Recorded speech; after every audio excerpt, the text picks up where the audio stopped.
welcome to the EWC 26. This is the MLBB wildcards. This is day number 2. We have 8 best of ones for today. And again, here, first of all, my name is Afel. Alongside with me, we got Mirko as well as Brigitte here. And here's the thing, we're starting off late, apologies and all, but still, we're going to be moving forward with Alpha 7 going up against the Mongols. From your hand. You good, bro? He's okay. He's okay. I will translate for him. He's okay. All right, okay. Well, speaking of being okay, yesterday, it's pretty okay games. We had the first 4 games move along pretty fast. But once you guys are off the table, and we started off with Nice-U as well as Gideon Q, the first 2 games they did. So if you want long games, it was 20-minute games. Tune in when Gideon Q and Nice-U are on because we got quick games. Yeah, For some reason, why? How is that? It's his 30 fault. gang. It's his fault. 30 gang. 30? We're the 30 gang. 30 gang. We the 30 gang. Yeah, but it's something he called too. Like a couple times, every single time before we head into the game, he had a feeling whether or not we were going below 10 every time. or beyond 20. So I'm a watch out for whatever he calls today. Yeah, and again, I'm not smart. I'm just very, very lucky. I just so happen to be correct 8 times in a row. Maybe I'll be correct 8 times in a row for today as well. And for you guys just tuning in, this is the MLBB wildcards, where the format is we got Group A as well as Group B. For Group B, everyone is going to make it through to the second stage, the CGBS. However, from Group A, 1 team, unfortunately, will be eliminated. Later on, we'll be showing how, Group A 3 against Group B 4, and etc., etc. For today, we still got to get through the best of ones, just to see from Group A who actually makes it through and who doesn't. As of right now, unfortunately, 0-3 is VSG. Unlucky for VSG. Came into this tournament thinking that VSG might be one of those dark horses that could actually, shake up the tournament. But unfortunately, so far, it's kind of been a few misses here and there, I'd say, in the drafts. But one thing's for sure, even though we got a lot of surprises yesterday, we're still going to see a lot of surprises today because A7 has finally gotten enough resources to show up right now. Nightmare as well? Nightmare, very, very interesting to see. I met Nats earlier. Yeah. He sounds confident, bro. Yeah, but that's the thing. You have to sound confident if you are entering the group of death, because we did label Group B as the group of life, but this time around, we're going to see the full picture of how the matchups could turn out when you're looking at Group A. They're going up against all these teams who've made such great performances yesterday, I'd say, namely FUT Foot Esports. And that's the thing coming into today. Is it advantage that you're coming in with that you didn't play yesterday, or is it a disadvantage because you're not warmed up yet? For me, a little bit of disadvantage. Do you want to know why? Why? Because the reason why I say I get to see all the games, personally for me, I think they didn't learn enough. Like, for example, if you just watch one Mongols game, you would think they're not that good with the Hirara. Right. Yeah. But then after the 3rd game, you're like, oh, wait, hold on. We may have to respect that because even though people are saying Hirara's not good, it only lost 1 game so far. The other games Hirara has been played has been won. And if we're looking at the draft, we even see Atlas first pick, but that's only by 1 team. They did win. So I don't know. Personally, for me, if you're looking at this competition, the best of 1 yesterday, I don't think it's enough information. Yeah, I agree. And another thing is it's the fact that they're best of ones. Yeah, true. So anything can happen too. We don't know how much prepared A7 are in terms of that too, because even the maybe labeled kings of best of ones, Team Falcons Mena, also struggled to get a win yesterday. Like their record hasn't been perfect. Yeah. And again, like looking at the teams, this is why best of 1 is very scary for any team. Like, no matter how good you are, this is kind of like combat sports, right? Especially the striking ones. Even though on paper this guy is a superior fighter, 1 good punch to the chin can just end the fight, right? So this is the thing about best of 1. Sometimes people are like, oh, you won because you're lucky, but hey, I won. Yeah, a good example of that would be Falcons Mena. We were talking about how good they've been in best of 1s, even at M6, M7 against the main stage teams. But here, again, for Falcons Mena, it seems like that wildcard curse is going to continue. They lost their 2nd game, and it was a comeback as well from the Huns. Yeah, that's one of the, I think, most remarkable games yesterday. Yeah. One of the longest. But it was a comeback too. Yeah. So that just goes to show that the long games are the comeback ones. Yeah, once you go past the 20-minute mark, it's just as if you could disregard whatever happened in the first few minutes because it's just literally one mistake that could cost you the entire game. And because it's just day one, right? Right now, we don't have a wild card meta. It's really individual meta, right? The Mongols, they have their own way of playing, even the Huns. And then, like, every region has their own way. Even looking at KOG from Thailand, even their rotation where they dismiss the first 2 turtles, maybe even the first 3 turtles, just to get your opponent's jungle. Like, everyone has their own way of playing, and it's very refreshing, Marco. As we're looking at the teams arriving here, the attending teams, 5 teams from Group A, 4 from Group B, 1 will be eliminated from Group A, and then when we go to the CGBS, number 1 going up against number 2, number 3 going up against number 4, and all that hoorah. Since we're here, why don't we make some predictions, no? Oh. Group A, who's going to make it? And then Group B, that's the one that you have to really give predictions for. If Alpha 7 wins 2 games, VSG's out. Right? Yeah. Cool. Yeah, because here's the thing, for VSG to make it through, Alpha 7 has to lose all games. Yeah. Right? You just have to be number 5, essentially, right? And now we're looking at the prize pool as well. No, I just like looking at the players, you know? Like, we got a $3 million US prize pool. I love MLBB, man. That's a lot of money. Life-changing money. I agree. And to make it all the way to the main stage makes a 10,000 USD difference as well compared to if you're ending your journey here in the wild card. So definitely that one spot they're all fighting for here really means a lot to them, aside from the fact that they're able to extend their stay here in Party. Yeah. We'll see if they can. Again, a lot of teams have already really struggled again for VSG. Very, very tough situation they're in. And honestly, quite disappointing. Again, we were thinking VSG that they're the type of team that could actually pull off a lot of surprises. And even though we did see some surprises, those surprises haven't really paid dividends. The Suyo and the XP, a lot of bombastic picks here and there. They gotta lock in. Yeah, we're going to be looking at the schedule as we're talking about how VSG right now hasn't really been all that great. Again, we have 8 best of ones for today. And for VSG, I think they just fall under one of the mistakes where you have not much experience, which is after a devastating loss, you overthink it. Right? You try to move away from what works in hopes that you surprise your opponents.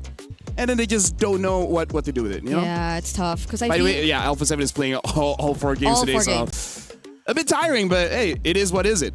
It is what it is. Yeah, Nightmare have 3 since they're really playing in Group B. And that's the thing. Also, we might just see, or we will see a bit more matches from Group A since we'll have to really finalize their standings and their seedings by the end of the day. Whereas Group B, I think we'll be ending them in the 3rd to the last series of the day. But yeah, I think it's something we all are looking forward to. It probably will be a bit tiring, especially if you're A7, but I'm pretty sure they came in prepared. Yeah, we're starting with a banger here. A7 versus Team Mongols. Mongols obviously gonna get that win streak early on. A7, it's a time for Nats, best player, all the boys to prove that they can actually go toe-to-toe with one of the best in wildcard. And with that being said, we also have to see what kind of drafts they'll be really working with, because Ferrara is one of those heroes you feel like you don't want to ban out, because now, especially in the EXP, there's just so many options that can really disrupt your draft. We even saw teams like KOG banning out 5 EXP laners, like trying to make sure that 33 has a good time. But that's one of the good things about EXP right now. There's a lot, right? There's damagers, there's divers, there's tanks. Against Nats, is it worth it to ban? I think yes. Straight up, yes. Ben Paquito. That's an MSC winner right there. Ben Freya. I still think Freya is the biggest monster, but yeah, Ben Paquito, Ben Freya, and maybe even consider the Arlet or Benedetta. It really feels like it's his meta, right? Nats coming back into MSC with the meta being so dynamic in the XP lane. It's great for him. Heck, even the Yu Zongs. Yes. These are the heroes that you really think about of Nats when you just mentioned those heroes. So I think that's going to be great. I think A7 really needs to step up in that department. Sir Rose, he's going to have to think about, all right, how do I give the right components to the right players here and just play weak side on some of the others? I agree, because Nats is like the type of player who does play explosive at times, but it's not a miscalculated type of explosive, which I think we did see a couple times yesterday from certain EXP laners who don't seem as coordinated just yet with their team, or they're probably also a bit shocked with how the way things are played out upon entering the wild card. Nats here, whatever you do hand him over, it's unexpected. You can't really say what he will be going for in this current meta, Whereas 33, there might be a bit more predictability when it comes to that. But here's the thing, like if Nance wants to use the damager, then best player he has to use the tank. Yeah. Right? And again, right now S tier is Akai. A lot of players are more afraid of the box, which understandable, but bro, I think Akai is a little bit too much. So we also have to see whether best player 1, he has fully adapted into this new tank. Well, not new, but you know. Yeah. After like what, 1 year plus of, you know, assassin metas, we'll see whether he does with the tanks. So is it like likely a Hirara versus Asuyo utility happening here? Oh, okay, maybe. Yeah. I think so. For Mongols, for sure, they're going to try to go and prioritize those carry picks. It's always been Zixora on the carry picks. Yisun Shin, the Hirara, whatever it is, he needs to be on damage. For best player, you've got many different options here to go for gold and XP. Yeah. In terms of gold, I really feel like I haven't seen anything other than Claude and Harv that Moskov. worked really well. Oh yeah, Moskov. You know what? Pretty good. But Moskov is what's the player name again? Yuki. Yuki is amazing, man. Yep. Like those are the kind of players that you will get an email to be like, are you willing to relocate? Yeah. His performance yesterday, I think that was one of the standouts apart from... Because we were expecting more of the Claudes and the Harrods maybe, and Moscow was one of the only other picks we saw. Aside from the Bruno from Muy Minette, I guess. Yep. That's a Muy pick. Yeah, they did try to play for him there. We will be seeing him later. And he was deathless for a time, but it does really seem to be a struggle to just play any other gold laner in this current meta where the XP lane is just so flexible out So now there. I want to talk about Mongols, right? We talked a bit about Alpha 7. One thing that I kind of don't like about the Mongols is that they really like to draft skill-based heroes for the mid as well as the gold lane. Sometimes it does work out, but I feel like it's not super consistent because especially when they don't have a jungler like Yisun Shin that has consistent damage output, I really am worried by Turtle 3. All the skills have been used and used incorrectly, and then you just have nothing else left in the tank to continue the fight. So that's something that I am looking to see whether they have fixed or they're just going to stick by it against Alpha 7. I think it's a double-edged sword, really, when you're talking about Mongols, right? Because, yes, it kind of limits their playstyle, having these very difficult-to-execute heroes, very high skill ceiling heroes, but it's also their main strength as a team, right? Yeah. How they were able to get wins yesterday was through those individual skills just popping off. And, yeah, we did get a few jitters. That's why LaFell mentioned game number 1 against Foot. It was very tough when you still are nervous on stage. You With have the Granger and the Gord. the Grok as well. Yeah, the Grok. Yeah. So a couple of misses here and there, but as they get going, it's kind of just a Mongolian style. They download their opponents. They like it when they're warmed up. So maybe game 1, they actually might underperform, but expect them to go for some of those picks and make it work later on in the day. Yeah, or hopefully not, because they've already did yesterday and it just carries over today. Could be. Because it's I agree, they've been very decisive. They've committed to like these certain play styles, these picks, and they just tried again. It was indeed probably jitters that we just saw from them in the beginning, and so today we are officially jumping into the draft to see what are they going to stick with up against A7. Yeah, it popped up earlier, but I believe A7 will be the first pick and the Mongols will be the second pick here. Flying Clouds. Flying Clouds, oh, you can see that. Woo! Yeah. Break, 2020 vision. Yeah, you gotta zoom it in. Flying Clouds. What do you mean? It's right in front of us. Yeah. Wait, what's that? What's that? Okay, so they bet. Okay, so Baksha, Phoveus, Baksha, Phoveus. Atlas. It's Marcel. Marcel banned out by the Mongols. So now the second ban coming in from the Mongols here. Again, I'm looking forward to see a Paquito or a Freya ban. No it should be bans. a Freya. It should be a Freya. Right? Especially because right now it does seem like Alpha 7, they're just trying to open up the draft by banning out the Phoveus as well as the Baxia. Oh, they banned the Paquito first. Fair. Okay. As long as eventually Freya gets banned out, I'm okay with it. Okay, we won't see the Hirara, I guess. Hey, A7 did their homework. They're just making sure that they don't get their hands on that comfort pick. Because I believe Zixora yesterday also took the title of standout player or star player just because of that Hirara performance that he delivered yesterday. Yeah, player of the day. And I also feel like Alpha 7, considering this is their first game, they don't want to take unnecessary risk. That's true. Just the best of one. Makes a lot of sense. Oh, wait. So The Freya is open. Valentina ban. Oh, look at Summer. Oh, yeah. Summer's feeling confident, you know? He facepalmed yesterday for no particular reason. The Arlet is first pick for A7. Okay, that's okay. Yuzong's still up for grabs, and you go for the Arlet here. It could just be countered straight up. Maybe even red 3 if they want to postpone it a bit. And the thing is, there's a lot of counters left. It's not just the Yuzong. Even the Alice will make Arlet's life just a bit difficult in the laning phase. So now the Akai is still there, the Fredrin is still there. Maybe that's why Alpha 7 just pick it up first, because they know no matter what, they will have an activator for this Arlet. And there you go. Yeah, though the Gord is still there. So. It just fits so well for the Akai to get picked up right now. I agree. I thought they would deny the Akai, honestly. Alpha 7 pick up the Akai straight up. Makes a lot of sense with the Yve as well. They got that mid prio down, and it's great, right? Right now, Mongols, do they go for a jungler, something like a Yi Sun Shin that we've seen on Zexora, or do they just go for the traditional pick to deal with the Yve, which is the Claude in the gold lane? Yeah. The thing is, the Claude has to be careful of the Arlet as well, because you can get cancelled. Exactly. There's a Freya still. Oh, yeah. Too, though. I would be so upset if no one picks up the Freya. We might not see a Freya, folks. No, come on, man. It has to be a Freya. How comfortable is Zia playing Freya? You know, a lot of times, A7, in their own league, in the grand finals, there were a couple of comebacks, right? And it came through late game heroes, it came through miscalculations, it will be the Eastern Shin.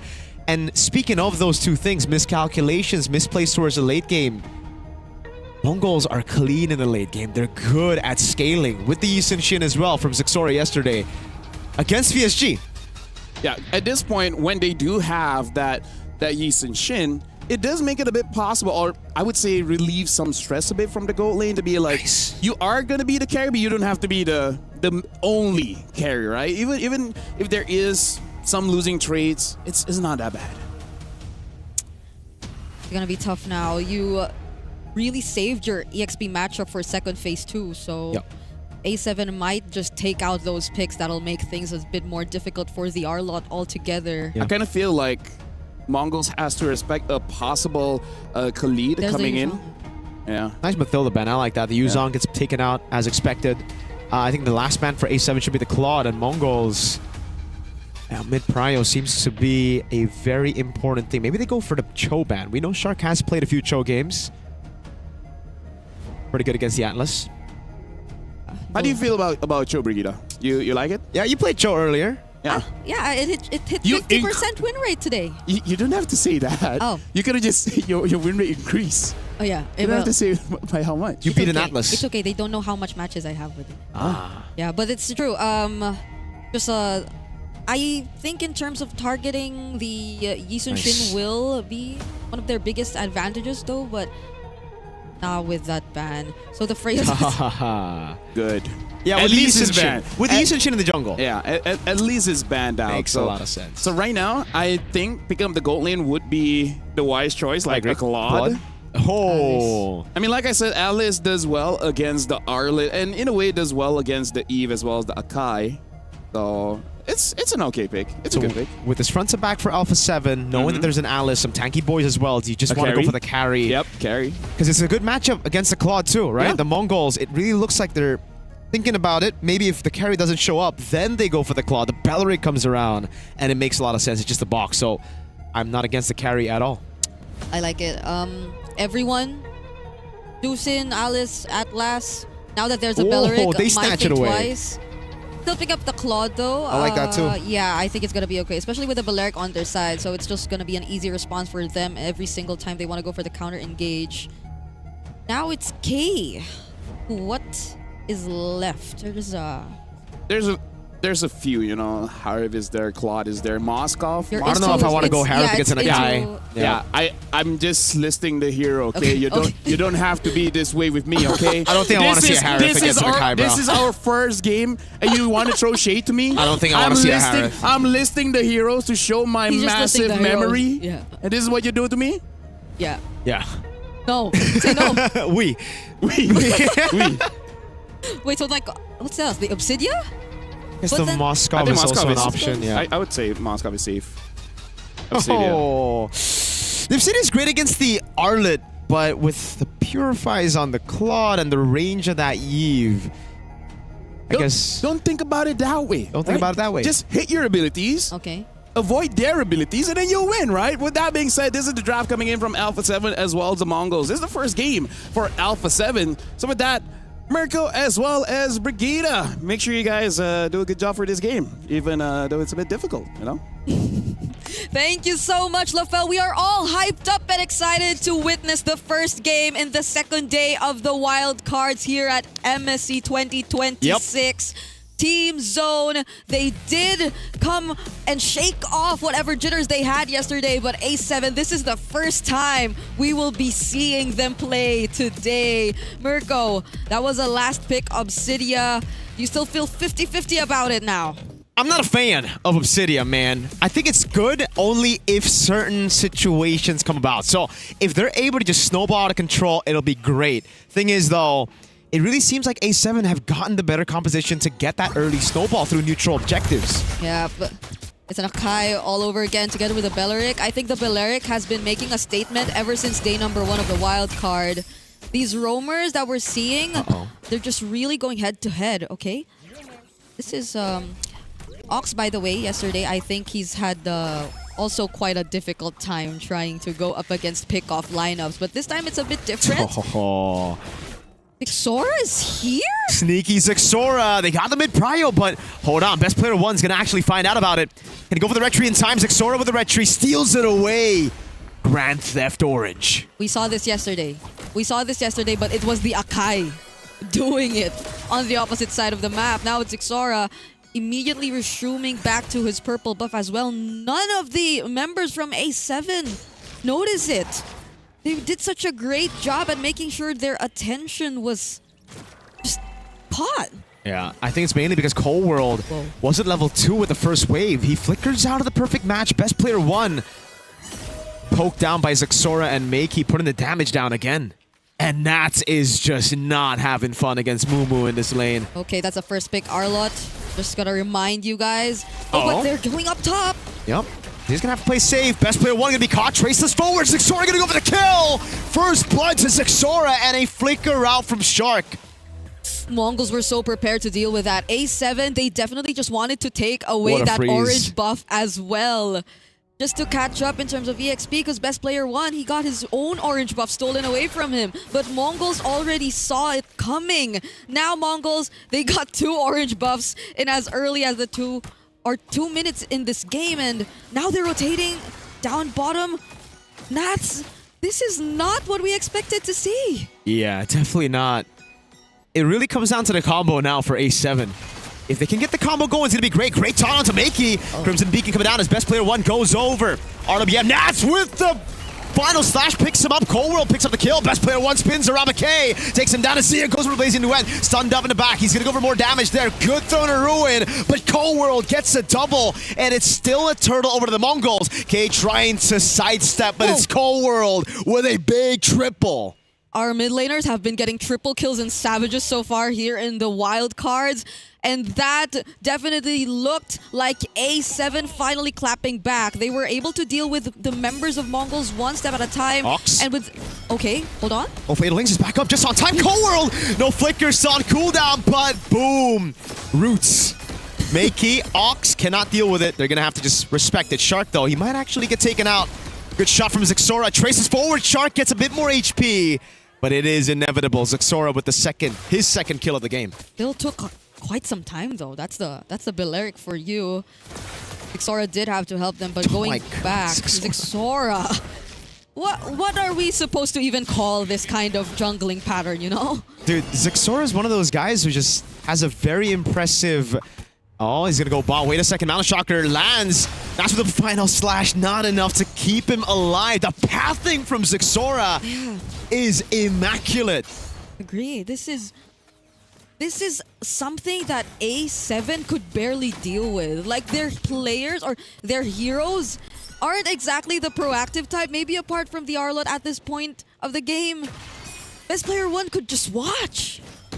These are the type of mechanics you would expect from a guy who misses handshakes. Yeah, I agree. Maybe it's also because of that. It's exactly because of that, you know? Like, he just had to avenge himself. through this rotation, which I don't know what we should be calling it, because so far he's been consistent in terms of just going back to his jungle and stealing away the orange cap. It's the anti-handshake rotation. Anti-handshake. He wants to avoid the Panda at all costs by stealing his camps.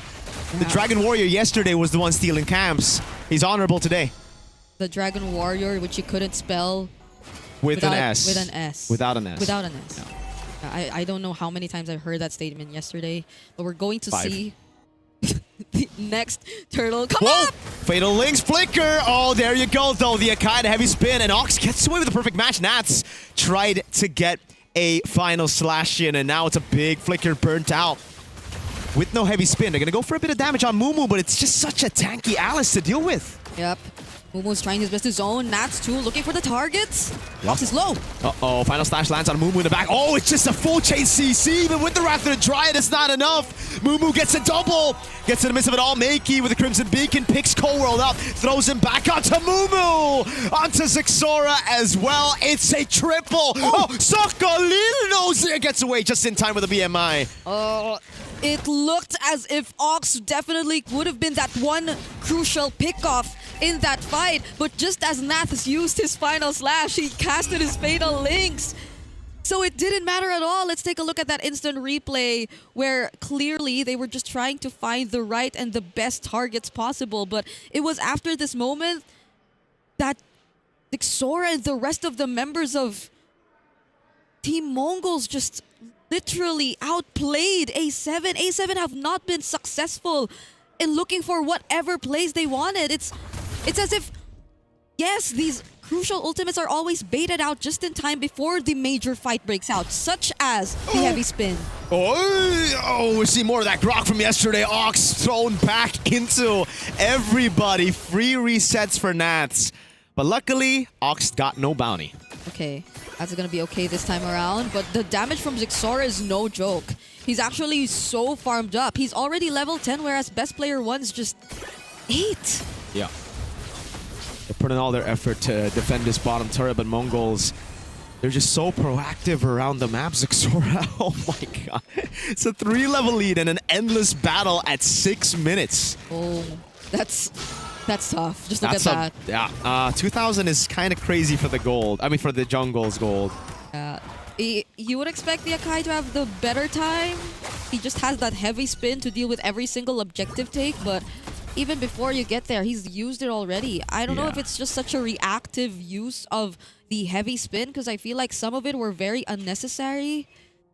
A7 have to be a bit more coordinated. They're not layering their skills well enough in terms of this composition. Yeah, so the conditions are met for the Yisun Shin and the Obsidia, right? If you want to win the game, you control it from the start of the game, or you scale up later on. A7, despite their composition, have not been able to get a single neutral objective. All the turtles have gone to Mongols. It's the major... Toy? Flicker Fatal Ace into the Mountain Shocker of Zixora.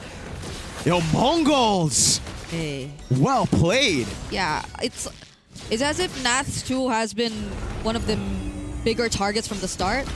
Like Zixora, it's not like he just really went head-to-head with best player 1. He did it in terms of that rotation. And Mongols, the other members, just made sure that Nath didn't have a great time. Oh no, Zia! Bro. Heavy spin to keep him at bay. Makey cuts him out with a sandwich. They're going to go for a Purify out as well. Almost a fadeaway kill, but now he gets covered at RBM, and the team might actually fall here. Throwing a ruin in the blink forward. Mumu gets away. Zixora gets an unstoppable. Under turret, they're going to go for the outplay. Ox with a jump. Whole world gets the shutdown in the end, but it's still a massive win for the Mongols. I thought that Wrath of Dryad would have been that moment for A7. That was such a great play, but that last-minute Throne of Ruin changed the course of the entire team fight as well. It's clear that A7 have not enough damage to go up against the Mongols just yet. They will have to take their time, because I believe we're looking at an almost 9K gold lead already in the hands. Or 8. Okay, I was trying to compute it from here. So that's when you know I am not good at math. You don't need to calculate. It does it for you. That's the thing, right? I learned my lesson. You learned your lesson. What? It's okay. It's okay, you know? Equipment. Okay. Borax and the tough boots already. He's okay. No, best player 1 is just not gonna have a good time here. Oh, The Dragon Warrior. You can spell the Dragon Warrior with this one with an S here. Oh Yes. my God, these Nats as well. Oh, see, you know how the Obsidian can actually use Hunt of Bone Yep. to the Akai? I mean, when you have an 8,000 gold lead, right? It just works. It does, actually. I agree. It's not a... okay, I guess this is one of those game 1 things where you don't really get to see what you expect of. Staff. The Mongols are very much familiar with Yo! that. Wait, what? Yo, where'd the turret go? Okay, turret's still alive. It's barely alive, though. This is Okay. a disaster for A7, dude. Their first game. They're gonna have to warm up real quick. And they have 3 more. They have 3 more after this. Hey, you did the maths right there. Yeah! Because they're smaller. There's a smaller sample size, you know. Like, how could I not get that right? That would be too embarrassing for me. And some people don't get that right. Free Lord. Free Lord. It's just so well played by Mongols, and this is the point that LaFell was bringing up, right? Like, high skill ceiling heroes, it don't matter because Mongols know how to pull it off when they're warmed up, and it seems like you're right as well about them only needing that one game against Foot Esports yesterday to warm up. Yeah. It's hopefully something we get to see from A7 later too, because we've had really high expectations for this team as well. The amount of international experience, having an MSC champion in your lineup, every single member together already somehow making a name for themselves in their past appearances. But now it's the Mongols who, just the same, have such great drive to just put Mongolian MLBB on the map, and they've been doing a great job alongside the Huns to do just that. And they're on the verge of potentially taking down everything that's left from A7 in this game. Just look at how K has been shredding these turrets with barely minimal effort. Yep. Just that click of that tower lock button, and it's gone in the bottom lane with 2 marksmen. Siege has just become so easy, and despite them having the Yeve, they're just not able to throw the ruin. Oh, Moo gets 3 in the bag, even with every spin of Fatal Links comes through to bring them right back into the action.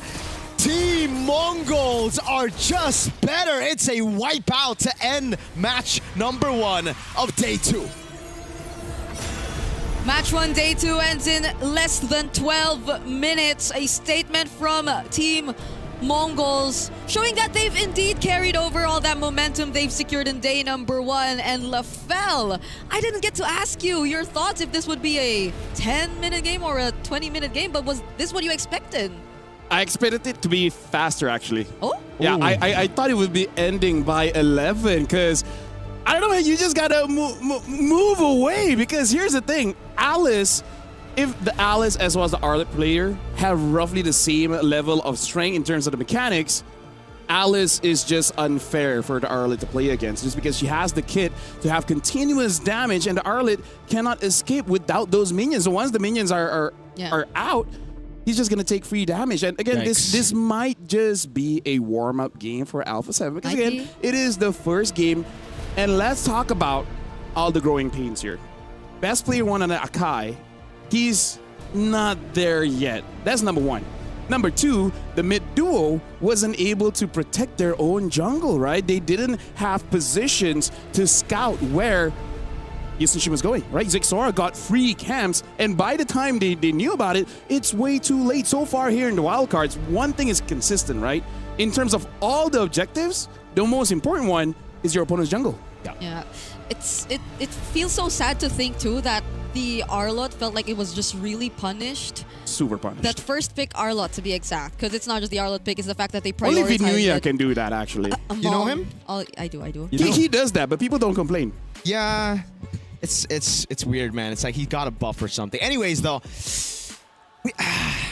it really just feels like for me, after losing your orange buff and still getting 4 for the turtle, it should still be the same win condition. You play around the neutral objective, but instead they try to look for brawls across the map to turn the lead around. And at that point, it's kind of just you having to understand your composition. If you have a composition that can still win around neutral objectives, you should still play around it instead of looking for those trades and brawls to come back. Yeah.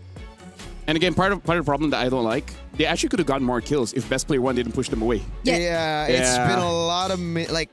It also should be used with the Arlet, right? It seems like best player is just doing his own thing, and then Nats on the other side. dies. Yeah. Dies Nats. Because it's like two things. It's like two things that were a bit questionable in this game. It's the fact that one, they did decide to fight through team fights, even though they were that much behind, and the fact that they played out all these team fights as if they were just the same level in terms of gold. Like the way that they've played it was just as aggressive as you would expect if you're at the same level, but you're not. It's No, again, that's why I kind of feel like I can say this might be a warm-up game because, again, they didn't play as a team, right? They're just playing individually, and I think they're just caught off guard because, again, maybe even during your scrims, you don't get this cheese that much. You don't expect Yi Shin to take your orange buff like, what, 2-3 times in a row? And then you didn't expect Nats on the first pick Arlet to lose the lane. And they knew that he could get countered. That's why they banned out the Yuzong. They banned out one of the hero I can't remember. But then the Alice did go through. Now here's the thing: even without the Alice, they had other options to deal with that Arlet. Worst comes to worst, you can even still use a Uranus, right? It can still work where you just control that Arlet. And here's the thing: even if they had a good laning phase, if best player 1 and Nats is not on the same page, it kind of doesn't matter, right? You go in, there's no activation for your vengeance, and you're just waiting to die. Yeah, because I guess the team that could really afford to play individually was the Mongols. Because again, they were on the damage jungler, they were on the Yi Shin, which did the anti-handshake rotation in the game. We're coining we're coining that one, Yeah. the anti-handshake rotation. But you were expecting best player 1 and Nats to do the opposite. They should have been the ones to work together because that was what their lineup was. It's hopefully they didn't just do the game bro one code, saves. you know? No bro. Yeah, so here's the thing. I believe Alpha 7, after that loss, they should be able to rewatch the game and see where did it all went wrong. Macro part, maybe the mid trio needs to be aware of camps getting stolen away because, again, that's the most precious resource that we have in this game. And the thing is, the opponents they'll be going up against later on, they kind of do the same thing. Maybe not as much as Mongols, but they will do the same thing. But with that being said, we will be giving them an opportunity to reset and maybe rewatch the game because we are going for a break. When we return, we'll be watching the second best of 1. We'll see you guys right after this. Whoa.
Play is in our DNA. Whenever we let it out, it becomes our superpower. Now imagine an entire city being built to supercharge it. Kadir City, powered by Play.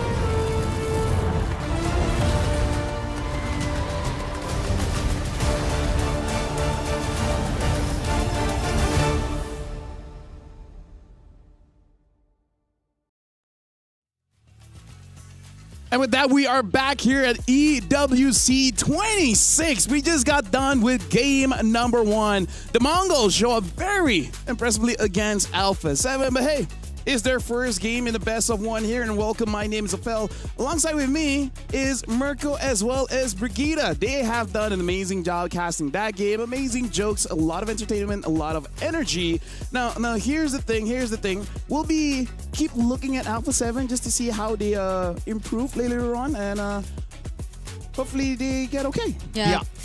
I think we're also looking at how another team would improve after their run yesterday, which we will be seeing up next. It's Sunset Ravens. Oh, yeah. Oh, technically they don't need to improve, right? They're in the group of life. They're going to make it anyways. They might as well treat it like a scrim. Hey. Yeah. Hey, yes. Okay, if they're keeping strategies, okay. Yeah, but okay, let's just have one good game for... Yeah, I agree. Although, let me just say, as a roamer, it's okay to die a lot. Isn't that right, Mirko? Yeah, right? we had a 0-7 roamer. Your carries, because of the roamer dying a lot, your carries only died once. Yeah. And then having like 9, 12 kills and then like 10 assists. It's only a problem if you're up against a Sky Piercer. Oh. Which that roamer did not go through, Exactly. Yeah. right? Yeah, so right now let's talk about Sunset Ravens here.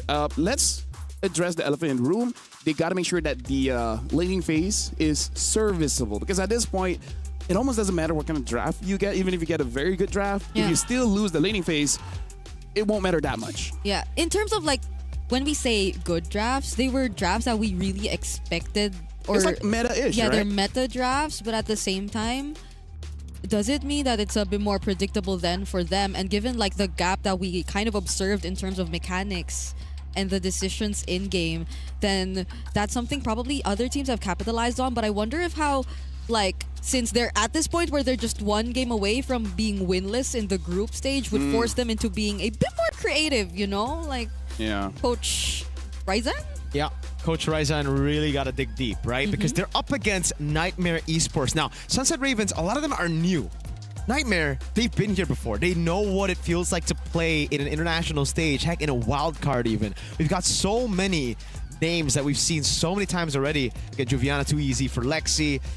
I'm actually thinking the Nightmare could be Sunset Ravens' Nightmare this time. Oh. Yeah, because again, Nightmare, they do like to play very, very fast-paced heroes as well. So this is one of those games I feel like it's completely okay if they want to ditch the utility jungler and just go for damage and then just try to win the first 3 minutes of the game and then just snowball off of there. Because that's the unfortunate thing for Sunset Ravens. I believe out of all the teams here, they have suffered quite a lot of early losses, even having won below 10 minutes. So it might be something that Nightmare Esports want to do, especially if you want to consider maybe you want to hide some things, right? You don't want to show everyone everything during the wildcards here.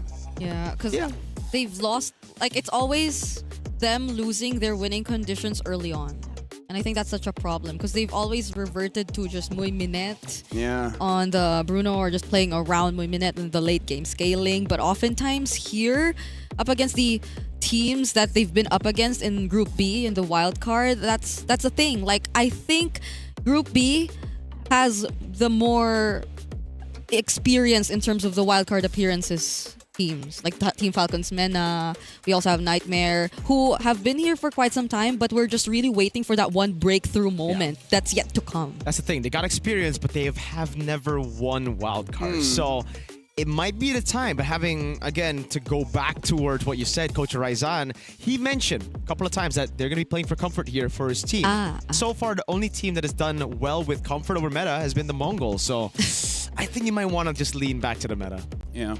Although I do have to say, I think this is not a hot take to say that if you are struggling, especially as Popopopon, maybe go for healers. Maybe go for Matilda, right? Ooh. Go for Matilda and then just save your team when trouble persists and try to play more poke, right? Play more siege. That's the safe way. And then when someone comes in, just retreat.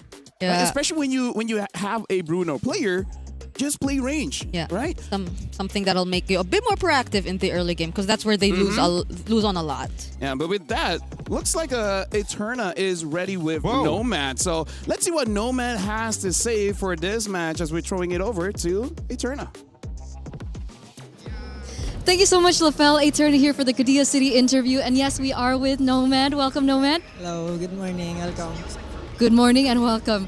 Now, Nomad, I know that you are one of the newer additions to Nightmare Esports. Now, could you tell us a bit of what that's like? Are you nervous? How's everything going for you so far? I think for me, it's more on I'm comfortable with the team because the team is so good and they just we adjusted a lot in the upcoming meta and yeah, they so good. They can play. They are so good. That's what I can say. Okay, so you sound confident, right? How long did it take for you guys to build chemistry with one another? I think for us, it's just a little bit more time because the team can adjust so fast in the what they need to do and they're always willing to learn. So it's so easy for us to adjust. Okay, it's good to hear. It's good to hear. We're excited because obviously we've seen a lot of teams play yesterday, but we finally get to see your debut today. Now, Nomad, we gotta ask, do you think it's an advantage for your team because you get to scout yesterday, or do you actually wish that you could have played yesterday as well? I don't think it's an advantage, but yeah, but because we can review the other teams also, and I think we can use this. You can use that as an edge for our team, yeah. Okay. And now, final question before, of course, we let you go for your first best of one. We do want to know, it looks like the community are saying that Nightmare Esports is just another team to fill in for the wildcards. What do you have to say about that sentiment? Yeah, we're gonna prove them at what we are capable of. Okay, and we're excited to see that. So good luck for your first game. And of course, we're going to throw it over to our panel. Lafel, take it over. Thank you very much, Eterna, as well as Nomad. Yeah, prove to the fans and non-fans what you are capable of. Now, I think even he said it wasn't really that big of an advantage because, again, I feel like it's really an advantage if it's like a best of 3, right? Yep. During that time, you see a lot. You have enough sample size. It's such a small sample size, even Brigida can get it. I agree. It's I would have said something that to counter that because I feel in best of ones you could just only show so much, but no, it's a very small sample size. I agree.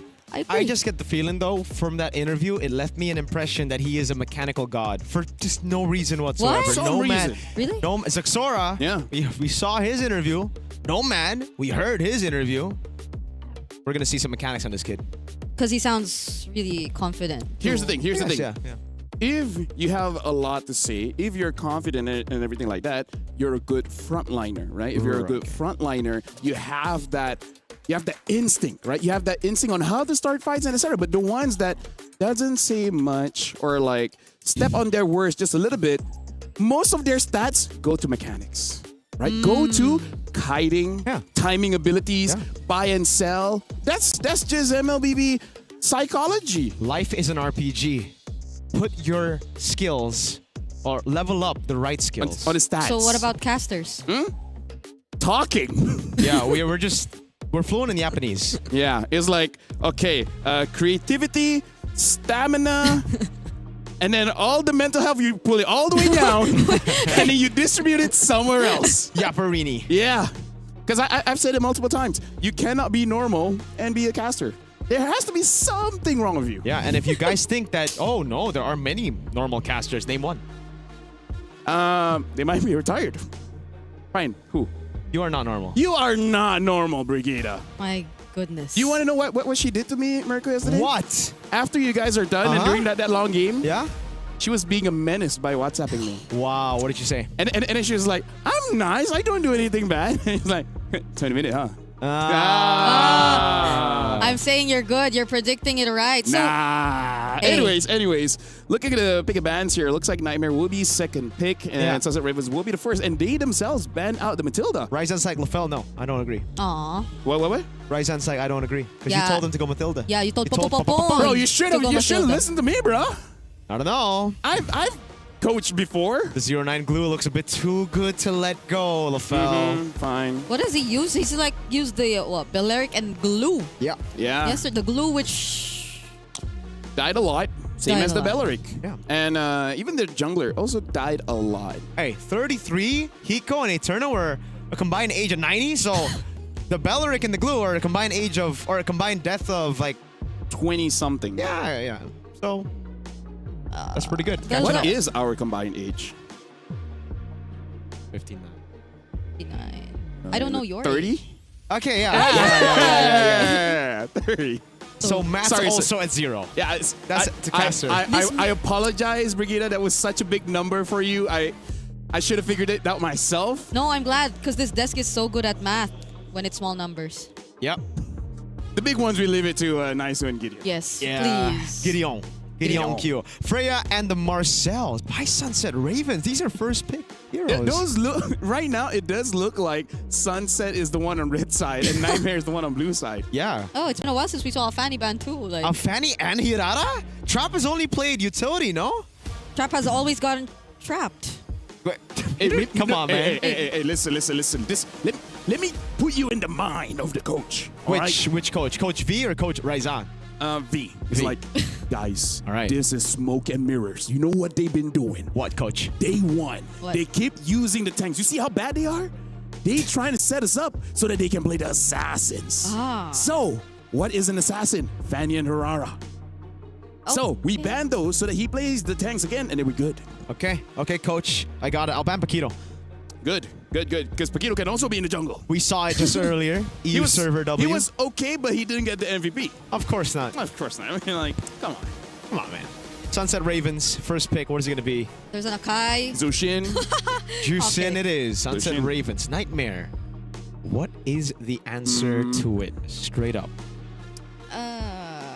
Akai Atlas. I feel like Atlas might be one of the equation. Yeah. Claude? Maybe If it Claude? was me, I just go Claude and set up for Eve later. Pick up a jungler.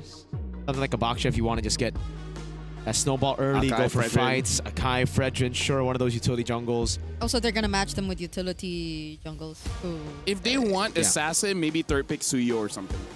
Yeah. We haven't seen Suyo at all, yeah? Except for XP, JM. Yeah. But in jungle, it's been 0. So let's see. Nightmare. They're taking their time here. Yeah, it's their Um, first game. They got to take their time. Yeah. Arlet. So Fredrin? Yeah, Fredrin or Wait. Akai. Arlot Akai. Arla Akai. There you go. Yeah. Okay. The AA combo. Right, so don't do the Alpha 7. Don't- Play Hey. together. So, Sunset Ravens, you might want to pull a Mongols here. Which is Yi Sun Shin and Atlas. Atlas. Yeah. I think the Atlas is still fine, even though the Akai can counter it. But really, I feel like it's just to have that freeze. Hey! Right? A Phobius! Right, the Phobius left open to Arlet. This is the first Phobius. Yeah, this is the first Phobius. The first time it's been left open in Yeah. the wild card. Okay. Okay, it's And the Baksha. I like it. Go for fights instead of just going for neutral objective control because Akai already... I mean, I say that, but A7 didn't get a But- single neutral objective. But this so. means that needs a damage roamer, something like a Khalid, and then the gold laner, Luminet, has. I think he can still use the Bruno, but yeah, he just has to be that reliable. Now the Claude gets picked up. It looks like all right. Let's go to the tier list. What's good? Pick it up, and everything makes sense. Yep. yeah. So they're picking their mid lane for later. They'll probably be okay with an Eve. Either way, they have just so much heroes to disrupt formations and even the If Claude. Lilia. Yeah. The Eve should be banned out by Sunset Ravens here. I think Lilia as well, because Lilia counters everything here. Yeah. I think the glue is still pretty good for Sunset Ravens. Yes, it was 0-9 yesterday, but if they need a roamer, right? Another beefy boy up front with the Phobius and the Baksha. Sure. Yeah, and you don't really want to And it's Juice in glue, right? final slash it just anytime. Aerith gets banned out. Ooh. All right. Eve I'd gets expect Sunset Ravens to go for a bit of physical damage last. There's the Eve ban. I think a carry might be serviceable or For Nightmare? meaning like for Oh, sorry, for Sunset Ravens. for Nightmare to ban. For Yeah. Nightmare to ban. Carry. If it's not, maybe something with range just to respect the Bruno. I think that's still fair. Because like, what are they going to pair up with? I think the Moscow, knowing Muimanet, the Bruno is, I think, their pick. It's like that's number one. Yeah. Number two, there's a lot. Number 2 is all the other picks in the Yeah. meta. Has to be. Unless he has another like Obsidia in him too. Oh, they're not actually taking out the Ooh, Bruno. Yeah, they get rid of the Moskov. All right, I think it's a Bruno. I think they should ban a Lilia. If they don't ban a Lilia, what other swap Valier? is- Oh yeah, is- yeah. oh that my would be very God. annoying as well. Yes, Yo, yes, yes. this is yes. one of the best Valier games ever. As a Phobius, I hate the Valir. As a Baksha, I hate it even more. Actually, they can also still pick up a Gory. There's still a lot of mid picks. There are a Honestly. lot of mid picks. Because Yes. you also don't know what their roamer is just yet. So like you could just pick up a really terrifying mid I prefer duo. something just with a little bit more damage. Wait, right? they banned the glue. All right. Nani? I guess because Nightmare can go and pick it up first. Yeah. I think there's a Cho too though. Like Into the Baksha would just Into the Phobius be- though, I don't know. Right? Halid and Phobius. I mean, Halid, Cho to Phobius. They go Valentina. Ah. No big ults right now, but I guess they're expecting an Atlas? Or they just want to try to win the lane. Like later on, pick up either a Khalid or a Cho, and then they should have enough damage to have mid prior, right? So just ignore the Phobius, yeah? Just win out mid. There's the Bruno. For Mui, egoist Bruno. Khalid. And they Khalid. take the Khalid. There you go. So this would be a Cho. I don't know. Hey, where's your confidence, man? I don't know, Can man. you be Can't they a professional player and be like, is I don't know? Atlas, no? Atlas. What else is there? Valeric again? I think just Atlas, man. Belleric's not that exciting. You want something? Not a bad pick, but not that exciting. Tigreal, man. I mean, What else showed up yesterday? The Minotaur. ooh. Didn't work out well. We even had a game where someone asked us to report the Minotaur. Oh, that's true. It's not his fault, though. I didn't report him. I gave him a thumbs up. I reported him because, you know, I missed, yeah, Yeah, because Mean. you're from Indonesia, you know. You have that spirit in you. yeah, toxic. Yep. Ah, Yeah, I'm toxic. okay, that's coming from him. Yeah, there's a song about it. Britney Spears? Yeah, there Yeah. is. I don't think she's Indonesian, but yes. Oh. Yeah. Atlas. Okay, wish granted. Does seem a bit there are so many tanks. Not There gonna lie. is a lot of tanks, and you know what? That is because you guys from the Philippines, you guys made it good. Yeah. So with that being Thanks, said, Carl. Thanks, Carl Nepomuceno. Yeah. Mirko and Brigida, good luck for this one. Nightmare going up against Sunset Ravens. I think it's gonna be a quick one. Me too. Okay, we're jumping in as Sunset Ravens are looking to avenge themselves in their last series here in the group stage, in the best of one stage, whereas Nightmare are making their debut as well. This, again, so many tanks, not necessarily our fault. It's the players from the Philippines' fault. Yep. So it's the Filipinos' fault that we are in the tank meta. Thank you, Sanford, for picking up Akito, and Carl for picking up Baksha Fredrin Akai. Niall for Akai, so maybe a bit of Indonesian there. But welcome to the Land of Dawn, folks, for a utility versus utility matchup.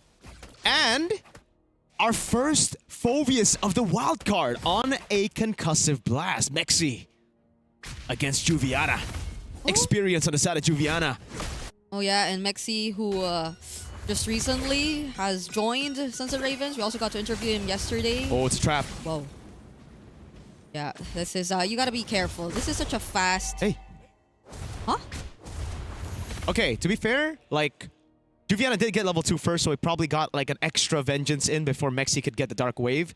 But yeah, Mexi should be a little bit more careful here, because if you lose out of this matchup against the person that you should be winning against, that is bad, because the Atlas and the Akai is going to give him so much free stuff. There you go. No, this is Still missed the not. Dark... Missed okay. it again. Not where you want to be. The micro has been working out for Juviana so far, and he will be getting the advantage in the lane. Popo will be here though. Yep. Okay, let's see. What did he do? Bang. Bang. All right, Mexi gets it. That's good, but Papapapon will take a bit of punishment. He hurts. Juviana's... the damage we're seeing from him. Doing some damage. Mexi also got Thrill, if I'm not mistaken, on the Phoveus. Yep. Just Good to freeze. compensate a bit. Just don't go in right now, Mexi. Oh. Juviana's gonna try to bait. What? Sunset Ravens are so careful with this, you know. Like I can't believe we're just watching the micro in the EXP this early on. Wait. Oh. That's Master Assassin we get to see from Moiminet. I think they want to be a bit more proactive as well compared to yesterday where they did wait a bit. Uh-oh. Mexi's just going to give a full wave up top, but he's already level 4. Prio for Sunset Ravens. Wait.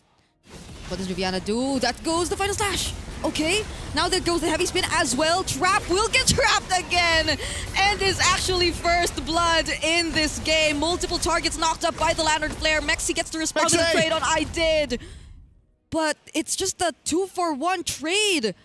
Nightmare wins that one. Yeah, okay, there was a shoulder bash to the turtle. But it's okay. It's okay, all right?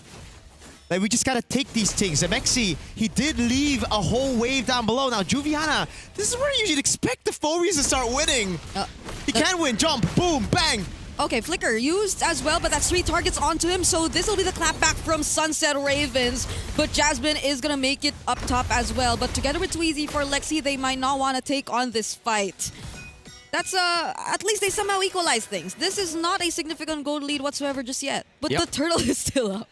But this is exactly where Sunset Ravens want to be with the Baksha and the Phoveus. They just want to fight it out before neutral objective. Oh, they're going to go all in. Okay, Jasmine now very, very low. Doesn't make it out alive. And Trap will pick up a kill. Sunset Ravens have created space for themselves as Too Easy for Lexi just resorts to picking up the orange for now.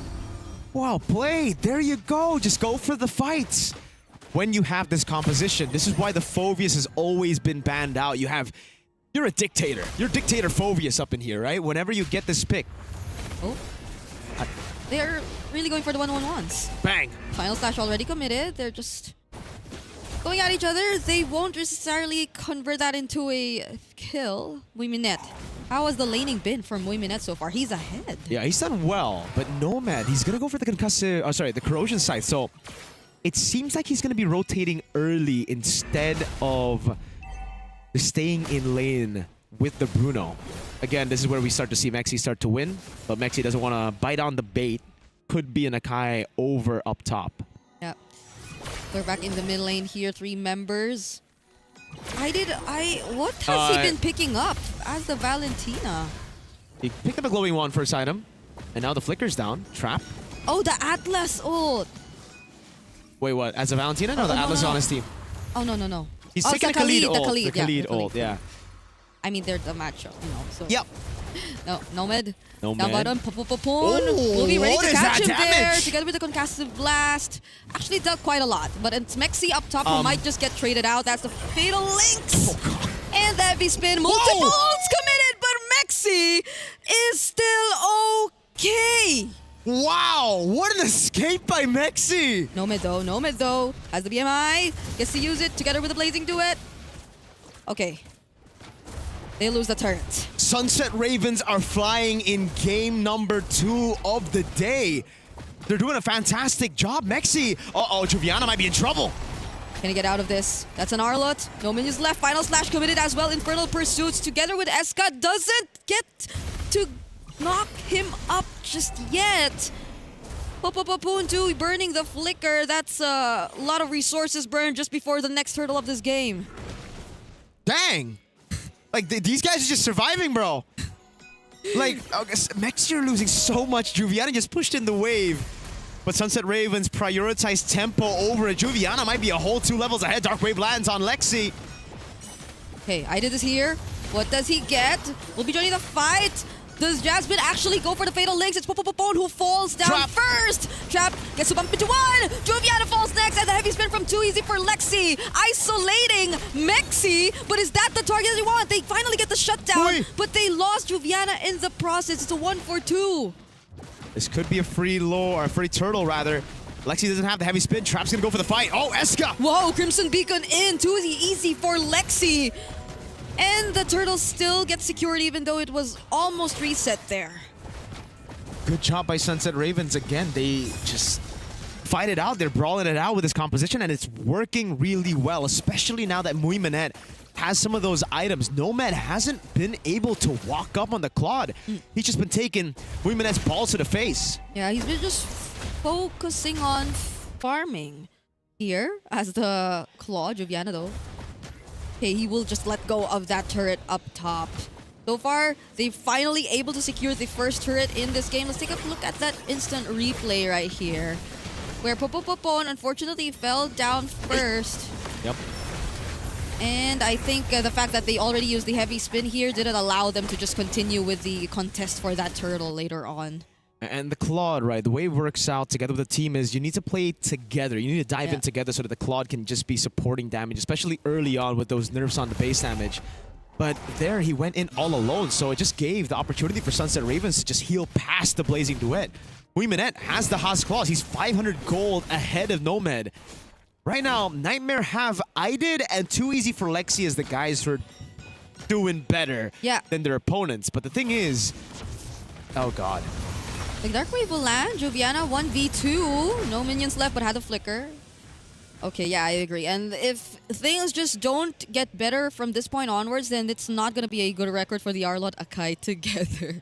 Yeah. At least for today. Like, we're not seeing their combo put to use as much. If not, it's actually what's causing them their losses in the more recent team fights. Whoa. Too easy for Lexi.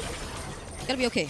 This is why I don't like the Valentino pick, though, into the Phoveus, right? You're giving him so much more to play with, those dashes for the passive. And that's why he's just been oppressive in these team fights, constantly getting those jumps. Together with Trap, obviously, who's done a good job at targeting, man. Those shield unities have been lethal. And while all that's happening in the front, you got MLBB just shooting for free. Yeah, and at least they haven't really picked him off, at least in this game so far. Now there's a Lord already spawning. We're only 8 minutes into this game, but there's a super slight advantage. I don't think you could even really call this a significant lead for Sunset Ravens in this game as they position themselves first for this Lord. Nightmare still have to deal with the purple, but they might go focus on Hero. Perfect match. Okay, the Lord is actually very low now. Nightmare might not make it. Not unless! That's the Fatal Links and Too Easy for Lexi! Still secures it with the Retribution, and now it's Sunset Ravens trying to at least take some trades. They lost the Lord, but Nightmare lost too. There you go. It's all about that trade. Nightmare needs to just brute force their way in to take objectives. But Sunset Ravens will take that trade any day of the week.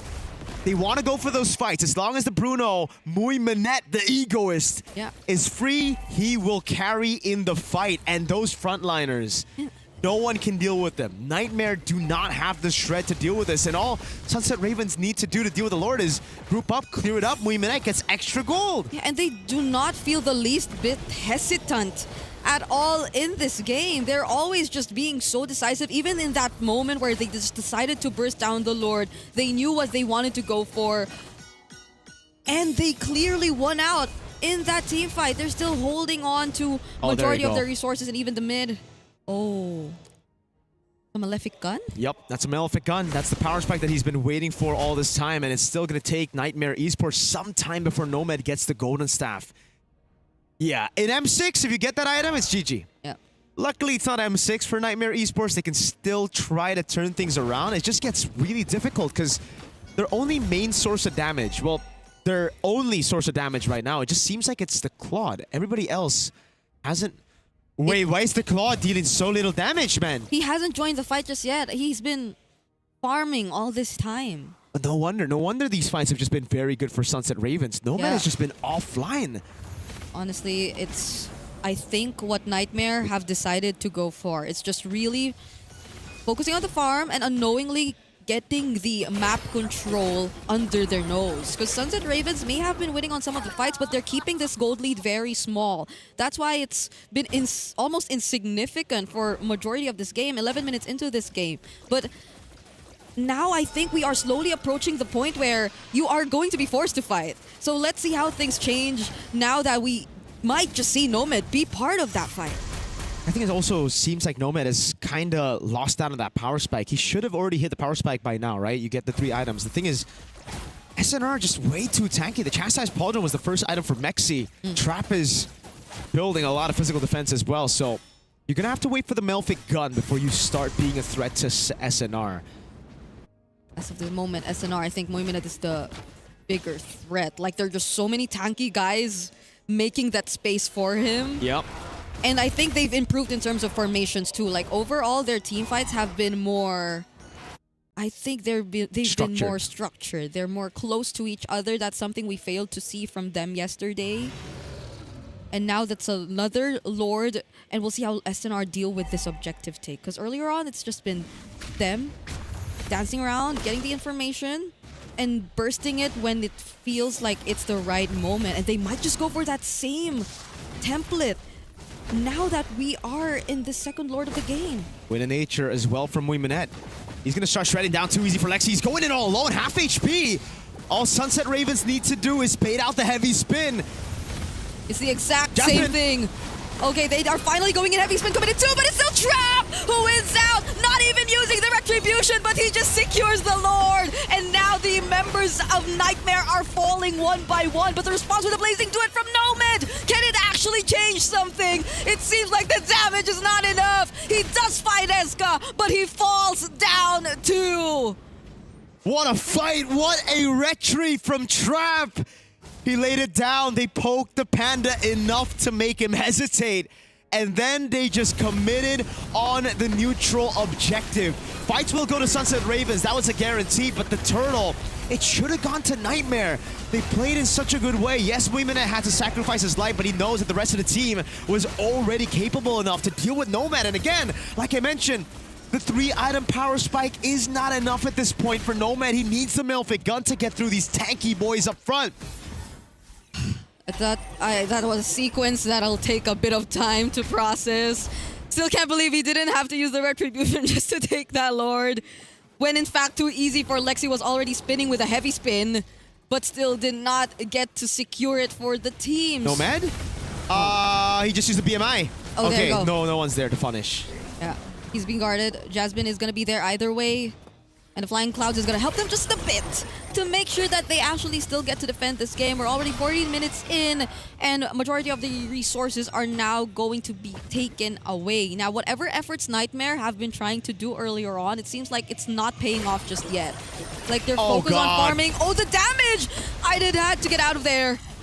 Now it's going to be Sunset Ravens just pushing forward. Too easy for Lexi trying to block the way. But they really want to take down these turrets.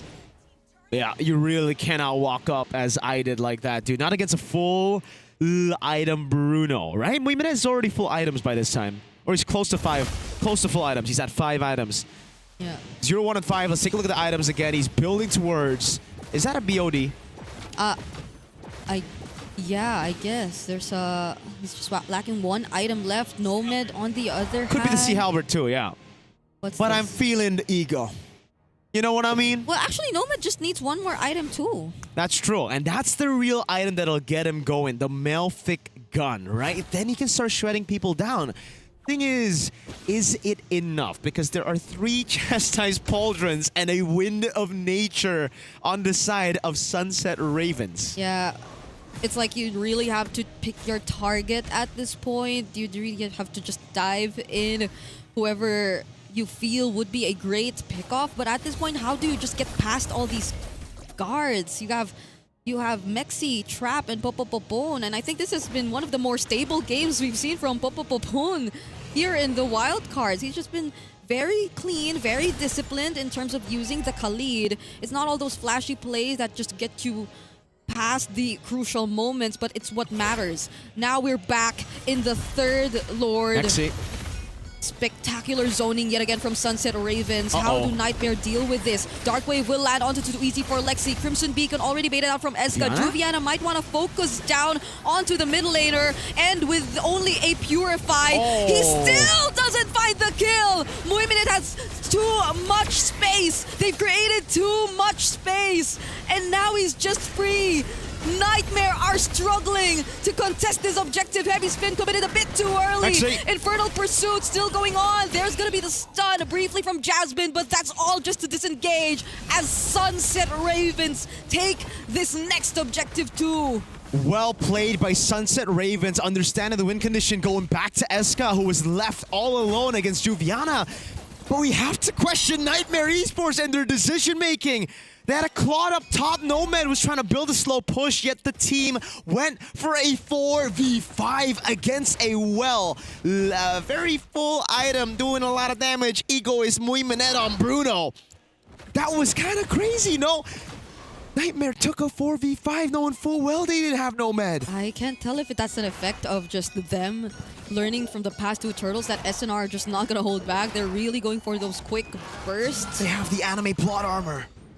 But yeah, you weren't fully equipped nor prepared to take on that fight just yet. So it did feel a bit reactive from Nightmare. And now it's 3 synced waves from Sunset Ravens approaching their base. No holy shields left whatsoever. And they're definitely going to take full advantage of this. Again, Muy Minette is just too free. So free. Trap is walking up. Lord down below already.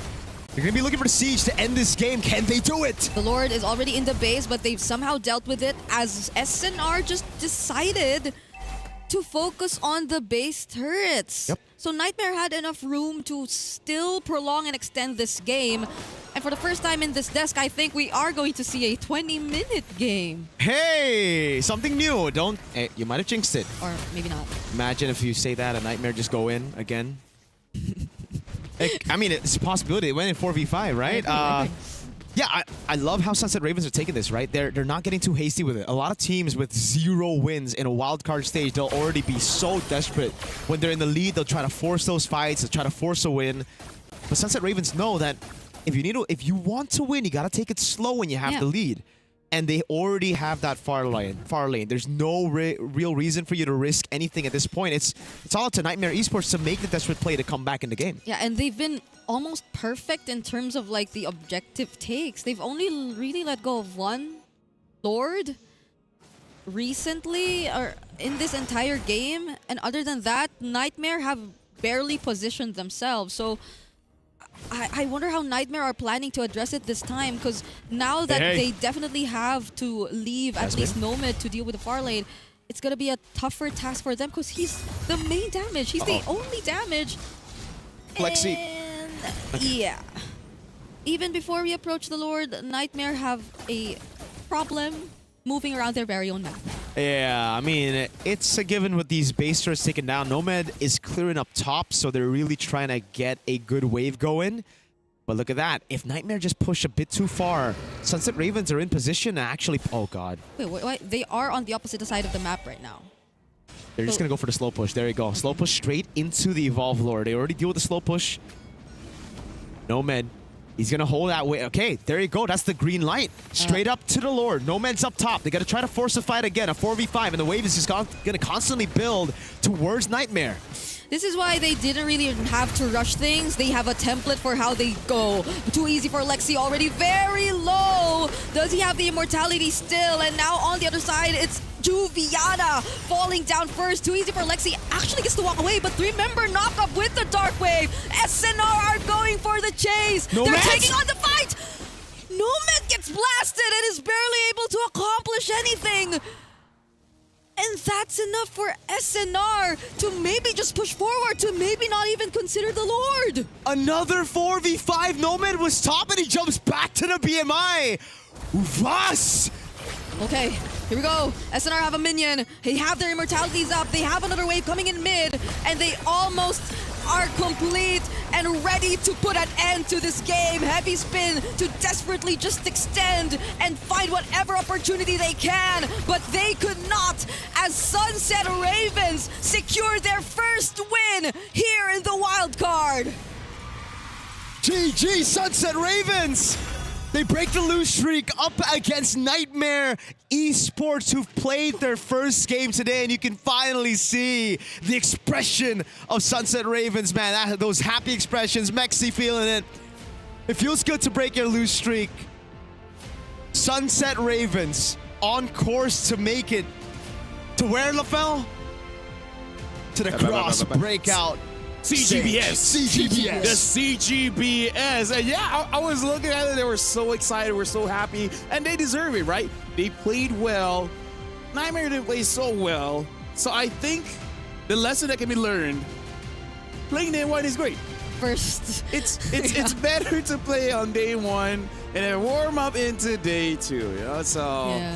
maybe something that everyone will demand coming for the next wild card, and etc. So let's talk about this. Both Alpha 7 and Nightmare, they needed that warm up, and it's funny how both kind of had the same problems, right?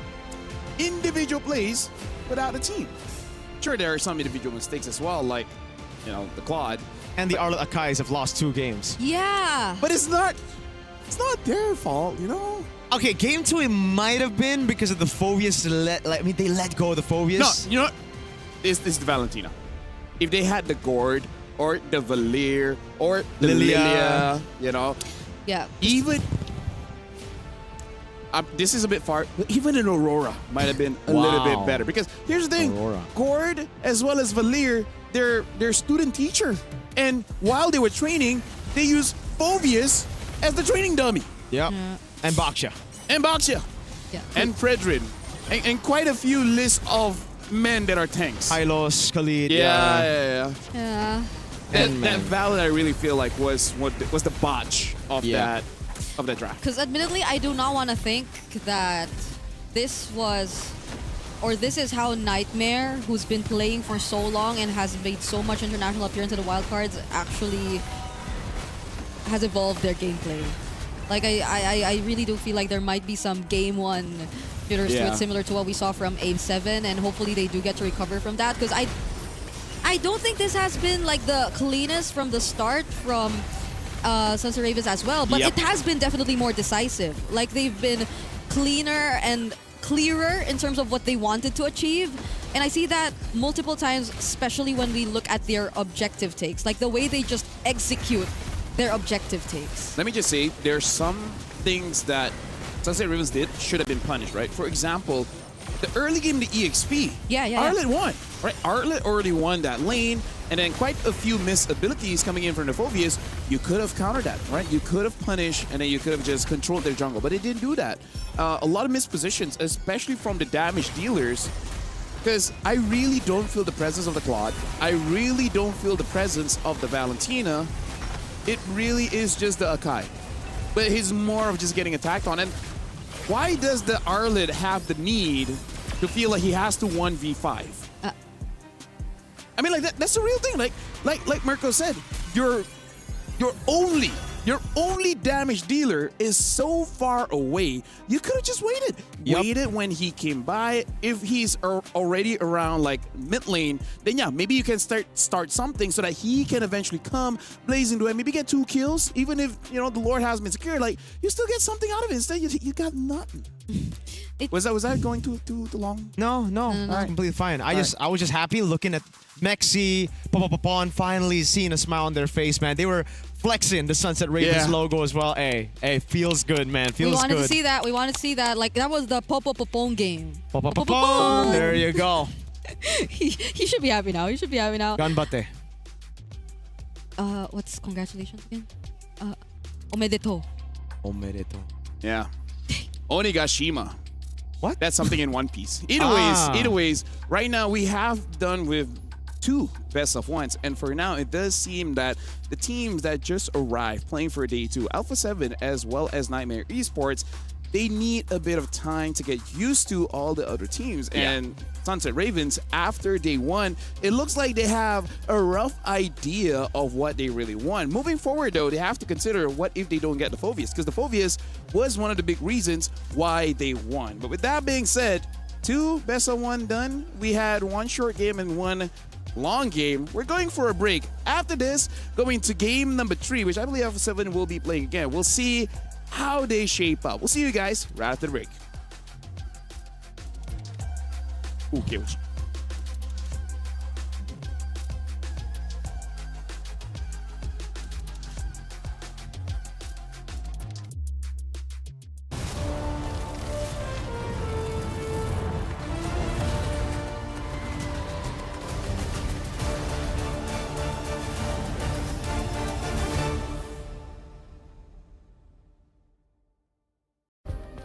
Play is in our DNA.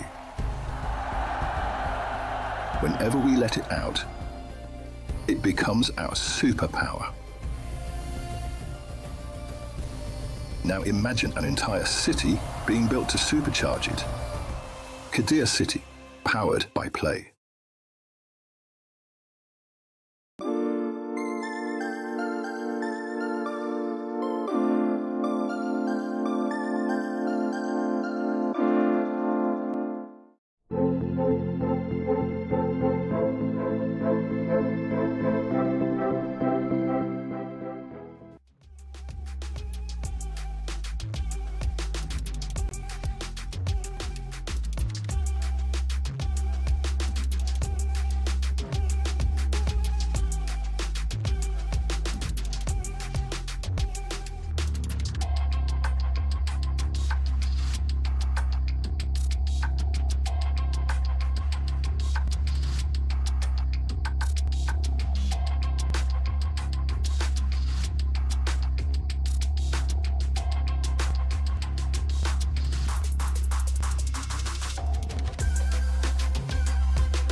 Welcome back, ladies and gentlemen, to the EWC 26. This is Mobile Legends Bang Bang Wildcards, where we see which team actually goes through the wildcards and into the main stage. My name is Phil. Alongside with me is Mirko as well as Brigida. Earlier today, we did see Alpha 7. Unfortunately, probably haven't properly woke up just yet. Maybe some jet lag, maybe some jet lag hasn't gotten used to it. But this time, they get to prove themselves to be like, hey, you just need a game one. But they're going up against KOG, though. Oh, dude, Yeah. back-to-back banger matches, man, against Mongols and then KOG. And both of them, well, Mongols, they play a certain style. They play, they're aggressive with The it. They like handshake rotation. the no handshake rotations from Zexora. Now, KOG, they love handshakes. They love just bringing the action towards you, playing around neutral objectives. But Kaizen's been stealing a lot of jungle camps as Dragon Warrior. This is not the best player kind of Dragon Warrior. This is the dishonorable Dragon Warrior. Something to say about KG as well. They don't like EXP laners. 5 EXP bans. Oh. If they don't pick it up early. Yep. Hey, but these are like, I think one of the more interesting matchups in terms of the EXP that we're gonna see, because like they're both MSC veterans Oh, yeah, and champions that we're gonna see. It's 33 and Nats. Nats and did it in Malaysia before. Yep. Yeah. And then 33 In did it too. Indo, yeah. In Indo. Yep. yeah. So if that happens, Serumpun. So can we call KOG the anti-Brig? anti-Brig? Because KOG don't like XP laners. Brig likes an XP laner. Wait, no, I'm a roamer. So Yes, they but- cannot be anti-Brig. Hey, I'm a roamer, but I like mid laners. Yeah. You're a roamer, you just like EXP laners. And I'm a gold laner and I like Hirara. See? See? Just because you are something doesn't mean you have to love that thing as well, right? Okay. Yeah, let's see what the plans are gonna be. But later on, because we are looking at player arrivals, and Look at him. look at him. Kaizen looks locked in. Can you see them? Yes. Yes, he does. I mean, like, here's the thing. We're talking about taking camps away. They also have been known to kind of ignore the turtle and then go straight into the jungle. So that is also something that maybe Alpha 7 has to be careful of. Like, the moment you start to contest with turtle and you're like, wait, hold on. It's awfully quiet here. Can someone retreat back to the jungle just in case my camps get taken away again? Yeah, best player. It already happened. It was like up against Yi Sun Shin, right? So maybe Yeah. they were like in the back rooms thinking, guys, it was Yi Sun Shin. That's not on me. Yeah. But then if they go up against a Kai and then they see the same thing, they're like, maybe we gotta check our buffs, Like, everyone wants our jungle, It's kind of like girlfriends. Everyone wants to get someone else's, Was? Because here's the thing. If the girl is taken, right, that means she's proven. She's worth it, so that you just, Hey, get that one. I mean, I'm no comment, bro. what are we getting at? Because right now, I think it's A7 that we're taking a look at. We did see their performance earlier too, and Let's just forget about it. let's just Let's not just forget about it. Just like look at Mongols' much. first game. Exactly. Forget This about is it. their official first game, I'd say. Yeah. They just Should be. They're just like, it's cold here in Patty, which, by the way, people keep saying there's a heat wave. Maybe next week, next 2 weeks. No, it's done. Or does it come back? It comes think back. It comes back. Yeah. It comes back. Like, we asked, and it says like in 2 weeks. Yeah, just like me and LaFell, we're coming back later. Yeah, not all of us are coming back. Some No, of us are staying. people are staying, yeah. Yeah, because they have like family or something. Can't relate. I mean, congrats, right? Congrats to. hey.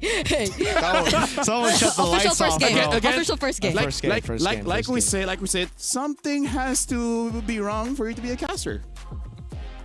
It's kind of like being Spider-Man or Batman. Yeah. To be a Right, right. superhero, you gotta be special. You gotta be special. You gotta be special. What's Right? mine? What's my What's problem? your tragic backstory? Yeah. Or problem? Oh. Let's see here. Your tragic backstory is that you were born. Oh, he's doing the voice. He's doing the voice. You were Okay. born where you know you are meant to be special. Whoa. But people put you down. They try to convince you you're ordinary. They ask you to make your hair blonde. They ask you for your complexion to be such and such. But then you're like, nah, fam. I want to look like Momo. And then now that I am, I'm good. Is that tragic? Looking like Momo They- is tragic. They ask you shouldn't tie your hair up. Put it down. That was back in M7, in case you remember. Oh! They went, right. Whoa. See, I remember the bad things that happened to you because there's not a lot. Yeah. Yeah, that's like the only bad thing. Thank you. Well, Should I say thank you to that? I guess. I don't know. Alhamdulillah, you know? Alhamdulillah. Yeah, Alhamdulillah. Okay. Let's go. You're right, let's go. Let's go. Yeah, let's go. Let's start talking about KOG and A7 on dangerous grass. And they're batting out the Alice here, KOG, so that's a bit of a change. They're batting out the Arlid, respecting the Arlid. Although if it were me, I'm like, you want it? You Even can if have it. obvious, real Oh, quick. so we're yeah. not doing 5-man EXP bands. Yeah, KOG have... I mean, some people might use Atlas EXP. oh, I wouldn't say it's good. I would say I prefer it on the enemy team. Not would in- Sanford use Atlas EXP? I don't know. How would I? You gotta ask him. I thought you would know. But Freya, okay, gets banned out as well. Oh, So Paquito, will it be open? But I still feel like even if Paquito is open. But here's the thing, Phovius, even if we're spick, it's so counterable. We have a lot of mids. Yeah. I don't care too much about the EXP because like whatever, laning phase, but like against a Valir, against a Gord, against a Lilia, against so many mid laners, it just feels a bit awkward. Okay. yeah. But like, I'm wondering if Zushin ban, Paquito ban, Or or Marcel. Like, this is kind of weird. Marcel being Yeah. left open like this. this feels a bit weird for like a mid lane prio because A7, even though we don't want to consider their first game, like, is best player one really comfortable playing a utility, or would he rather not? Oh. just use it. Just use it, you know, Because Soyo, Joy, Yeast and shit. if then maybe you would. Okay, Yeah, Zushin. Yo. listen. It's open. But the Marcel's open. Yeah. Well, picked up. But then, as a Marcel, I hate a few roamers. Namely the Khalid, Yeah. the Hilda, Anyone that can really match his, like, movement. movement speed, and then does a lot of damage to me. Because early game, Marcel is a bit squishier than most roamers. It's only after... Oh. It's only after a few stacks on the Thunder Belt, then you feel a bit tanky. But yeah, Fredrin first pick here, Akaino. Could be the... Oh, he's banned out. The Baksha as well. Oh, That's why right, they take right. the only utility jungle left. So, KOG might have to go back to what they won MSL with, which was Assassins on KZen. I mean, there's still the Balman if they want to try that. That's true. They also Yeah. pick up the Claude so that the Alpha 7 Yves gets into a bit of trouble. Yeah, and at least for A7, they don't really have to worry about like another terrifying Gord game up Yep. against a Fredrin because they've already locked in the juice in. Wait, that's actually something they could pick themselves, but that's only if KOGs also consider like one of the last few remaining.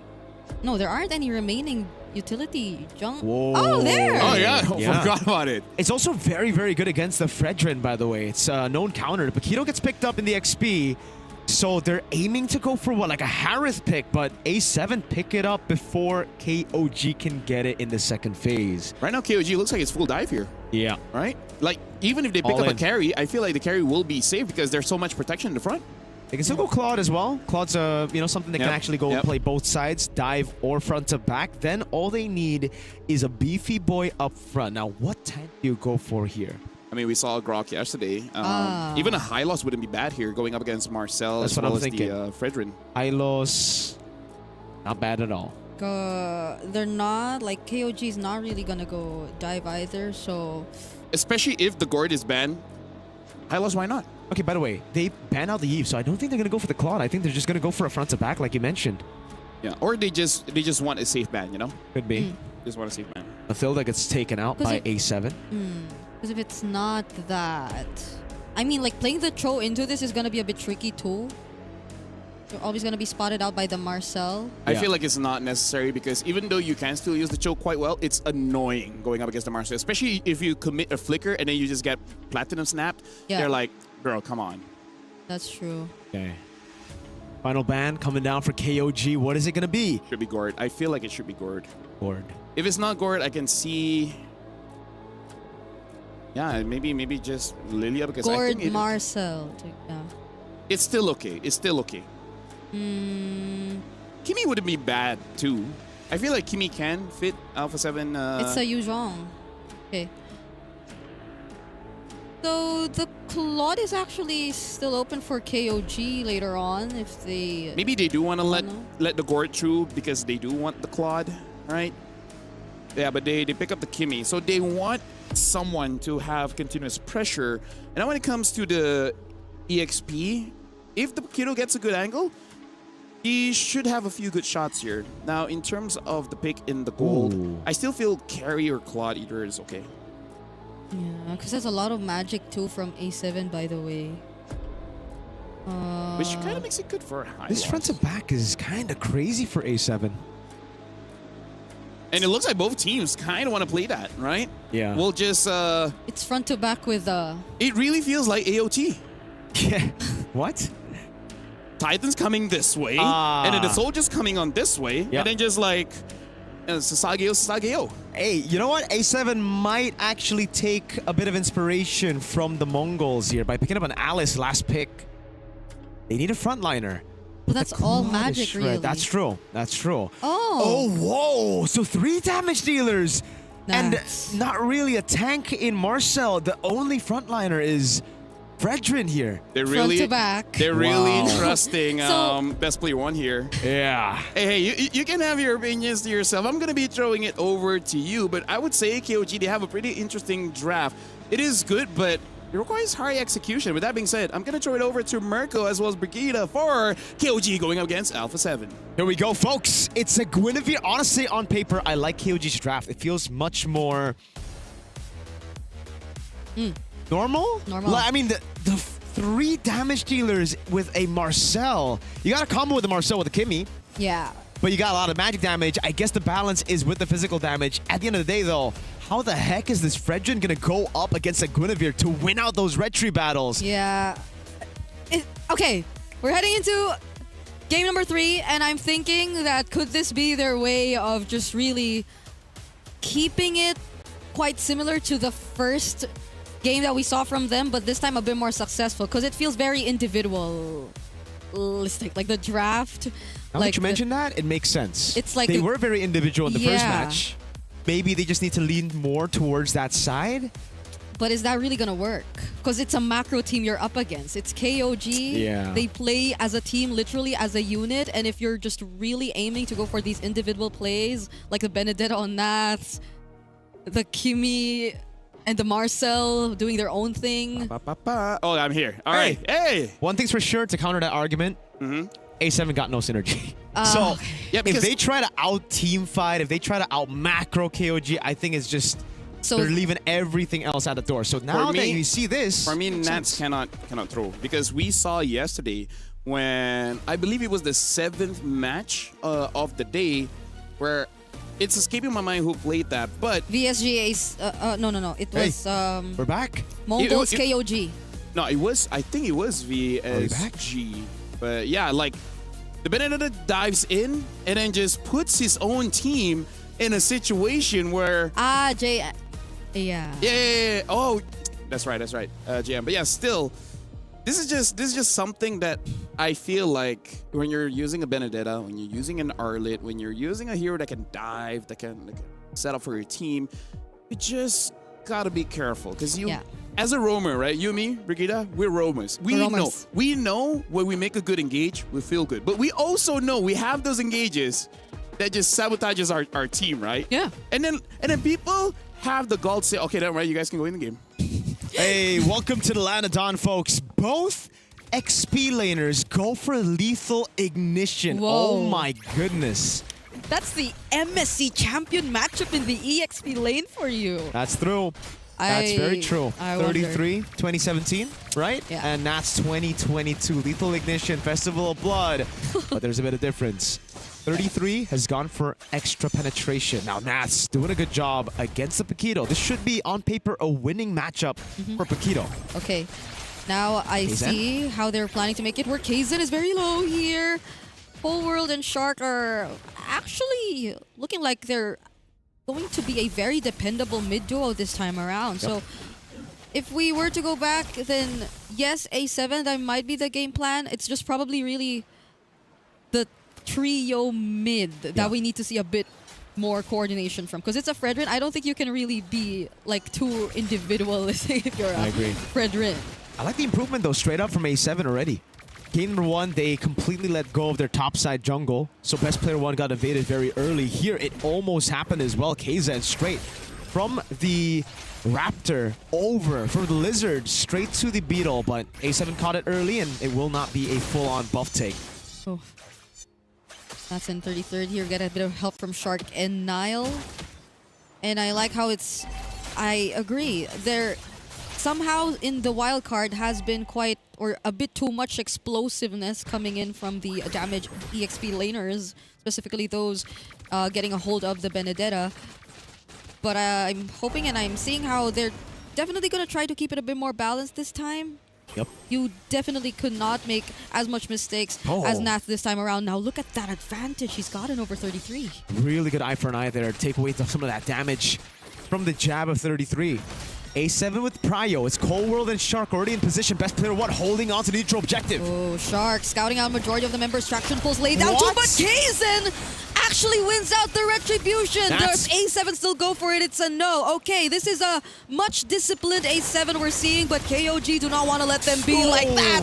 33rd picks up first blood. That was Shark that they found, and now it's the purple buff slowly being taken away from best player 1. But at least they're able to regain their position. That was supposed to be their lifeline. A7 to win out the turtle and to start things off good with this greedy lineup. But KZ's gonna go in. Okay, now they're after best player 1, and now picks up the kill. Nats could barely do anything. He could just watch. Oh my lord. KOG are just outclassing A7. In game 1 for A7, it looked like all right. You know, they started off the game really bad. It was a few cheese movements from the anti-handshake man, Zixora. But this game, they got their pathing. They're forcing out fights. Yeah, but KOG, when they know that they're not prepared, they're not really taking on these fights. Knock up, though, once again, coming in from Zed. And the spatial migration from KZ, not really going to land on anyone. But A7, they couldn't really farm as freely as they want to. Yeah, KOG has just been getting so much tempo on the map. Payan, after that turret goal taken away, KZ just gets out after taking a Beetle. And it's another gold crab given over to Payan.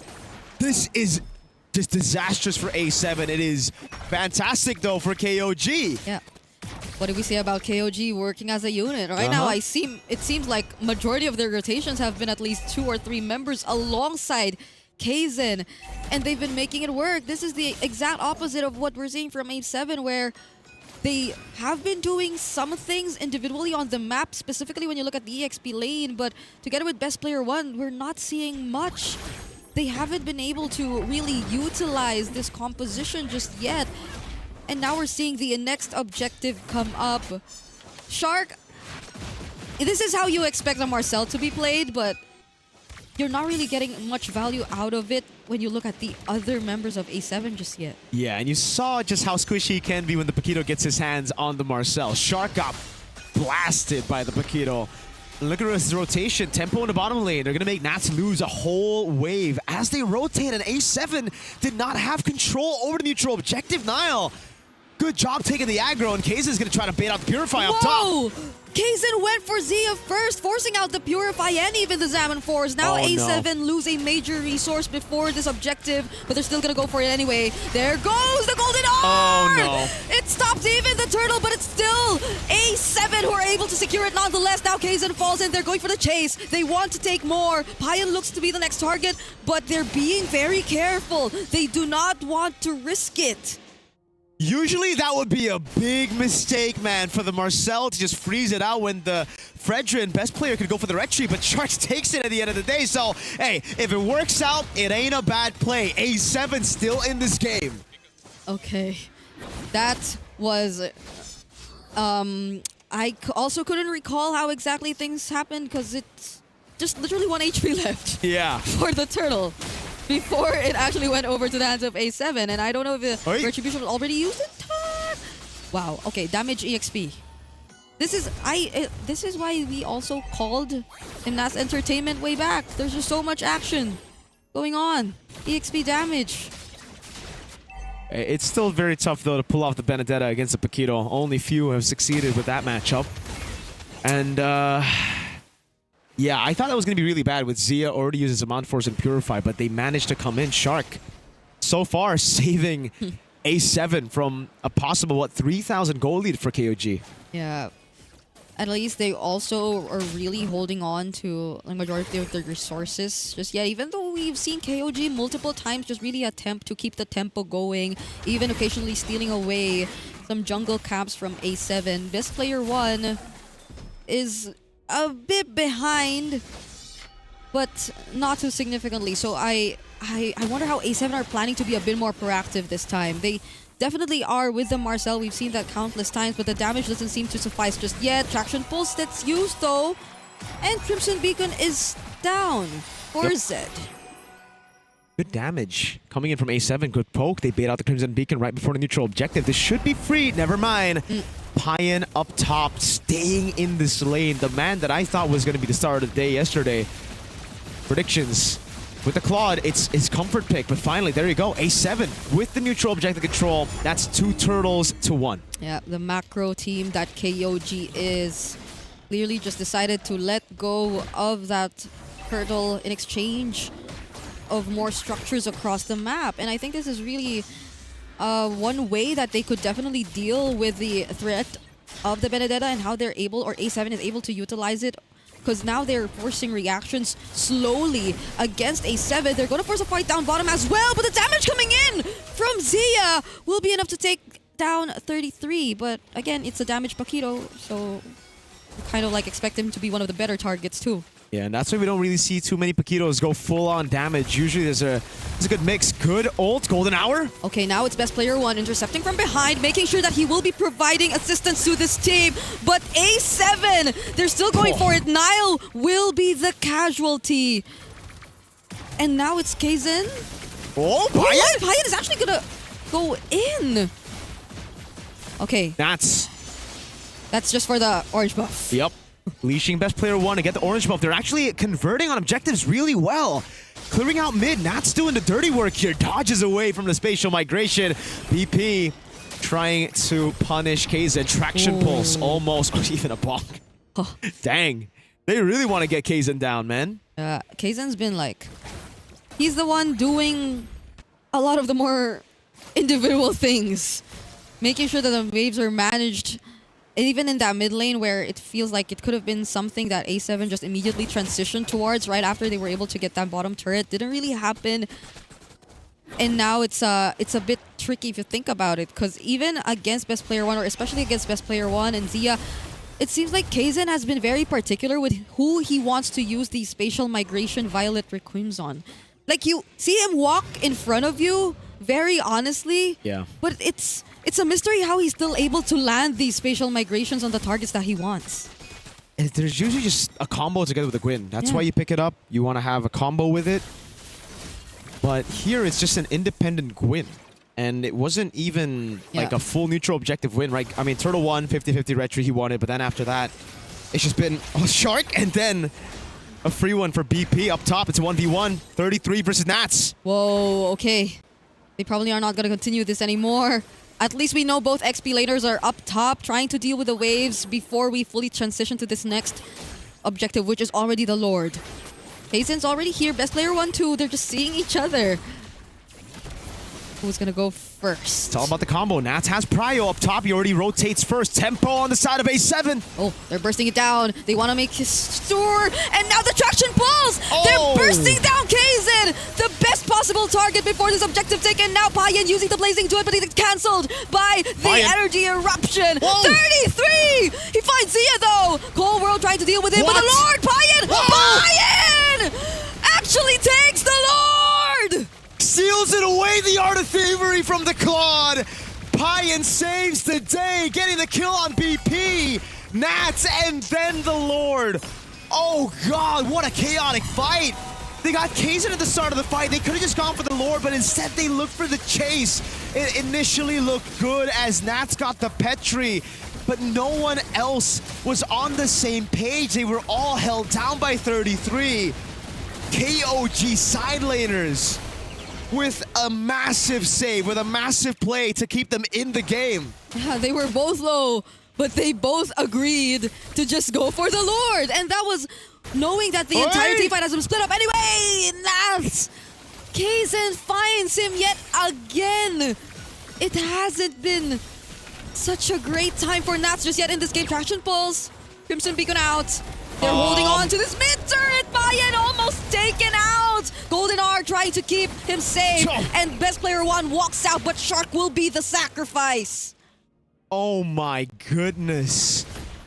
Kaizen gets a spatial migration, but it's buffered by the dash, so Kaizen can't really follow it up with the big Violet Requiem. Still though, KOG are well and truly back in the game. A7 trying to make a lot of plays across the map to clear the waves, but it did not work out. It backfired for Nats completely. A Sokolil for Kaizen, and it seems like it's going to be the tier 2 up top fallen as well. Okay, traction pulls. So they get to defend this tier 2 up top, but it's terrifying. KOG are now working as a unit, and there you go! Kaizen starts things off. Best player 1 is the target, but it's A7 clapping back! They take out 3. They're chasing after Nile, and Kaizen still has the Raging Sandstorm and will get out safely. Oh my god, Nats with the instant redemption, finding the Petrify. What a shot from Zia as well. They're gonna go for the one straight push. A7. Okay, could this be a one-way? Does Diamond Force already laid down? They really wanted to take their time. Nile tried his best to delay, but they still have a minion left. Golden R on Kaizen! And all they want is the base! Kaizen, using the retribution, actually takes out the minion, but they still have one wave left, but KOG are back! Oh, what a save by Kaizen. Nile initially, it looked kind of troll. Walking up there, trying to clear out the wave, but they calculated it just for Kaizen's retreat to be up. It looked so darn good already for Shark. The golden hour to keep him at bay, but it wasn't enough. KOG live to see another day, and now all 5 are up. The advantage on turrets non-existent. A7 and KOG both can clear out waves. Nats is still already in the far lane, holding that wave, trying to clear it. 40 stacks on Cold World. Yeah, I was about to say, no one has really dealt with Cold World. I think he's one of the more noticeable players in this game if you're KOG, because it seems like Nats, Zeal take up so much of your attention. Okay, Kaizen gets spotted again. And yeah, that's something I'm worrying about, because Kaizen seems to be the more forward member all the time. Yeah, and it's a big problem. Shark in the back trying to go for the cut. Okay, Zed gets stunned briefly. A bit of panic in the eyes of Zed. A7 know that there's no Crimson Beacon. The backliners are safe. Cold World unnoticed this far, but I don't think he's going to stay unnoticed for much longer. Kaizen with a flank. Okay, Nat's already spotted out. Kaizen, oh my goodness, 33! Did not want to be in that position, but because of that, Kaizen actually will find Nats. Violet Requiem as well, but he had to get out. He's being bursted down really fast. Best player 1 secures the objective, but Bayan! He might have just saved the game for his team. It's a 3-for-3 so far. Nats versus Nile alongside best player 1. But the base, fortunately, minions are spawning. But Nile, can he get out of this? It's a no. Big Bong to seal his fate. Now it's up to 33, who's up in 4 together with Zed. Zed didn't use the Crimson Beacon in that fight. It was already down, so he has it here. Best player 1 straight into the mid lane. Nats with a push in bot. Can A7 look for the end? All right, 33 and Zed. They have such a huge task, but the damage coming in from Nats might just be enough, but 33 is clapping back. 33! Nats taken down by Nats! Nats cannot escape though as Zed finds him too! Big wave down below. The minions. Can it save the day? Gonna get a single base turret. KZ retreats it. And KOG keep their side base turrets alive. Oh my god, what an action-packed game. A7 and KOG going band for band. Both XPs down. There's another wave up top. This is the back and forth that we've been looking for. Kaizen uses the Violet Requiem just to not get caught in that. But they get to clear it nonetheless. Okay, I think we can breathe for a bit now. We still have 90 seconds before the next Lord, and KOG might just get to find their positioning again outside of their base. Oh, my hero moments. How many hero moments have we seen this game? Shark with a turtle steal. Payan with a lore steal. And then we have 33 and the rest of the boys just defending. Kaizen with a red tree as well. That's getting some big petrifies, and it is a Queen's Wing, so that's why 33 was able to really hold on for such a long time, and he's going to go and build some more tanky items. On the other side of the map, though, it is just pure damage for Nats, right now at least. Rose Gold Meteor being the only defensive item. He's building towards the Ares belt. Yeah. So a bit more HP. And I think another good thing is the fact that KOG were able to somehow shut down Cold World, so the stacks have been lessened by just a bit. Okay. They're holding on to that base turret. They gotta. That's the far lane. That could have actually given A7 a massive advantage coming into the possibly last Lord of the game. I don't want to call it just yet. It's not evolved. But Kaizen, it's so hard to be an independent Guinevere. He's always had to use the Violet Requiem before the fight even starts. Yeah. He still gets it though. Good red tree to take it away. It's going to be down for a bit. It won't be detrimental to the Lord just yet. Yeah, and is really trying to find a target from behind still the best way to go around this game now that we're approaching the late game. All purifies are still up. Now it's a concealed play coming in from KOG. Shark will just run away from that. And now let's see how they decide to deal with the lanes before we head into this objective. Because A7 are already starting it up. Hey, wave bot is good for A7 as well. 33 didn't have enough time. Shark gonna go for the zone in the back line on Kaizen. And Kaizen goes back in! Was it the right decision though? He uses the spatial migration to get out. Another concealed play coming from A7 Shark. this time! Sharp using the golden R, but Pyda was able to touch it nonetheless. Best player won with the retribution. The Lord was all they wanted, and now they're trying to run away. They're waiting for the Lord. They want to put an end to this game. Massive play from Shark to zone everyone on KOG from the Lord. And it's free for BP1. No 50-50s at hand. Now it's a push, not an evolved Lord though. KOG have some decent clear with the Paquito and the Claude. 18 minutes in. Although this is not an evolved Lord, but this is 18 minutes in. Death timers are really going to matter at this point, and A7 are just walking with this Lord. They have a huge advantage in their hands, but what can KOG do? Now they're going to group up. Now they're going to play as a team. But will A7 allow them to? Kaizen catches 3! Golden R! Stopping the other members from following up. But the final blow actually lands. Kaizen is nowhere to be found. KOG. No what ultimates are available. It's just buy-in. They got consistent damage though. As long as Zia doesn't have Zaman Force, I don't think A7 can end. Okay. They get to clear. They will be okay. There you go. Zaman Force gets used though once again. 33! Still alive. Shark though gets knocked up. Lantern Flare available again. All base turrets have been taken out. But Sid! We did not expect that Winter Crown Blazing duet combo from Pyan and 33. They're saving this game for KOG. Immortality with Rose Gold. Pyan gonna get taken down. Massive Raging Sandstorm. All right, best player one. He's still alive. He's gonna be okay. A flicker from Kyle. Can he save this game? It seems like no. A7 take their first win here in the wild cards. Match 1 was a warm-up. A7 needed that, and now they are on the board after such a long back-and-forth game. KOG suffer a defeat. Wow, LaFell, what do you think about that, man? Oh, what a game. Well, even though we're wearing headsets, I can hear the groan coming in from KOG because even they're like, I really feel like that final attempt where Khalid goes in and 33 tries to follow up with the damage and then getting caught by the Fredrin killed the Paquito, making it so that they could not defend anymore. Maybe if the Paquito was able to get to the fountain, get a bit more HP, maybe they would have enough damage, enough time, enough HP to defend one more time. But this is one of those games where Alpha 7 win, but I wouldn't, like, there are some mistakes here and there, but I feel like it's more on Alpha 7 just outplaying what KOG has been doing. This is a good match for the fact that both really showed that they tried very, very much, and then, like you said, a lot of hero moments coming in from both teams. Shark, though. Shark took it all the way with those hero moments, man. The golden hour to zone, the golden hour to seal turtle. To protect his own team. To protect his own team from the Violet Requiem. Yep. Shark had it all this game. Wow. Yeah, and the way that there were just really some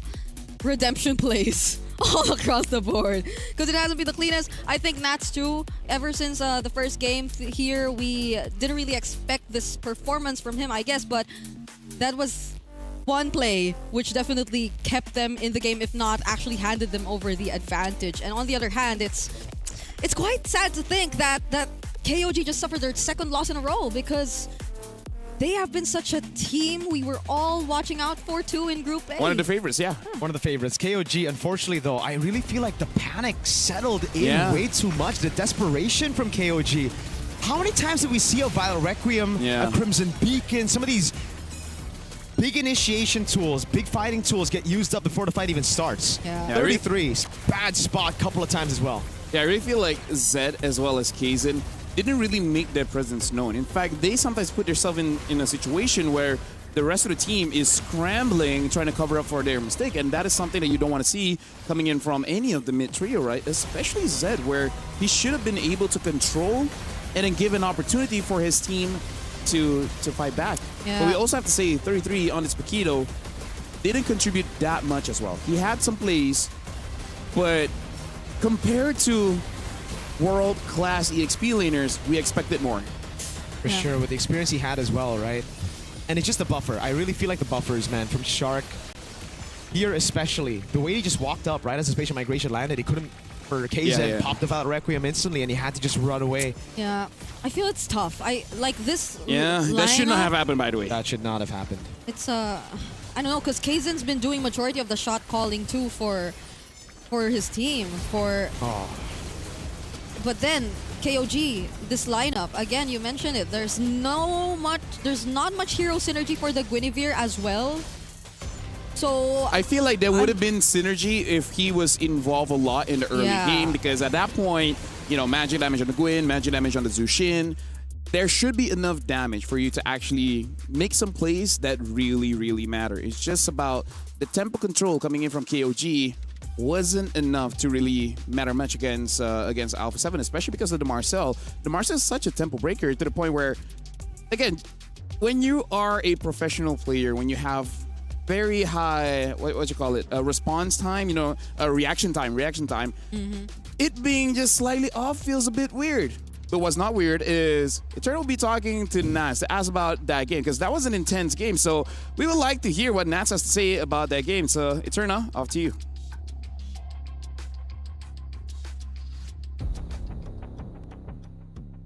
MSC 2022 champion. We finally get to see one another. It's so nice to see you, Nats. How are you doing? I'm doing good right now. Doing good. And I gotta say, that was one of the longer series that we've seen. And of course, you were unable to win your first best of one. So how were you able to reset coming into the second game? First of all, after we lost in the first game, in the first match, we just review our game.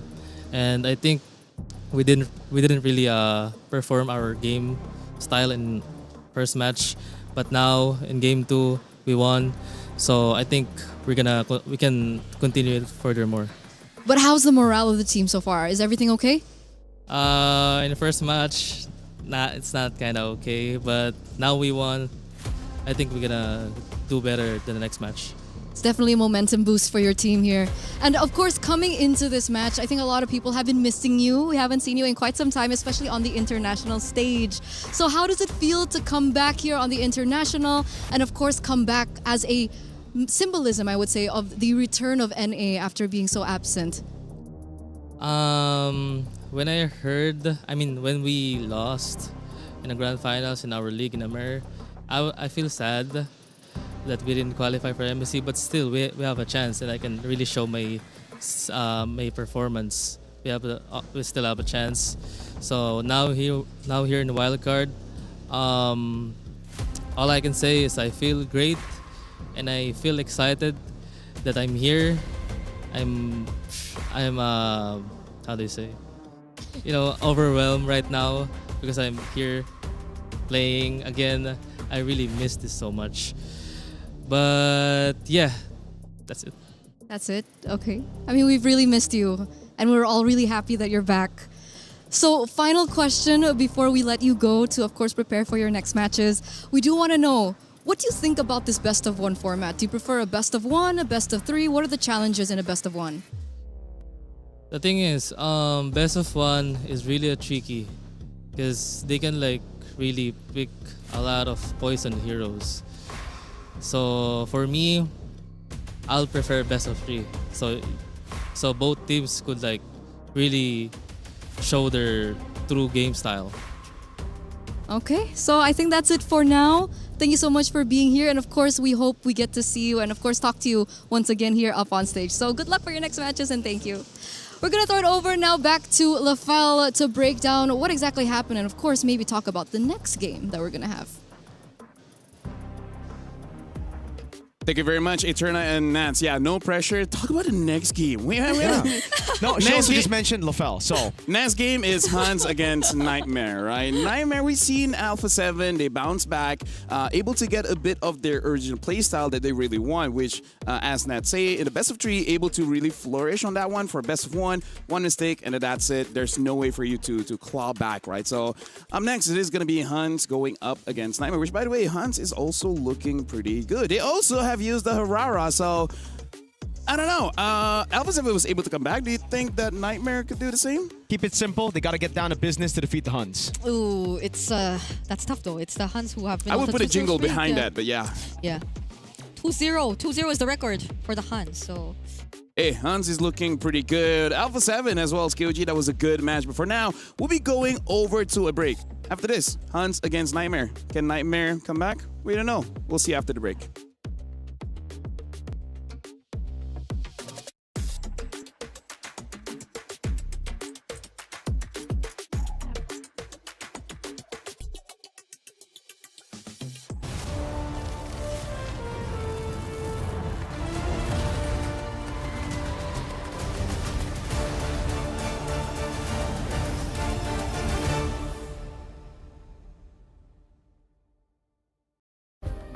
Play is in our DNA. Whenever we let it out, it becomes our superpower. Now imagine an entire city being built to supercharge it. Kadir City, powered by play.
Let's get down to business because we're here at the EWC 26 Mobile Legends Bang Bang Wildcards. Alpha 7, they're able to make a comeback, but now Nightmare, can they do the same? This time going up against the Huns, where they got still meta there. Looking pretty good in the jungle. My name is Afel. Alongside with me is Mirko as well as Brigida.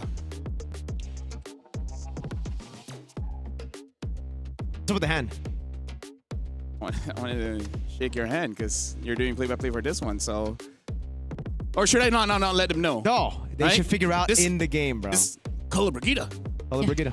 Dictator Brigida. Ah, I mean, that could be you, you know? Yeah, could be your thing. Don't you want a villain era? Like, everyone keeps saying you're nice, you're bubbly, you're wonderful. Don't you feel like one day just act like a queen?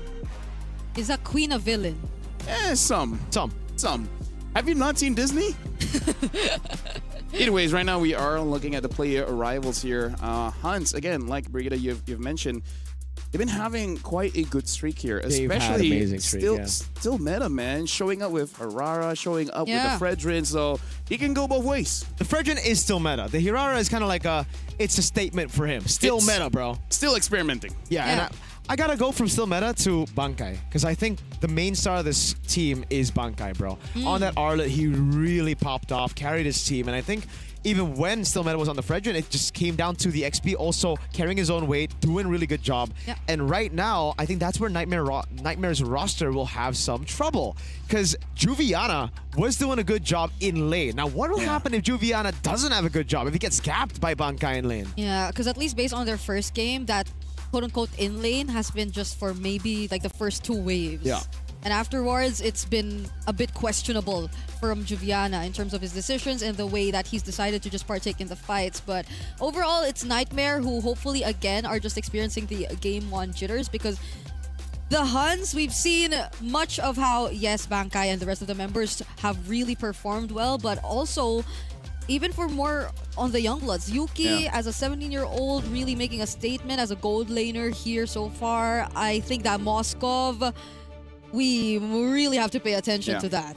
I feel like going into the head of Juviana, I feel like in those situations, what he was thinking of doing is just to open up the map just a little bit, right? Zone them out a bit. The problem is that he was on an Arlet and he wasn't really prepared to actually dash out. Like sometimes you panic, you press the Vengeance too much and then just go back in. But now we're jumping straight to the draft here. Huns first pick and a Nightmare on the second one. Ovia's Eve as well as Baxia banned out by the Huns, and then for Nightmare, betting out the Harara, Freya as well as the Paquito, and that was Lucian first pick. Is this not deja vu? Juicing first pick into a Kai Arlet? Do we want that? Maybe they'll Akai. Oh, The but difference is Phoveus has been banned out, so it makes sense for Nightmare to do it. There you go, hey. Yeah, because I was about to say, Marcel. because I was about to say you do not want to give Bankai the Arlet with a Zushin already prime and ready. Yeah. But again, we can see the Alice. And the Alice still going to be pretty strong against the Arlet, even against the Marcel. Like, Marcel just doesn't like the fighter types because what Marcel wants to do is he touches you and he goes away. But a fighter, he touches you back harder. Exactly, and there's a good fighter that really wants to stick on you.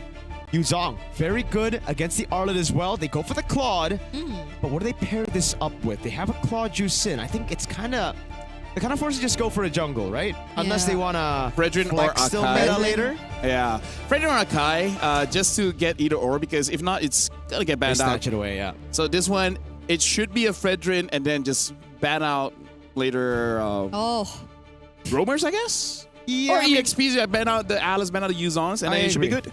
I like that. I like that for Nightmare especially because they have a Fredrin and the Yuzong can be very annoying to deal with for the Fredrin and the Arlet. Yeah, and it's great. The Huns still have like a lot of ways to deal with the Arlet, as you guys have mentioned, but the Nightmare might want to take out some of that. Because I feel like... Yuzong Alice, it's not a difficult ban, no? Yeah, Yep. there you go. Nice Yuzong ban. Knowing the Huns though, I'd rather have Bankai on a damage dealer. Yeah, So yeah. maybe the Lapu Lapu, something that Nightmare might want to take away over the Alice. Banning out the Harif here, so it's like Interesting. Even though they have an Akai. Yeah, Yeah. they even... Well, they banned the Eve. I think and they stuff were thinking of either Eve or Yeah. Hive, and they're like, we have counters for both. And it's like, you know, you really need to think that hard. Oh, the Eve is banned, yeah. Gord gets banned out. Combo with the Fredrin. And the Mathilda for Nightmare. But that does mean that the Alice would be open. But then maybe the damage wouldn't be too much. Yep. So Gord ban out. The carry's still there if they just really wanna Red. and make sure that it'll be a bit more iffy. I think the safer choice would still be the Moskov. Yeah. And you The problem with the Moskov is kind of like a choke. Either you know how to use the hero or not, you know? What are you implying here? no No, We played with the you're Cho saying no earlier. mid is like oh Dude, my choke player just now was amazing, okay? Hey. I don't know what you're talking about. Okay. Like, my KDA was so good because that choke player did took their all the deaths job. for you. Well, the choke player just walked in my lane and died 2 times. So I don't know about that, bro. I think I could have avoided death there. Hey, she left me alone, so I was okay. Okay. Why did you say she? Oh, sorry. Now it's more obvious. Dude, now people know God. it's Eterna. Oh, yeah. Okay. Valentina gets banned out. Picked up by Nightmare. They're taking away the heavy spin. That's a good Valen. I didn't get a good Valen in the previous game, and that's a glue. And the Lapu Lapu as expected. Okay. Yeah, but this means that if they pick up a carry, that's a pretty good counter against the glue. Yeah, could be. But if the glue mounts on the Fredrin and you hit the Fredrin, and you know, it's kind of like, oh man, It's the Fredrin's fault. Fredrin's fault. Yeah. I still think Moskov, especially because you're up against the glue, just slamming down. Spear of Misery, Spear of Misery. bang. If you can use it, I don't mind. Nomad, can you use it?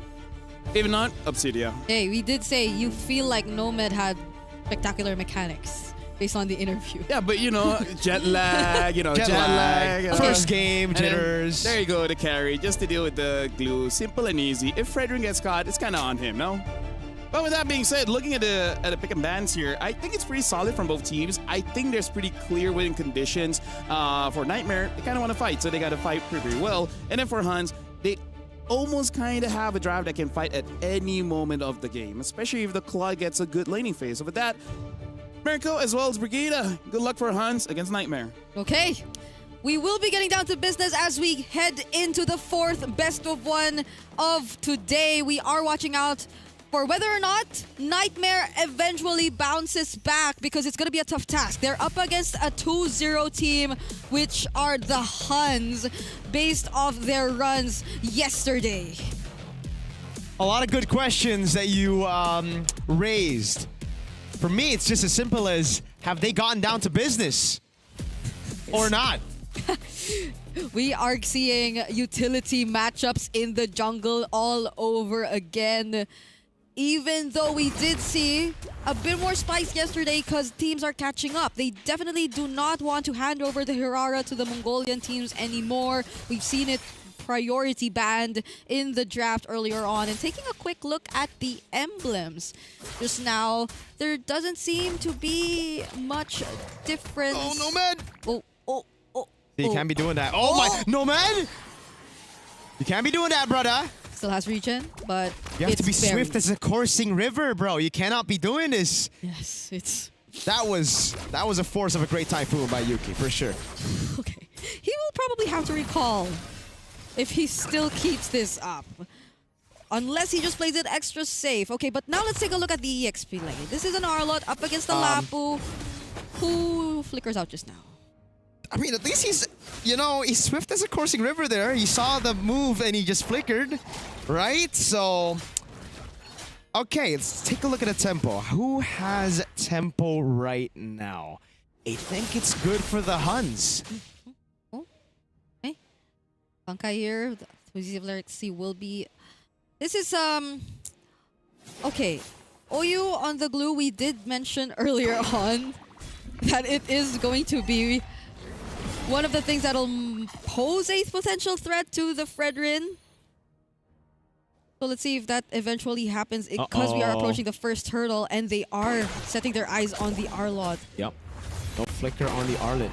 Bankai trying to rotate over. It's going to be the XP crab taken by Still Meta. Bankai trying to get level 4. OU helping him out, but Bankai's actually quite a bit behind. I don't think he's going to get level 4. Juviana doing a good job zoning him. And that's one of the Huns' main weapons out of the fight. Kenny's already low. Yep. A big slam as well. Kenny able to go for the Crimson Beacon now. Bankai in the bottom lane, getting level 4 in time. Is still meta. Is able to get the headbutt, but he's going to get stunned up. Now the heavy spin. Juviana caught in the bad spot. Heavy spin takes him out for a bit. Bankai going to look for the stun. Can he go in time? Oh, you splashed by the damage. I did. Picks up first blood, and now it's a big bonk, but Bankai gets away in time, and Nightmare should be able to get this turtle for free, but Yuki has gotten a few good hits on that turret up top. Yeah, okay. Number one, definitely Bankai. Not immediately picking up that level 4. Oy! Did so much. Still Meta still gets it. But going back, that was really great response from Nightmare. They were able to position themselves well enough. The formation wasn't broken. 3-man energy eruption, making sure that the other members of Nightmare had enough space to work with Bankai. Oh, Bankai! He ults in place, couldn't get out. I'm so sorry for complimenting you, Bankai. Fredrin, Lexi, it was too easy for him. He probably wanted to use it the other way. Or he bumped into the wall.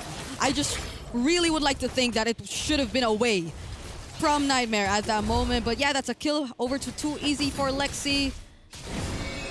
And so far, they have the better start. This is where we're starting to see the snowball. 1.2k up ahead. And this is looking like all the conditions that are necessary for at least Nomad to come online, because we failed to see that earlier on, but it's different this time. On a utility jungler who has created this much space and secure the first objective, this is a much better start for Nightmare. This is the start that they would have wanted to their first match, but yeah. Better late than never, always. Jasmine doing a good job as well. Zoning people in the back as Nomad finally gets a space, but hold on. It's a base, still meta with a heavy spin, straight into the Raging Slashes. Juviana taken out in the bottom lane by Bankai and still meta. Okay. That's a combo, not from the Arlot Akai, or from the Labo Akai, which you really wanted to see. And they successfully make it work. Nomad steals away the gold crab. But at least, for now, Nightmare, they're not really allowing for the Huns to really convert into much. They're still keeping the river control in check, and I think Jasmine has such a huge role to play as to why they're still able to at least manage and get the necessary info and eventually rotate to wherever they really want. But now... Bankai caught twice with the Fredrin now. It's going to be Ida with the rotation as well. Bankai flickers out, Raging. Oh, just the Bravest Fighter, sorry. No Raging Slash. Okay. That was, I think, the animation got a bit confused as well because they were trying to hold him down. Now it's a change of target. I don't know about saying that, Bush, though. Meta gets a pin down on Idid, but he needs to escape. He's too low. Yeah. Nightmare will get this for free. A conceal up top on Yuki as well. He gets a quick picture of him, but this will be a trade with a bottom lane. Oh no, Juviana! Bad habits die hard! Oh. You're not, what? I think he was confused. You can steal the ult, but I don't think you can steal the tanky items of an Akai. Okay. Despite all that though, Jasmine, without conceal playing, forced a reaction out of not just Yuki, but even Oyu. So none of the members of the Huns were actually able to get ready for that turtle, but then, too easy for Lexi, has to let go of this purple buff.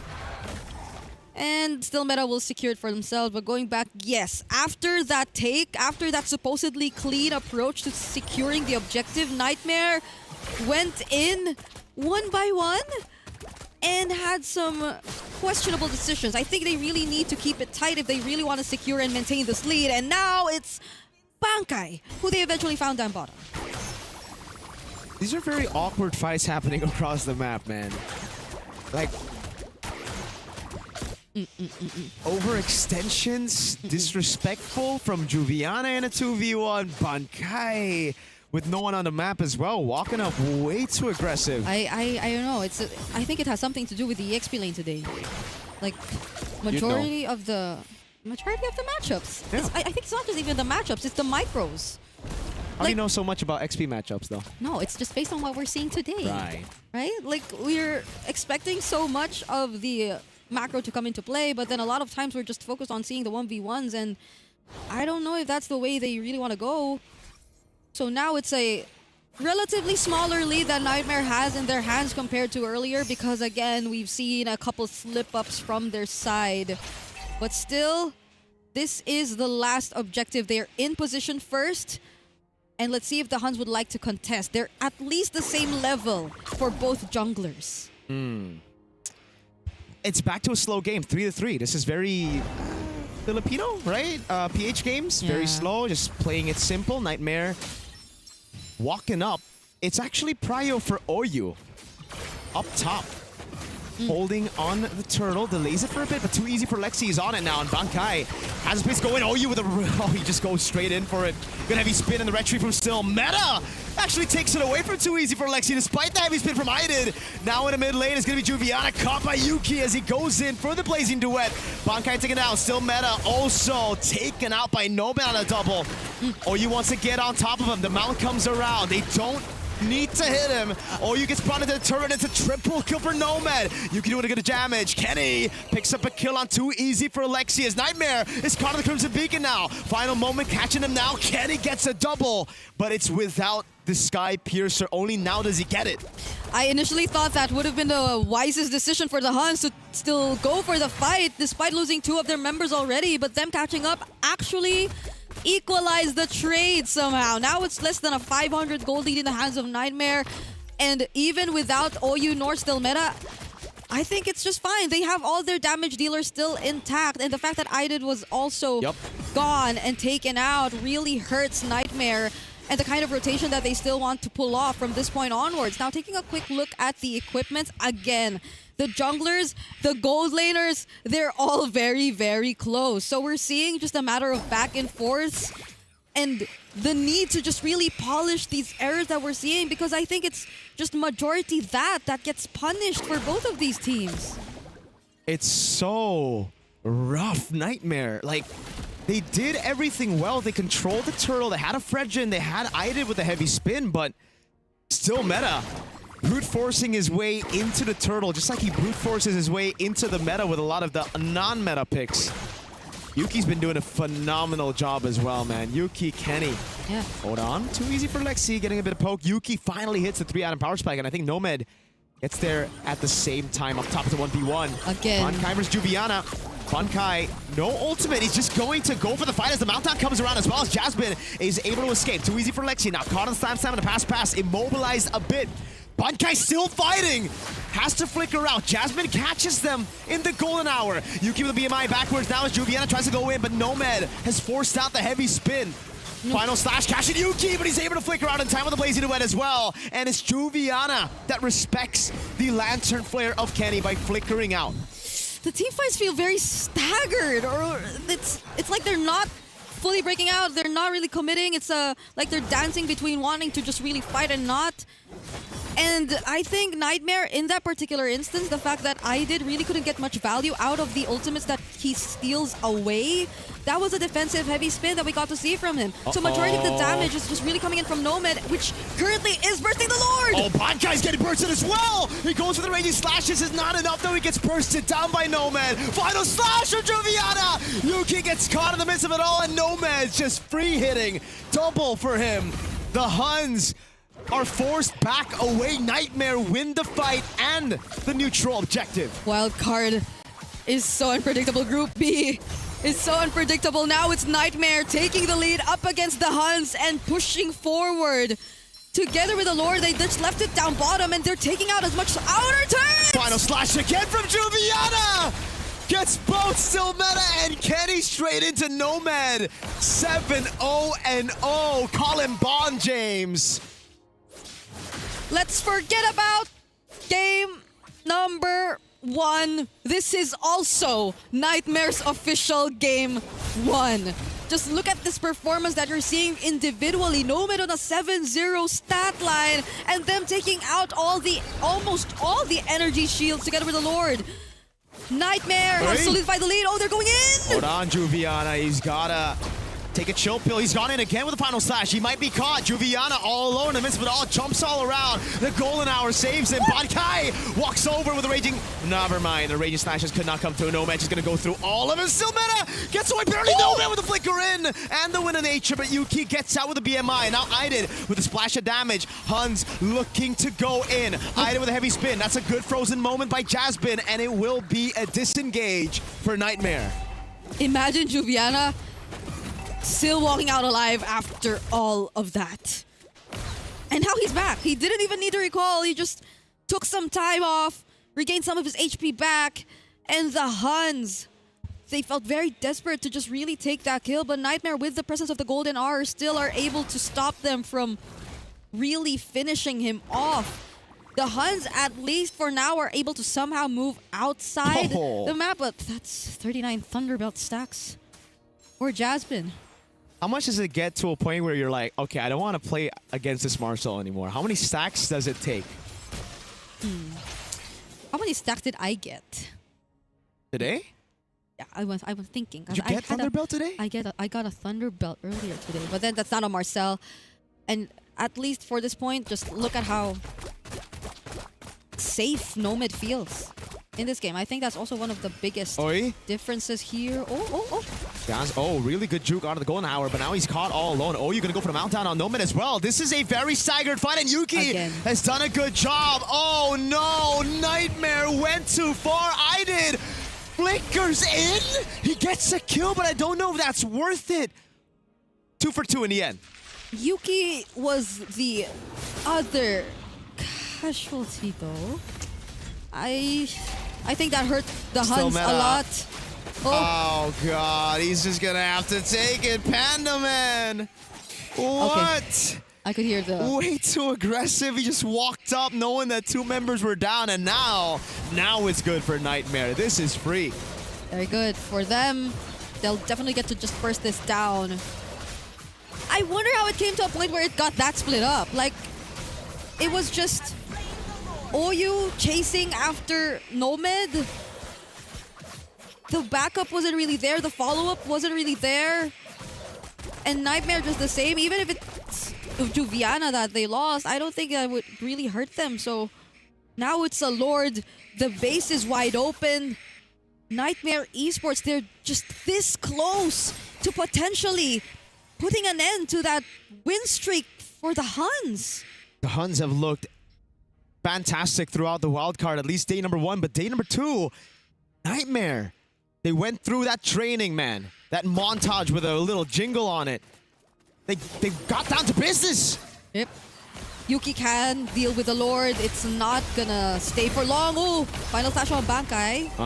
But it's responded over by a Bravest Fighter. Still Meta doing a good job with the red tree as well. Clearing out the wave up top. Now into the mid lane they go.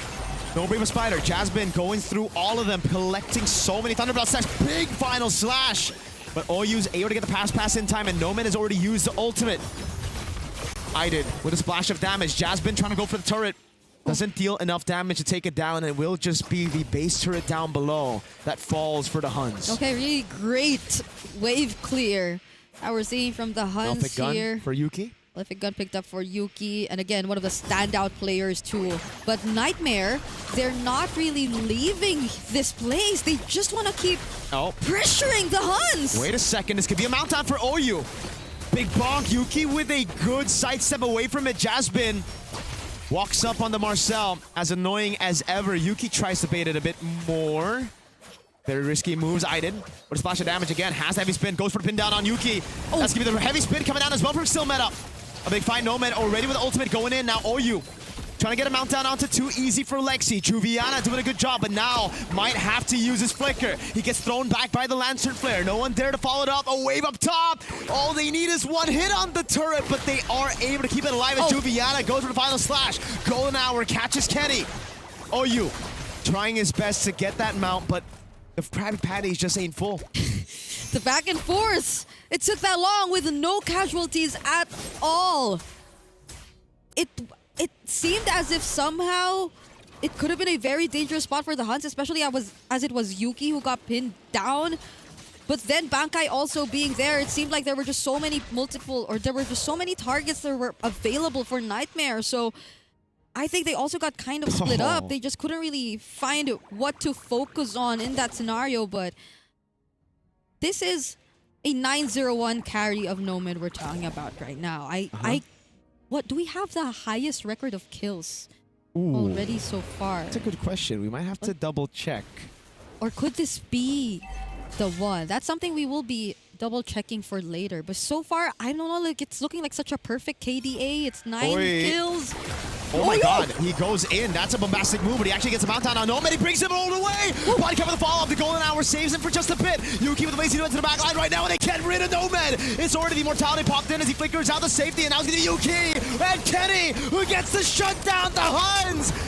They wanted to come back fashion against VSG. Now it's a triple for Kenny. A maniac for Kenny. He's going to go on Jasmine. Jasmine dashes away, and Kenny will have to be happy with a maniac. But the Huns are back in the game. That was so close to being another Juicin Savage.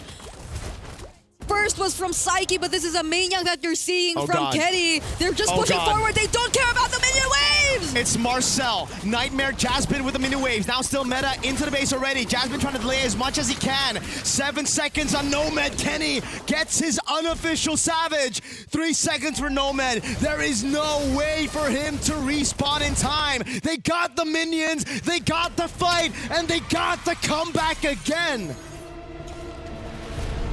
The Huns have pulled through even though it looked so close. Wow. For Nightmare eventually sealing the deal. They were just minions away, a base turret away. But the Huns still emerge victorious. 3-0 for them this time. And we've been having very long games today, right, LaFell? Yeah, I mean, like, how does Huns keep getting away with this? This is like what, their second comeback victory, where again it looks very bleak. It looks like, all right, this might be over. There's nothing that they can do. The first time it was Yuki on in Moscow, right? Now is the Zushin. Yeah. But Kenny getting that maniac and eventually getting the final kill, but still. Wow. Having good games. Long games, but good games. The Huns, man. The Huns. Can I just really like point out that last glue play too from OU. Oh my god, bro. Getting hot in here. OU's. By the way, talking crazy about highest kill, it was actually from another Mongolian, Zexora. I believe it was 11 or 12 kills on the Harara. With 11 or 12 assists. And okay, and that was a win, right? That was a win. This one's a loss.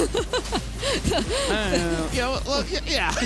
No. With that being said, we got to talk about this game, and I really feel like the Huns, they just have that clutch factor, man. Yeah. I mean, like, it's one thing to win, it's one thing to come back, but somehow someone will step up just enough to turn an impossible situation to become winnable. And Kenny with Yuki were the two dudes here, right? Fantastic. Bankai, I'm sorry for complimenting you. I will. Yeah. I learned. It's okay. Curse we are world-class Casa Cursors. Yep. Look, it's like Bankai just gets shredded down. He did a good job zoning, but all these fights have just been good for Nightmare. Juviana was actually the one gapping Bankai in this game, but like you said, LaFell, Huns, every time someone does a mistake, the others step up, and this game, it was OU on the glue. Yep. Wow. That looked like it could have been a misplay. It's like a very risky play to go for. Wow. I mean, But- Wow. I mean, like, again, here's the thing. It really does look like, when it comes to the Huns, one thing that we can say is that they can adjust mid-game, right? Some teams, they just can't get back on their feet, right? They're having a rough start in the mid-game. They try to do something, but then they just couldn't really recover. When it comes to the Huns, it looks like, give it enough time, they'll figure something out, and then they can play around it. So, honestly, brilliant performance coming in from the Huns. And honestly, brilliant performance coming in from Mongolia as a whole, right? Mongols had a bad game one, but then that's it. That's the only one. And then Huns, even during the game, it looks bad. They somehow make it work. Yeah. And they influence so much of the drafts as well. Such a downloady country, right? Mongolians love to download, man. They take a few games to just settle in, you know, a couple of minutes in game as well to be like, oh, so this is how they play. Then, for some reason, they're able to just switch from first gear to sixth gear in that fight. I really think the Moskov would have helped them in that situation against the glue, bro. I mean, like, the carry was pretty strong. It too. was. Really It good. was. Yeah, because again, he had over 9 kills. It really It was Bond James for a second. It was Bond James. I was super confused. 7-0, man. Yeah, I know. But yeah, in that kind of game, still Nightmare hasn't gotten a win. But at least we can say they got into a certain form, right? Yeah. And again, it's not like they're gonna get eliminated. It's just that at this point, they just need to get their reps in, which they are. So by game number 3, I think they're really locked in at that point. After this, Alpha 7 will be playing against FUT. So we'll see whether them rising up will be enough to go up against FUT. Because Foot Gaming so far is Foot Esports looking a bit too strong. Yeah. And I think Nightmare are going to have a tough time in their last series today as well, because that's Falcons Mena. I think they will definitely want to get revenge from what happened yesterday too. Want to keep that best of 1 streak going. And considering what they've shown here, I think it will be a really good fight too. Like against Falcons Mena, Nightmare Esports, that's a match I'll be looking forward to seeing. Yeah. Again, we could talk a lot about the comeback of Hans. Looks like we are preparing the interview, which, by the way, thank you very much for you guys for handling the 4 first best of 1s. Don't worry, I can handle the rest as well. You know, after this, We'll leave it to you, man. Gideon as well as Nicey will be helping me out. So I hope since you guys had the long games, It's the opposite. it's gonna be the opposite. But for now, we'll be throwing it over to Eterna to talk with the Huns, because that was an amazing comeback. How did that happen? Thank you so much, guys. It's Eterna here with, of course, OU from the Hans. We finally get to talk to him for just a little bit. And I think we do want to ask that follow-up question that LaFell throwed out earlier. That was an amazing comeback. How did that happen?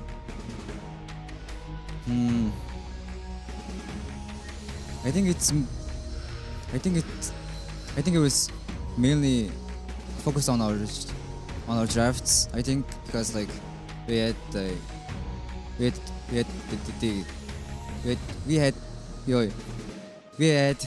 cloud. Yeah. Okay, so it was the Claude pick, was it? Is that what you're trying to say? Okay, so the Claude pick was one of the main factors, and if we're talking about the drafts, it's okay, calm down. I think he's still overheating from that amazing game. We saw that, we do now see that there's a respect ban towards Hirara for still meta.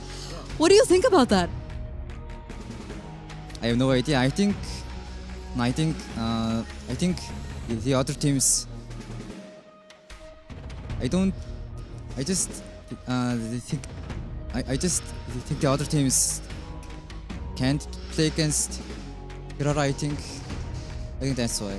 Okay, so they haven't found a way around the Hirara. That's why they always try to ban it out. Okay, so congratulations though on this victory, because now you are going to be heading towards the next stage of the wildcard. So I don't think we're going to be seeing you play up until maybe day 4. So what is that preparation like coming into that best of 3? Maybe more scrims and more. Yeah. It's just that. Okay, so they're gonna scrim more. They're gonna prepare more. Why are you so nervous? What's going on? I started when I speak, so I'm kinda. It's not because of me, right? We're okay, right? Yeah. Okay, we're okay. I just had to make sure. Okay, so who do you think you are going to be facing, and who do you want to be facing here in the wildcards? Who do you think is as strong as you that you want to face? Mongols and Foot Esports. Okay, Mongols and Foot Esports. All right. Thank you so much for this interview, and congratulations once again. Hope I get to see you again, because we are going to throw it over back to LaFell and friends. Bye-bye, guys. It's LaFell and friends, and Eterna, you make us nervous, man. But shout out to you. You're an amazing interviewer. A lot of charisma coming off of Eterna. She make us nervous. At this point, bro, Eterna might be Mongolian team's #1 public enemy. Right? It's the Huns, and then yesterday a handshake. There's something going You on want to get right on now. stage? Come on, look at Eterna. Hey. She's lovely. Come on. Yeah. #1 Mongolian enemy.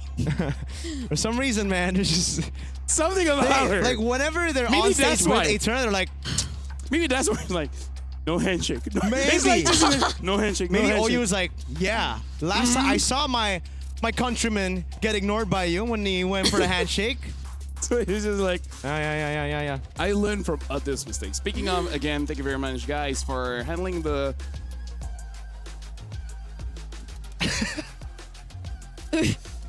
I just tried it. I just wanted to try it.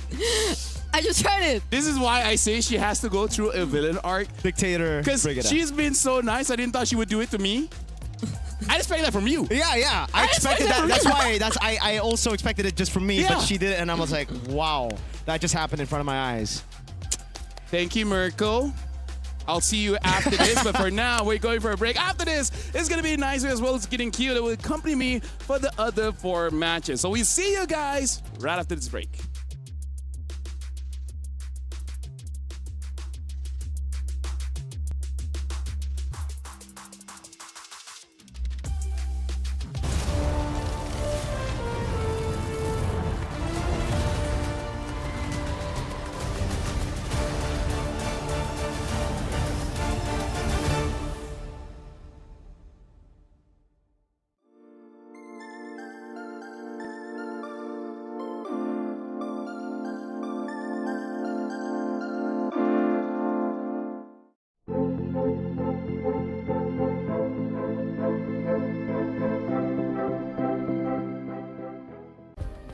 Play is in our DNA.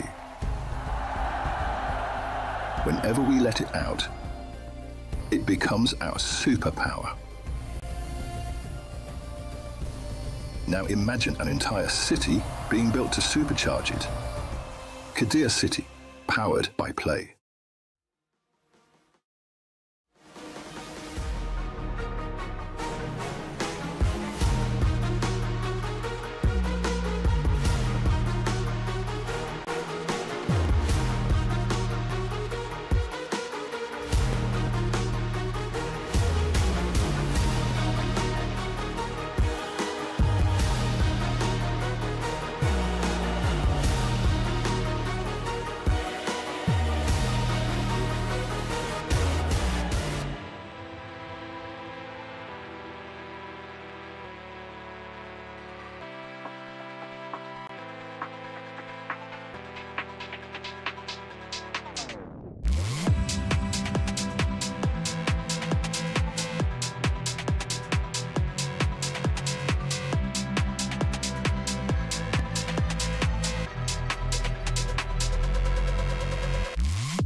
The human body was built to move. Not trapped at a desk in one singular posture for 12 hours a day. It's time your chair evolved. This is Secret Lab Titan Evo. Ergonomically engineered for you, gamers, hybrid workers, artists, backing your every move. We were there.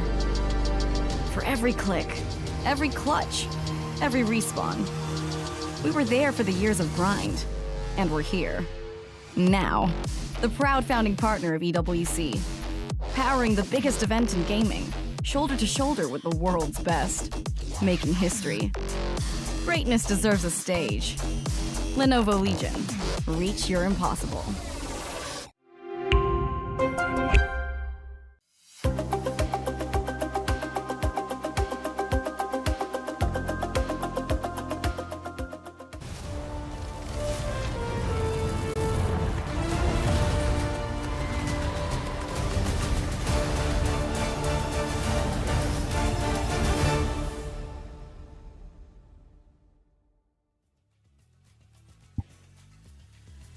And right now we're jumping into game number 5, where honestly the stakes are higher for both teams as we're about to set up for this one, because for Alpha 77, for now, if they win this match, they have eliminated VSG. And for Food Esports, if they win this one, they secure top spot of Group A. Welcome to the EWC 26 here in the Mobile Legends Bang Bang Wildcard. My name is Afel. Alongside me this time is Gideon Q as well as Naisu. This time we've seen Merkel and Brigida having longer games. So, okay, a bit of fairness. So, hey, we'll see. I think we're still going to be having longer games though, but if we have short ones, wouldn't complain. Stop. Don't jinx it just yet. I think that me and Naisu here, we're ready to have a pretty short day, and we also want to figure out whether or not we're going to see that number 1 spot from each of the groups. Because again, it's pretty high stakes. If you get number 1 spot in the groups, you just get to chill. You get to chill. I think also a lot of people are waiting to see Alpha 7 play. And, you know, it's hard to call them either. I still call them Area 77. Yeah, man. Like Area 77. Alpha 7 is here finally to play. They're 1-1 right now. And can they stop the streak that Foot Esports has been on? I mean, they've been very dominant, very strong lately in their previous 2 games. Yeah. Here's the thing. If I believe if you're number 1 Group A, you'll be fighting against number 2 of Group B. Number 3 will fight number 4, you know, et cetera, et cetera. But for now, it's really on Alpha 7 because... Again, VSG is going to be watching, and they're hoping that they're hoping that was the last win for Alpha 7, and it was a bit of a struggle. But we have seen micro brilliances coming in from Alpha 7, but with that, we also see some mistakes. One of the biggest, I would say, win conditions for them actually was securing the Marcel for Shark. So I think that is something that Food Esports had to be careful of. Well, I think that this entire tournament, the 2 big standouts that we've seen, well, one is big, the other one's not so much, is supports. They have been phenomenal in wildcards. I don't think we've seen like an awful support just yet, but we've definitely seen some hit or misses when it comes down to Minotaur. the EXP. Oh, okay, that one is, that's less on the player and more of the hero. I want him to work, man. I want him to work. I love want him to Minotaur. work. You know, let the Minotaur work. But you know what's funny? What's funny? Just now, me, Mirko, Brig, we were in rank, and we fought against Minotaur. Just Rogue. now? Yeah. And then, even the opponent's like, report Minotaur. I'm like, bro, it's not his fault. What can he do? What is wrong? What is that? What is the hate for Minotaur? I don't know. He's one of my most played roams. Same. And I've got a pretty good win rate on him. I don't know. We'll see whether or not we might actually see it again, because we're looking at that Foot roster. I'm excited to see something new from them, whether it be Minotaur, maybe something else along those lines. Not Florin.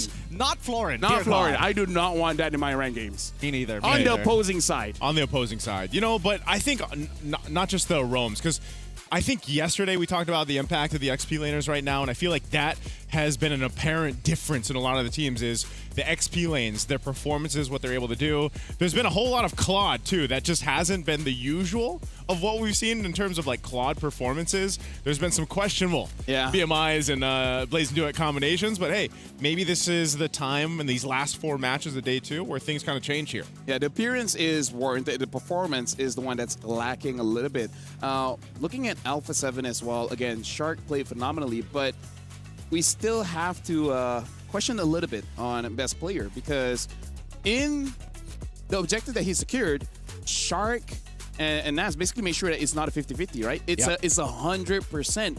Those who just zone everyone out so that is not going to get contested as well. But again, this is just the thing that you have to get used to as an assassin jungler transitioning into a tank. Yeah, it's definitely not going to be easy, but I also want to highlight that as much as the support system of Nats and Shark is there to help, I think that Shark, standout player with his game IQ in terms of his timings of turning around fights, the one that I'm going to be a little critical on, because he's got the most important role, Cold World. He ended that game 8-1. He was looking so good. That one death costed them 4 extra minutes into that game. So I'm really looking to hopefully he plays a perfect game, and this should be a sweep. But then again, that's just me. Hey, you know what? I think a lot of people share their sentiments when it comes to Alpha 7. Again, they've seen 2 games now, so they got 1-1. And yes, Shark, we called it when we were watching it in the talent room. We're like, oh, dude, it comes down to this one big ultimate from Shark, and it happened right on the dot. So I'm just thinking, hopefully they've had enough to kind of shake things off, because they, you know, they got the 1 game warm-up they needed. But we got to talk about our opponents for the esports. Number 1, first Savage, game number 1. That's true. Already set a tone. And the other thing is, they haven't had a hard game. They haven't really been challenged. Like, all the wins so far is just kind of like, We're just doing our thing. I totally agree with you. I think that Foot has had a comfortable experience. Obviously, there's some like a little bit of resistance here and there, but the most important thing is that their fundamentals are strong. Their players have the mechanics, and so far they haven't been punished for any of the smaller details in the game. Yeah, the wild card is in that it's that environment, right? Some teams are going to have more challenging opponents than others, but one thing that's for sure already that we've seen today is the development from day one. There's a lot of information and data you can get from one day of 8 best of ones, and we've seen that be the course here already. Even the draft itself, as we're about to jump into the draft here for this one, you've seen the changes. Priority for certain teams have shifted a little bit. Some of the options of what kind of jungler you want to pick up maybe hasn't changed too much because there's still some really dominant ones to consider, but off of one day and now almost halfway, or we are halfway through day 2 of the wild cards, things are falling into place for this wild card meta, as we call it. After watching every single game, I feel like Foot Esports, they are main stage ready. So if Alpha 7 is able to beat them, then they clearly deserve to make it through out of Group A. But, that it's unfortunate, but one team will be eliminated. So now, if we're talking about the bans, picks and bans, so far Nats has been using the Arlie as well as Benedetta. And especially for me, not the best performance so far. It's okay, especially on that Benedetta, a few redeeming plays, but we'll see how it shapes out. Right now, looks like Alpha 7 will be on the first pick, Foot on the second pick, and then Foot banning out the Paquito as well as the Marcel, and then instantly ban out the tanks here, Baxia as well as Akai. The thing that is the best of one, so far, I think that A7 is following a very similar pattern to how they've been drafting their past 2 games here, and I think they just want to be able to have options open for not only Nats, but maybe even for best player if there's only one tank available. Yeah, not just that, but depending on, priority like we've seen for A7 has really been the XP lane. I don't know if that's actually going to change on this one. They do ban out the Eve.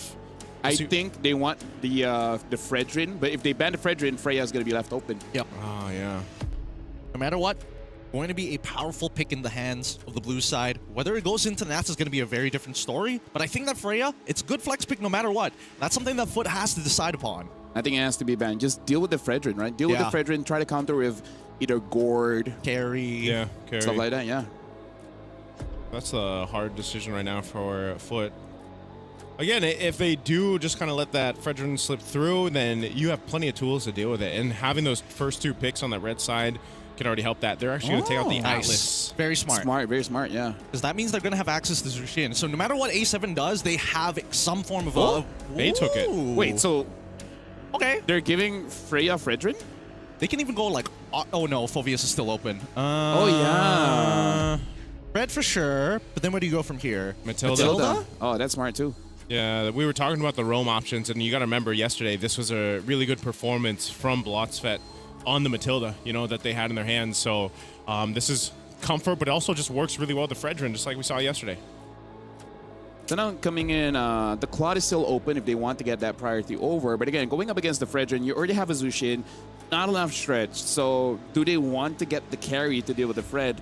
It's just unfortunate. If you pick up early, you might get countered later on. Yeah, I think they also need a mid laner that's relatively independent, right? Because unfortunately for Matilda, depending on what that matchup looks like, it's hard for her to actually help with the push. Not to mention, she's good at poking, but that's kind of it. She's good at assassinating if they can play like me. Yeah, I mean...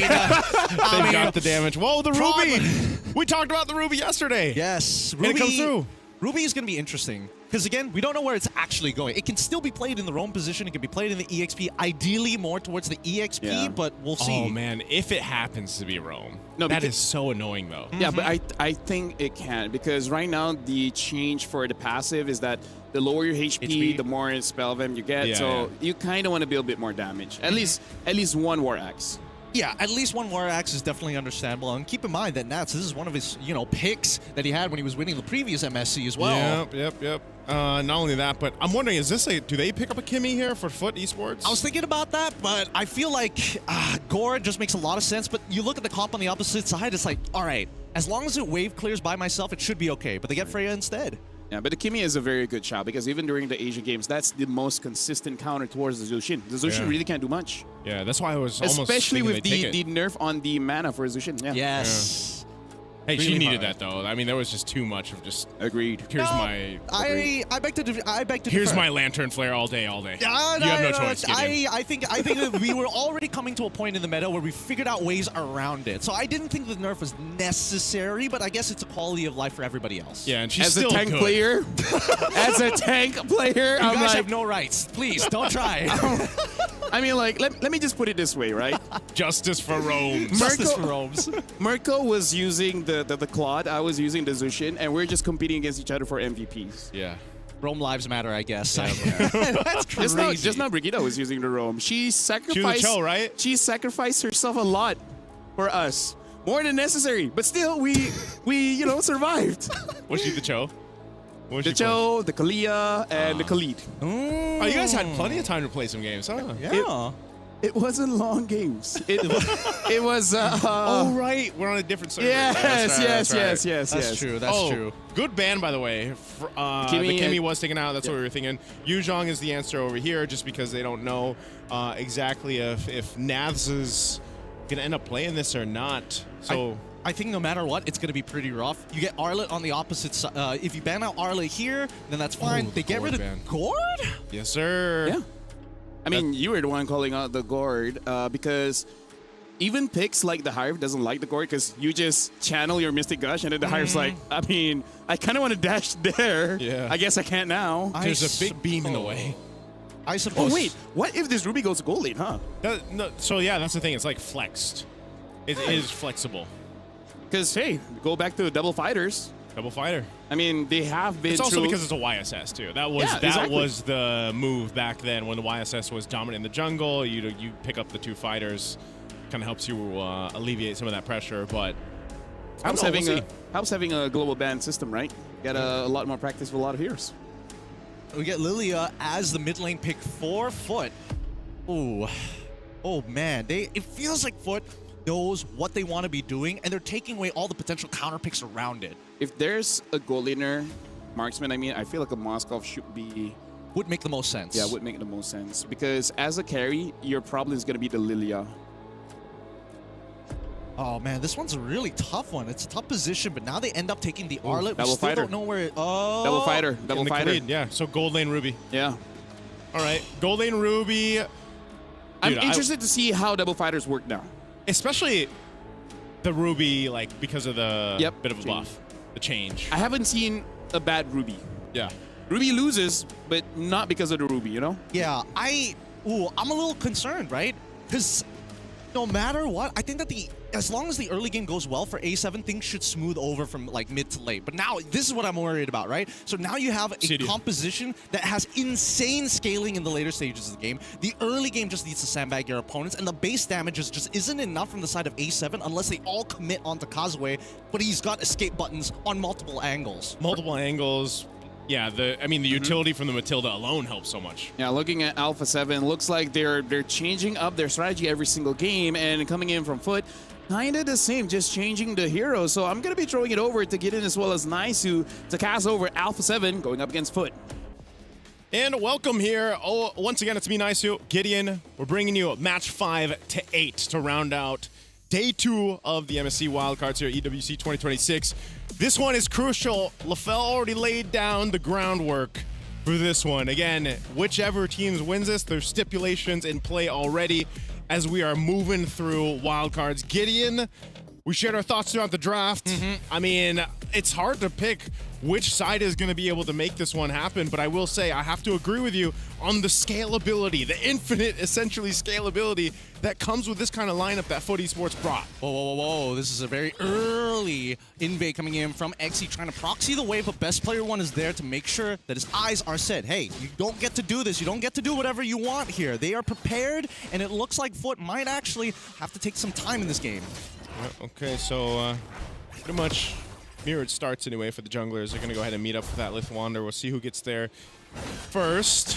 Bit of a poking happening here. Shark already going to flicker out of there, but I think they are able to get control, at least for now. I mean, just look at the way that they're calling upon for resources, right? They fought for Litho Wander. They managed to kind of break the freeze on top side with the help of Shark moving up and towards Nats' lane. It's still going to be a difficult lane, don't get me wrong, but he can't afford to fall too far behind. Yeah, this is one of the things, though, when we talk about that infinite scalability with Foot Esports' lineup, like we've seen previously with these kind of heroes, you have to start to think, all right, for A7, leading into the first objective, which seems to be the case for them. They're going to wait for that, right? That's where they are going to be able to shine. The precision I feel like that they need to execute this kind of composition is what's so important from them. I'm talking about you have tons of crowd control. Yep. But is that enough? Or was the game plan, you know what? Let's go ahead and overload the crowd control. So if we miss one, we've got another, and then another, and then another, and then eventually one of those will connect and land and give us a favorable fight. But then is there enough damage to actually win those early fights against Foot Esports? Yeah, I'm thinking that, like, for the most part, that's why we're seeing just a lot of emphasis here to make sure that Nats is down, right? But let's not forget about the timing of these Purifies. They can catch Nats out of position with a good, well-timed Purify, but Nats already caught Final Slash already through. Oh, he flickers away just in time! Doesn't get hit by the Fall of Valkyries as XE is now opening up the map, creating that space, and Cold World and Best Player 1 can fight forever, so they'll just dance around him. They're going to dance around this turtle here. It's held at half health, but down one. Oh, they're going to go for Shark. Shark's in trouble. He ends up going down, and it goes over to the worst person possible. XE finds it, and now continues to open up the map. Cold World gets the first initial knockup, but here comes Bloodzette just to support the back, and they can't deal with this any longer. Oh, man, a really interesting decision there from Alpha 7 to go ahead and stay around that. They now have to deal with this pressure towards the buff, but Foot Esports will get out. They're happy to go ahead and actually counter punch, plus get the objective. Turtle secured here. Shark's still waiting for that level 4. It's just unfortunate that he had to go down before the fight for that turtle. Right now, a lot of work here for Best Player 1. He's gonna have to hard carry this because he's the only one who really scales well late into the game. Orwell is doing a very good job at maintaining his presence and also slowing down the rotations for Blotzfett. But this game continues the way that it's going. Foot will eventually win. Yeah, it looks like the plan right now is just to go ahead and feed as much resources and gold over to Best Player 1 on this YSS. XE doing his thing. This is what we saw yesterday.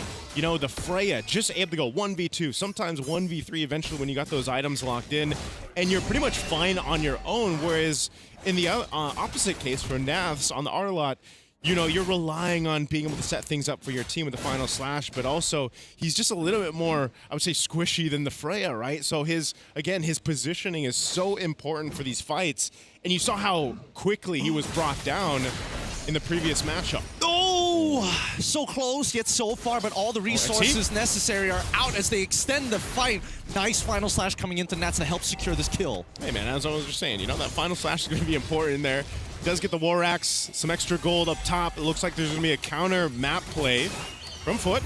They're trying to deny space here, and they're doing a very good job. All this plating going into the hands of RX as the rest can't move forward. Quicksand Guard already been used, and that's going to be Shark's retreat. Man, 10 seconds left on the turtle, and I like the way that Foot's playing. They're saying, hey, XE, you're doing a really good job already. Yes, you ended up dying, and now you're a level down, but at the same time, we're not seeing much profit from A7, right? It's only 450 gold lead, 600 on the opposite side like 2 minutes ago. Really, it's not much. The profit will happen here if they're able to actually go ahead and secure themselves a turtle. They're fighting for it, but it's already a half health for Foot Esports. Oh, Shark already going to start initiating, poking their opponents, hunt a bone to call him down quickly with the Quicksand Guard. He's going to live in the Raging Sandstorm to get back out. Now it's the 50-50. Knock up towards Zia's side. Blotz trying to reposition. Kazue secures the first turtle of the game. Now they're going to second turtle of the game as they push forward even more. The pullback coming in from Zio is almost good. The Final Slash as well. Gets the Vengeance reset. Goes for one more. It can't keep him on his toes. Nats is too light with it. And they want to, another Purify. And that should guarantee Blotzfett's going down. An invade now, turning into an overextension. But Best Player 1 says no. Flicker form from Nats. Secures another one, and now they want the orange buff. Make it worth it. And Alpha 7 does just that. They do lose that turtle, but man, they get 3 bodies in favor. They're looking for more. Under the turret, they're going to go for Kazue. They take another and a turret off of it. Looks like A7, they don't negotiate. They just immediately start these wars in enemy territory. They need to make sure they take all of the resources away from Foot to slow their scaling down. Okay, so after all of that, literally in the last couple minutes there, around that turtle, A7 has gotten themselves a good lead, right? 2,000 up. Blotz is going to pick up a Flask of the Oasis. This is a really good item, obviously, for the Matilda. helps with the survivability, but what I'm worried about is they're just dealing with this momentum right now from A7 thrown at them. And so for Foot Esports, they might have to calm down a little bit here. Or do they match fire with fire? I think not yet, right? We need to look at the items. We need to see how far RX is off, whether he's going crit or whether he's going for the traditional golden staff. When we look at the items, it looks like he might actually be leaning into the crit side of things. He's got the Wind Talker. I think he's going for the Sky Piercer almost immediately after. And then probably Berserker's Fury, Haas Claw, the usual. Yeah. Even looking at this, though, too, you can see traditionally with a Obsidia, right, as he picks up the Sky Piercer, just takes a little bit longer to get online with the Obsidias, and, you know, that's something we saw across the regions and the other qualifiers leading up to the road to EWC, MSC, and that's going to be the case. But that's why you have a lot of damage with the Lilia, for example. We've already seen the shades of that in some of these early skirmishes and team fights. And so for leaning towards Xy's damage and, of course, Psyche, that's something they can do. But right now, A7's just holding down the zone around this last turtle. It looks like it is going to be a contestation. Kazuya trying to get on out of there as Matilda's getting is going to be enough. Raging Sandstorm unfortunately catches two, but the final slash now into the back line as RX is trying his absolute best to get out of there. Flickers forward, backwards just to get out. Xy, he's tried his best, but really, there's just not enough ways for him to close the distance. Man, Xy trying to do what we've seen before with the Freya, and it's just not going to happen. Even with just the kind of splitting them up in the team fight is not going to work for Foot Esports' approach to this. And right now looking at 4,000 gold ahead for Alpha 7. They've got plenty of time to go ahead and get it situated. They've took care of all the tier 1 turrets as well. So they're in a really good position to set themselves up for that lore in about a minute and 10 or so. And so if you're looking at this for Foot Esports, right, you know you gotta wait. You gotta let your Obsidia get online. It's even more dire that you don't have the battle spells that you need. We've seen a lot of Purifies being expended so quickly. And it's just, I would say, the power spike that comes with a lineup of Alpha 7 right now. They're gonna go and try to make a play. Look at that. Oh, the Black Shoe's already outside. Key gets pulled away. And now the final slash into the Raging Sandstorm. Best player now looking to clean up the rest of these kills as they take the T2 down on bot side. On the opposite end, though, Xy not going to give them a chance to breathe as he's looking to trade it back. And now, unfortunately for A7, they got to give up the T2 down on the bottom side. All right, now Nav's taking a little bit of poke here. Good push, Xy. He'll handle it himself. It looks like it's going to be a trade. This might not be the best decision just yet. Kazuya, he needs to clear this up. No! No! They're trying to break him. They're trying to kill him, but now the turret still manages to go underneath into the hands of A7. They take out Kazuya, and finally, the best case scenario for A7 is here. Oh, man. Think about what this is saying right now for Alpha 7, man. They are giving it to Foot Esports in this game. It's a best of one, but Foot Esports, we talked about it leading into the matchup. They haven't exactly been challenged. Well, now I'd say they have been challenged against Alpha 7. This Lord spawns in. They've got a good, healthy lead in terms of itemization and economy against Foot Esports. This should be a Lord just for them. I think the main point here is Foot Esports is having a difficult time at trying to dissect this lineup and the way that it sets up around objectives. Best player 1 will go ahead and start it up, and this should just be a Lord in their favor. I don't think there's going to be much of a contest here from Foot Esports. Yeah, there shouldn't be much of a contest at all. It's really difficult. A7 has hit all of their power spikes. They're good in economy. They're 5.4k ahead against Foot at this point. And Foot, I don't even think they've gotten their third items, right? It's 25k at this point. Even their carries really struggling to get the components. Oh, man. Again, they're going to initiate. Oh, they get it, and now the Sky Piercer from Best Player 1 is just too highly stacked. It's the percentages, the executions, what can you really do? They're praying for a little bit more, but Xy, I think that if, by some stroke of luck, Best Player 1 traceless in the wrong direction, we might have an opportunity for Foot. But that depends on that Hunt of Bone from RX. It needs to connect. Hey, man, his name's Best Player for a reason, right? I don't know if he's going to trace us in the wrong direction, right? So they have the Lord making its way down bottom. They can go ahead and start to assault some of these bases. Base turrets, the tier 2s fall up top and mid. Holding on to the Holy Defense Shields right now, Foot Esports will have to pretty much use everything to clear this out. They're really relying on the Lilia's damage to clear out these minions and hold down what they can, but hey, A7 knocking on the base. They've got their flickers available. Naths or Shark can actually force a situation that Foot Esports might not want to be in for this, as the waves now making their way to the mid. Okay, Causeway trying to make an attempt, gets the energy surge, able to get back out with the guiding winds, and now forcing the Raging Sandstorm out, but best player has already taken him down with the help of the turtle boat. XC, wow, the flicker from Nuts doesn't connect onto enough targets. If Psyche ends up still dying, thanks to best player. This fight is not looking that great because as much as they're taking the turrets, they are not getting real profit. It's a 2-for-2 trade for a bottom inhibitor. All of this, 2 lives for a better position for the next Lord. Turret question mark is what I'm thinking. Under the turret, they go for that fight. And I get it. I mean, it makes sense. You're ahead this much. You are confident that you can win that. But then the team fight just didn't go in favor at all of Alpha 7 there. And I mean, looking at this too, you know, the build alone, we're going to actually look at the instant replay real quick of this. This is what I was expecting, an initiation to happen. But it just didn't, the follow-through just wasn't there. Even after Kazuya was gone, they had enough mobility. I mean, RX, he's already found one. They've traded it out, and now they take the mid-tier one, and now we already have a Winsome Nature for the side of RX. Okay, this changes it, right? Foot have finally come into a position where RX might actually be able to have relevant damage, right? He's been stacking up, you know, stacking up the bone shards, making sure that he's strong. Making sure that the calcium's there. They're good first. Slide with the energy eruption, but it's just Shark. He's able to tank the damage for now. A7 being very, very careful. A single shutdown could reset the whole game. This is tough. Again, just a bit ago, they had like 7,000 gold lead. Couple mistakes on trying to knock on these base turrets has lost them about 4,000 gold over to the right people for Foot Esports too. This Lord is coming up, and now what earlier when we saw just a clear sign to take the objective, that's not going to be the case now. Foot Esports is in a really good position to contest this one. XC holding down that mid. I don't know if they're going to want to force a fight. You could almost expect that Alpha 7 might try to get the numbers advantage with this. I mean, look at Shark. He's going to swing around. You've got Zia here as well. They have all the crowd control available to them they want to use. Shark's going to be spotted out, though, here, so that's not going to happen.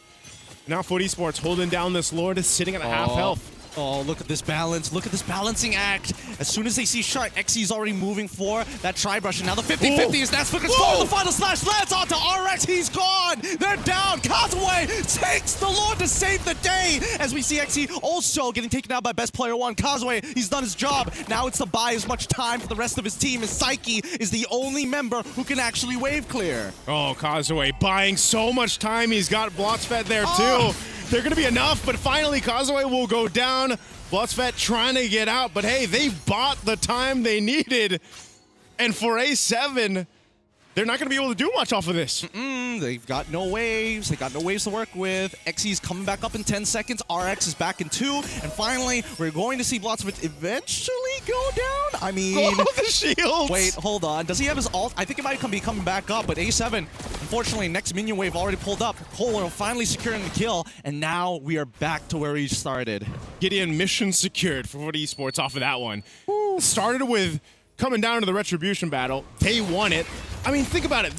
A7 couldn't have found a better target. They locked down RX. He wasn't even part of the fight, but you lost the objective. And then after that, Causeway and Blotsfet were able to buy so much time that eventually they're back in this even Steven type of matchup. So Lord is cleared out, but ultimately that's what Foot Esports has wanted ever since the beginning. You know, give RX the time to build up. Now the thing they have to deal with is RX.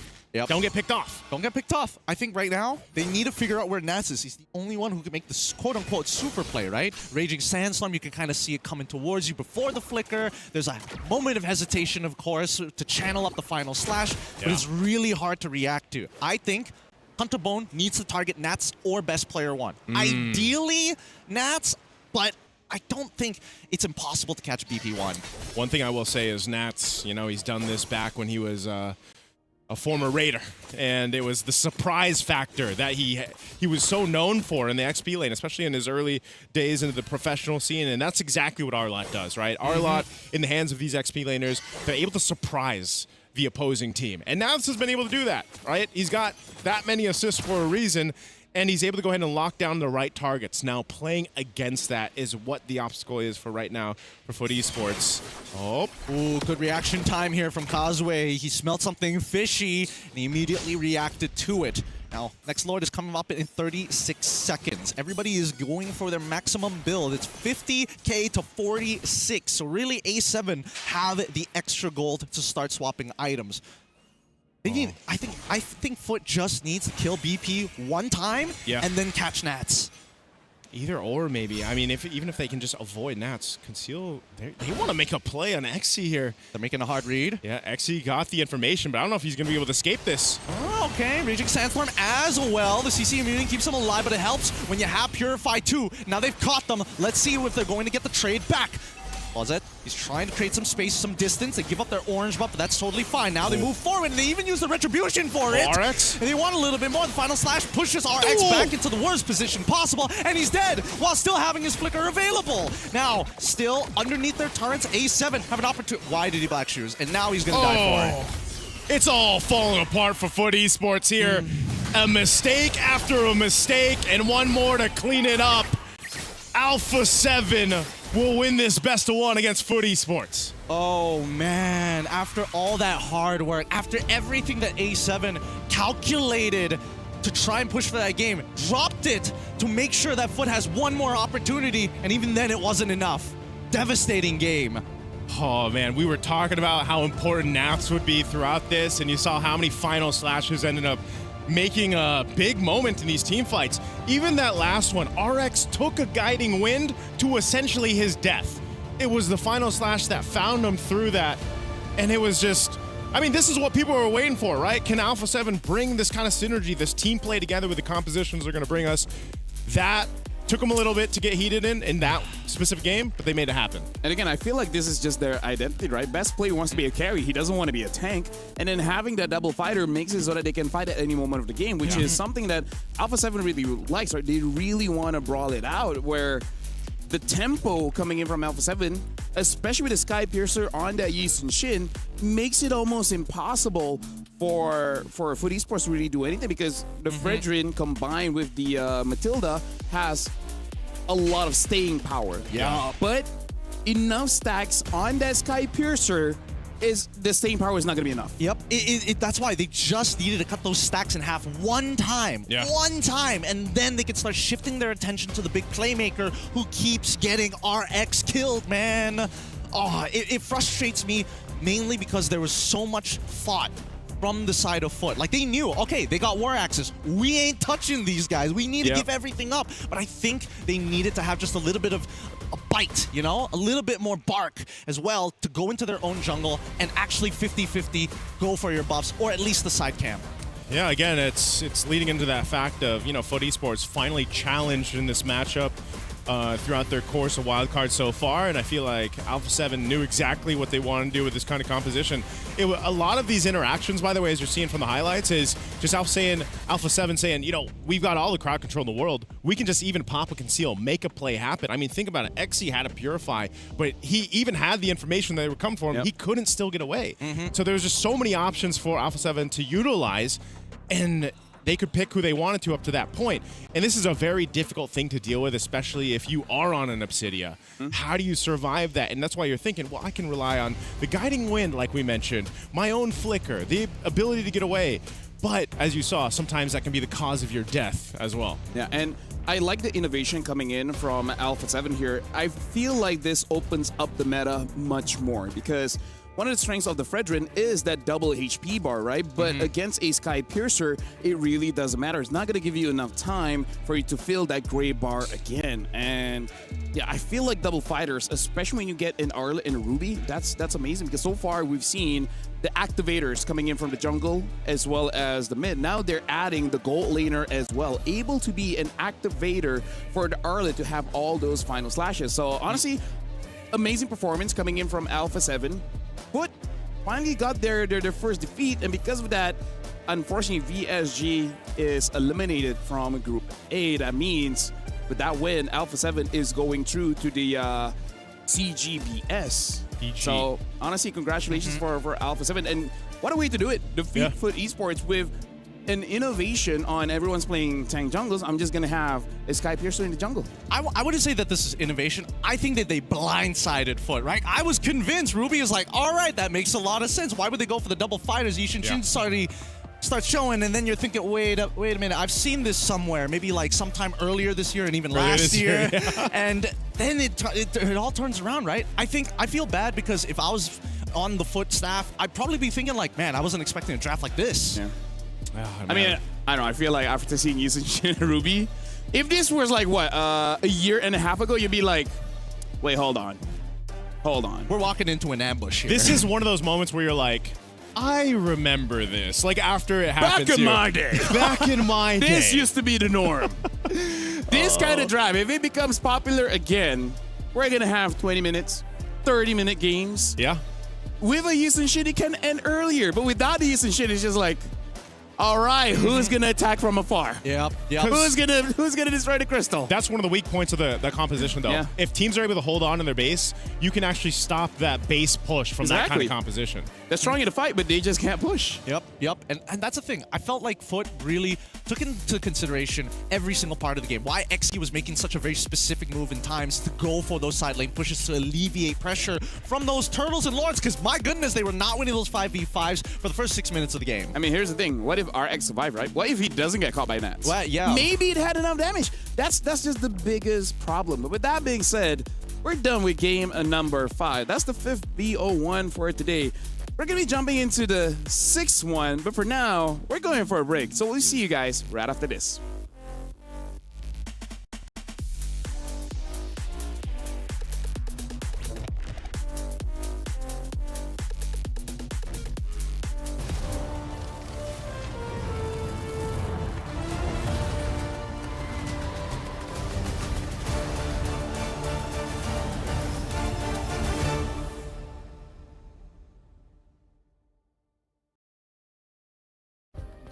Play is in our DNA. Whenever we let it out, it becomes our superpower. Now imagine an entire city being built to supercharge it. Kadir City, powered by play.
Nightmare Esports was close against Hans, but they still haven't gotten a victory just yet.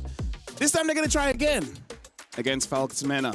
Welcome to the EWC 26. This is the Mobile Legends Bang Bang Wildcard. My name is Phil. Alongside with me is Getting Q as well as Nicey. We're about to jump into the 6th best of 1. And again, Alpha 7 looks like they had, after the second game, now they have gotten their stride. But Nightmare, they got better on their second game, but just not enough to defeat the Huns, though.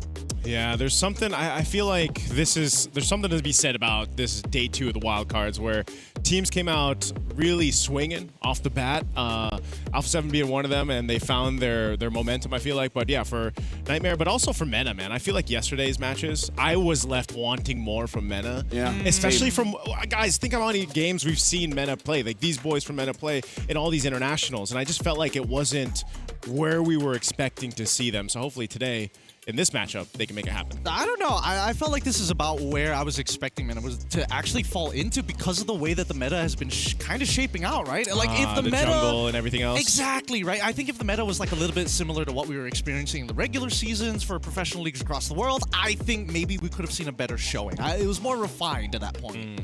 I think the meta thing is that remember back in M7, they were the one bringing back the tank jungle and then bringing the Matilda and everything, right? But then they're like, man, that didn't work. We have to follow the meta. So let's go Assassin jungle and then picks like the Cho and everything. And then after they mastered it, one time is like, by the way, Matilda buff.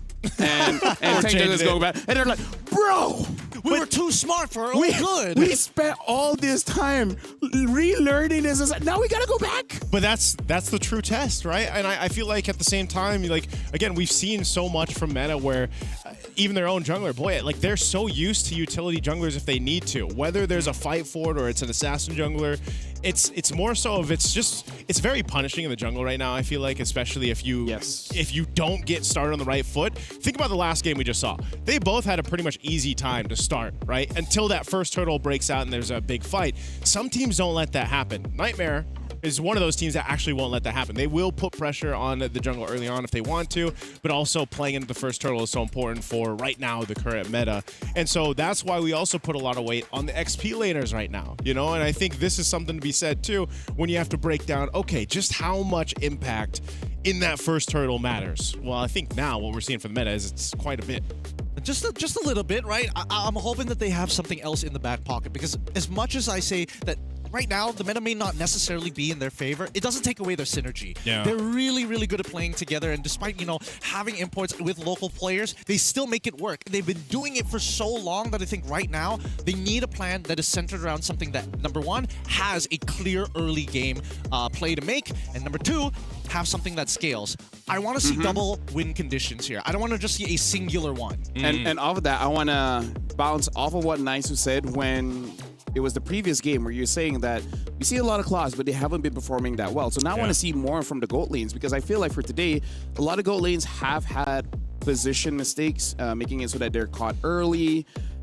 So I want to see that being improved, especially coming in from Nightmare. When they got the carry, they were phenomenal. They were amazing. But the moment he got caught, being like 9-1-1, and then that's it. That's all that Hans needed for them to take down a Nightmare. So honestly, for both teams, I just want the GOAT laners to step up just a little bit. Even though, Nightmare they've done well with the carry, I want to see with the other picks as well. I would agree with you. I think that, Nomad was in an awkward position sometimes, but, you're expecting me to do some great works. I'm looking at Juviana here. I'm thinking when are we going to see that big play? Because they set up for him. So many compositions set up for him, and then all of a sudden he's like, man, I don't make it hit. Yeah, that I feel like was the main feeling watching the previous Nightmare games. It's like you're just wanting to see them execute what they brought to the draft, and for Falcons Mena to speak here, when you look at this, how it's going to be played, that can be the case for them too. But I do have to lean towards the same thing where it's like these guys have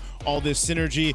Boyet has been a part of this lineup and over there for so long now. He's basically in tune with them. And, sometimes you're thinking, okay, maybe they're just trying to adjust that meta again. Like how we saw them seasons ago adjust to it. And it's like, all right, well, now is the time. It's like getting to that point where it's kind of make and break and they just need something to click for them, I feel like. And that you can really put that on both of these teams right now. Yeah.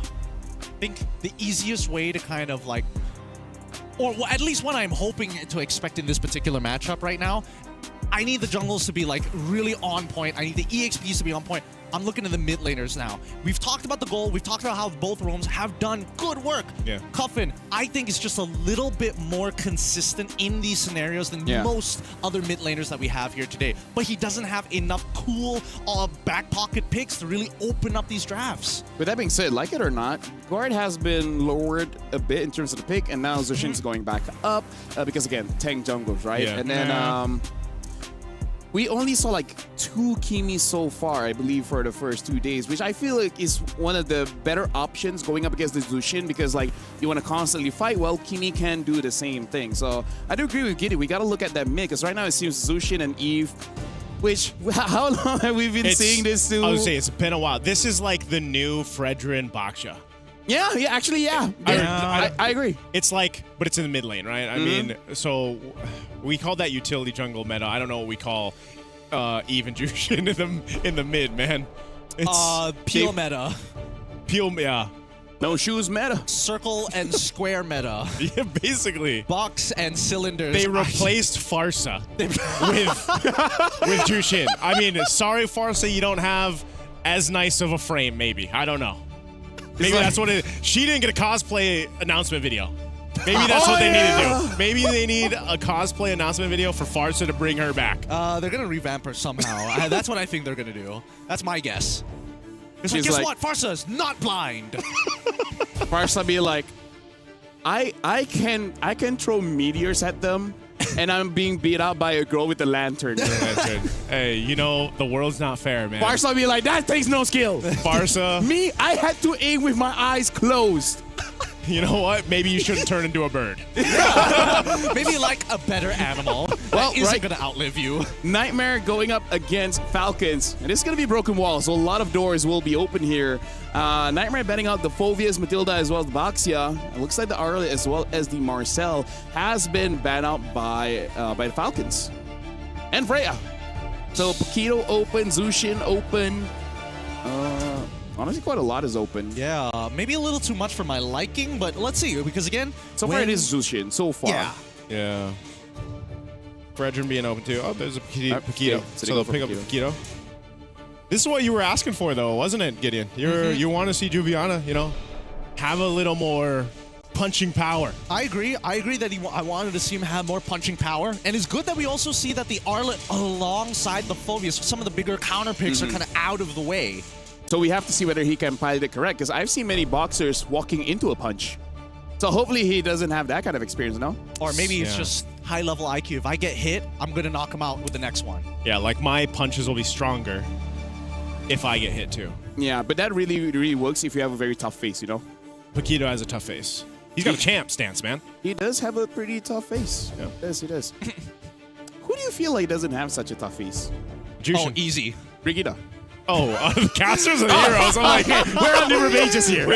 Sorry. I did not specify. I was gonna say Nana, but I guess. Oh yeah, out of all the heroes, who has the most punchable face? Nana. Oh wait. Wait. Jawhead is also pretty good. Hey, that's a kid. Kids are not supposed to get in the max. He means the robot. Atlas and Zushin, and then Fredrin. Fredrin, I gotta say. He's very handsome, but that's the reason why I would say he has a very punchable face, you know? He's got that cocky look to him. Yeah. And that makes sense. And then the Eve gets picked up. Hey, look at the mid, by the way. You know what? Nothing new in the mid lane. Oh my god, 2 purple characters, no way! Zushin Eve, who would have seen this coming? Who would have seen it? And then there's even an announcement. Yeah. It's like, sir, everyone. It is again the Zushin and the Eve. Gotta let everybody in the hall know what's going on here down by MLBB. Even so, they are taking a little bit of time on the side of Falcons Mina to go for their last pick here on first phase. Claude or Akai, I feel like it's. I think it's okay. Akai, right? Or Boxer. Sorry, Boxer already banned, so Yu Zhong. Zhong. Honestly, Okay. not bad. Pretty good against the Fredrin, against the Eve. Yeah. And I'm of the opinion Yu Zhong doesn't have a losing or winning matchup. Every matchup is just a Skill matchup. skill matchup. Yep. Except for tanks. He has a clear advantage against tanks. Yeah, it's a skill matchup, and at the same time, I feel like he's so... Like, he can snowball himself so well. Like, if you get even at 1 kill early on, it's like you won your lane, now you can kind of do your thing. But also, it's on the opposite end, too. If you get snuffed out, like early 1 death, maybe 2, you're just a flying vision. Yep. You're flying vision. It's, your Black Dragon vision form. And you can eventually catch up, but I feel like in the case of Paquito, now does Paquito fall along those same lines as a Yu Zhong? For me, if Paquito falls off, he'll just go to the side lane, clear the lanes, and then once he gets like 3 items, he's like, yeah, I can kill 1 guy. I just need a good flank. Yep. I think both the Yu Zhong and the Paquito kind of want to do the exact same thing, right? You're looking for priority targets to just wipe off the face of the earth. Although, Yu Zhong is really good at reaching further once you've caught the first person and big playmaking capabilities with the Petrify. Very interesting. Hylos gets banned out. I understand it's a good combo with Fredrin as well as the Eve, but the Zushin should be able to handle that. Yeah, just interesting. And now that Kai gets banned out. I don't think with the draft that Falcons gonna have right now, can they still go for an assassin? Actually, no. Maybe they can. If you have the right mindset, you can. It's always about that mindset, man. You can have 4 damage dealers. Yes, you can. If that's really the way you want to go. You can even have 5. I had 1 Marcel game when I did over 100,000 damage. On a Marcel. With 81 stacks of the Thunderbelt? Thunderbelt. Nice. This is man. before the patch, right? Was it before or before after? Because I used Yoon's build for that one with Endless Battle as that was well before as the Rose Gold. Yeah, that was before the patch. Oh, yes, before the patch. Yes, before the patch, before. Good band there. Last one at Guinevere. Very nice. Very, very nice. Yeah, good choice, because we were wondering what is that pick going to be for Mena. Also, We they can took out see the Boya Bellic. getting slightly annoyed. It's like, I was hoping to forget about it, Guinevere. Yeah. I think at this point, right, you just lean back on, well, I guess you don't really have much of a choice. You have to kind of play Okay, probably Yi not. Shin. They'll save it. So Moskov going to be picked up first. What else can we go here? Yi Shin, like, sure. I mean, you could go for like a Hayabusa if you Suyo, want to like maybe? get on top of. I don't know whether Suyo is even like that great at this point. We don't see the gold laner on the opposite side, right? Yeah. So if it turns up to be like Harith or something, you're dead anyways. Okay. Wait for that jungle pick. The answer for Nightmare, though, they still need that. What are they going to put in the roam here to pair up with that Fredrin? And then, of course, their gold lane option here, too. Maybe Khalid or Cho. The Claude is still there. And Claw's great. He's that It's like, guy. but it's like, that's the thing. It's like, does Nomad want another go at it? You know, go with something else. Glue here, and it's the Harith. So he'll pick Yeah. up the Harith instead. So yeah, the CEO probably lesser in the priority here. I like this glue pickup though. I think glue is like a really great way to deal with the especially with the Atlas on the opposite side, right? It's like, what's Atlas gonna do level 1? And then once you have that control, you're still relevant in the game if you're able to kind of disrupt the backline while Atlas is going for the big fatal links. If you dare, you can go for something like a Lancelot, because Oh. glue is not great against a Lancelot. Gives a lot of advantage. Yeah. Especially when you go War Axe first item. I just don't know if they really want to go for that. Like, that's really not meta. That really is just like, if you're good enough, sure. That's meta for maybe 2 players right now. Yeah. Like, that's it, you know? There's Harley. really, Forget about Harley. yeah, there's honestly really no like 100% great picks at this stage for the jungle. Yeah. Everything you pick can be either countered or you basically don't get to play the game. So he's depending on his teammates to create that space for him. Looking at draft, looks like Nightmare got at least 80% of what they wanted in this draft. When it comes to Falcons, I don't know, I feel like they got denied quite a lot there. So now it's time for Gideon as well as Naisu to call this one. Falcons going up against Nightmare. Nightmare and Falcons head-to-head here in this best-of-1, the 6th match of the MSC wildcards right now. It's me, Naisu, Gideon, and we see the Harley finally debuted right now, day 2. And you know, it's fallen off the list there of the jungle. So I'm wondering, Gideon, is this Harley pick, was this just one of those situations where it's like, you know, there's nothing else really to take? Let's go with this, because maybe, just maybe, we can go ahead and get the snowball rolling early on with our Harley. Well, I think that they were thinking about damage profile, right? No jungler was going to be able to save them out of every single situation, but they wanted to make sure they had a better spread. If they all went into armor, it's just easier for Nightmare to itemize. So the Harley makes a little bit of sense, but those nerfs from the recent patch have been brutal for him. Now he needed it. Warranted. Well, I think that like maybe the mana cost was necessary. I don't think the cooldown was necessary.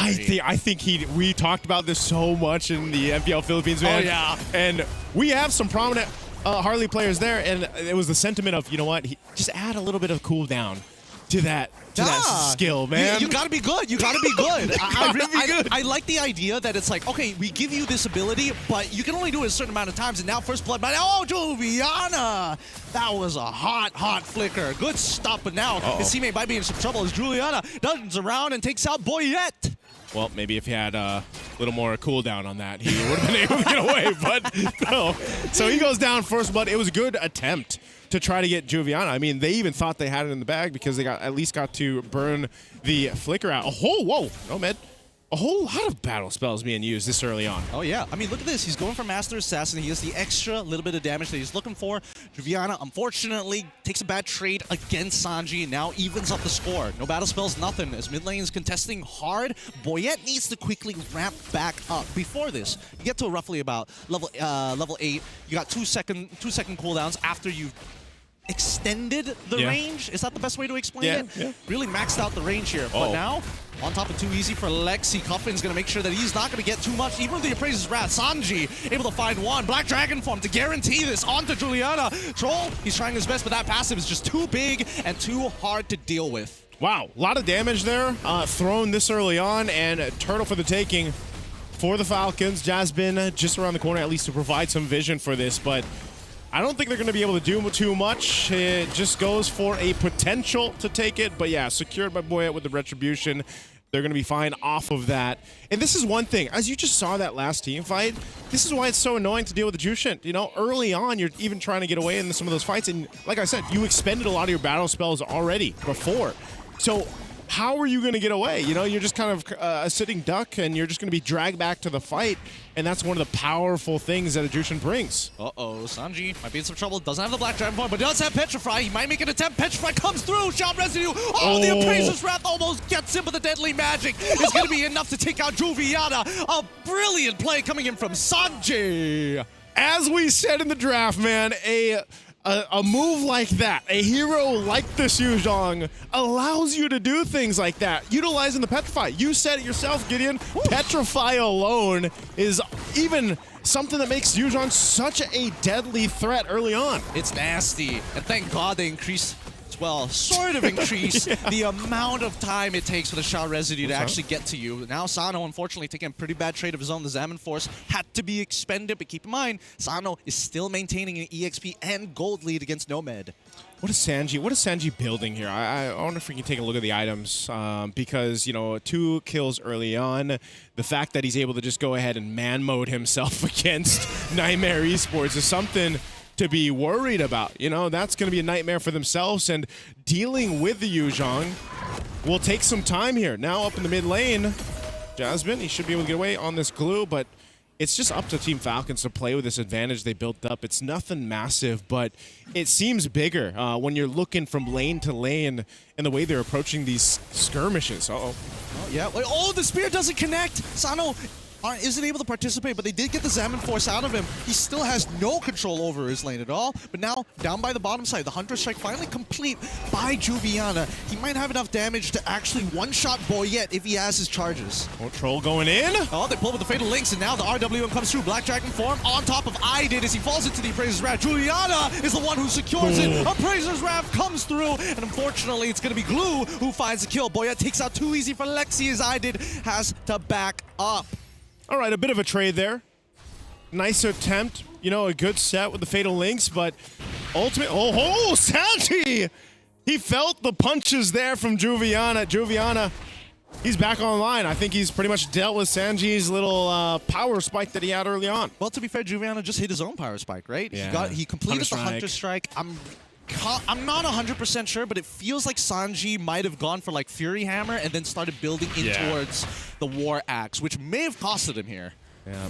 Juviana needed that that power spike, and that Nightmare Esports needs Juviana to be able to actually do that and provide that kind of threat around these fights. Here's another one. Oh, quick flicker coming in from Sano, trying to, okay.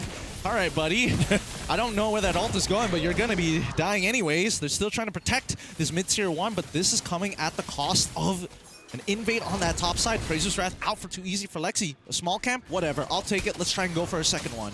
I like what Nightmare Esports is doing, too, off of this. After the last couple wins they've had across the map, they're going to keep putting the pressure on Team Falcons, trying to make them to respond, and this glue is so annoying. This is what you talked about in the draft as well? Oh, wait. Does he actually have the split? No, he doesn't. And Jasmine, unfortunately, goes down. Wasn't able to build up enough stacks on Boyette. I think if he got on top of Boyette, maybe there was an opportunity there. But still, Nightmare. 4-6 so far. Falcons keeping them in check. Yeah, good response there. Because as I was just saying, he's been so annoying to them, and they deal with him at least for now. Turtle's going to be up here last run of the game in about 10 seconds. Sano desperately trying to keep the farm going after the last interaction that he had. Team Falcons is already set up around the Turtle pit. They can keep Sano up there. Again, I'd like to see him stay up there, keep farming. He's just got to rely on the SOD to join these fights. Juviana tries. Oh, wait, hold on. He does have damage reduction, but it's too late. All the burst was applied on him. Boyette able to help him out with the deadly magic. Now too easy for Lexi. Alongside with his friend is going to be going down quick. Jasmine trying to peel, but really isn't going to get much value. Sanji able to go underneath the turret, but now the split is good enough. Jasmine able to dodge a majority of the abilities, and now Falcons should take the turtle. Really good, decisive choice there from Troll to go ahead and just make it happen, right? Burn the flicker, get the fatal links. We can take out Juviana, who is the biggest threat, like we mentioned. You get another kill. Now you get the turtle. They're looking to make more. Oh, beautiful play coming in from Falcons to stop the RWM. Troll somehow gets the kill. Probably shouldn't have taken it from Boyette, but that's fine. They've done what they needed to do, but they didn't crack open the mid-tier 1. So as much as this game is quote-unquote escalating, it's not as escalating as fast as I thought it'd be. Yeah, almost at the 8-minute mark here. Team Falcons almost lost the gold lead they have. They pretty much built it back up to this point. Divine Glaive is a big item pickup for Boyette.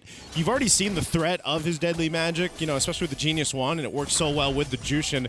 Cuffin, hopefully, trying to build more stacks for the team here. Sano finally picks up a golden staff, so this is a good power spike across the board for Team Falcons. Meanwhile, looking at Nightmare Esports, they need plenty of time to build up here. Juviana was the one leading majority of the charge. He's got a Sea Halberd too to kind of help deal with this, but I think you just need more time for Nomad on the Harith to come online.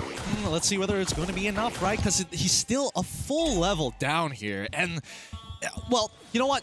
Don't take it from me. We need to see how far he is. Oh, wait, the Fatal Link's onto 2. Purify comes out in time. Nomad, he's got the Salmon Force. He's thinking about it and now unleashes it as he sees Sanji get on top of him. The Petrify is good, but Nomad might just be better as he's able to survive a majority of this damage. But enough time, but no! At the end, the Black Dragon Tail sweeps him under the rug. Too easy for Lexi. Tries to run away, but no, the Shout Residue again. Sanji tries to get out. RW Web to find the trade. Oh, and they're looking for more deadly magic on Juviana. He'll survive that, but man, Team Falcons will lose 2 in the exchange. They traded out, though, the 2 for 2. Let's take a look at the instant replay here.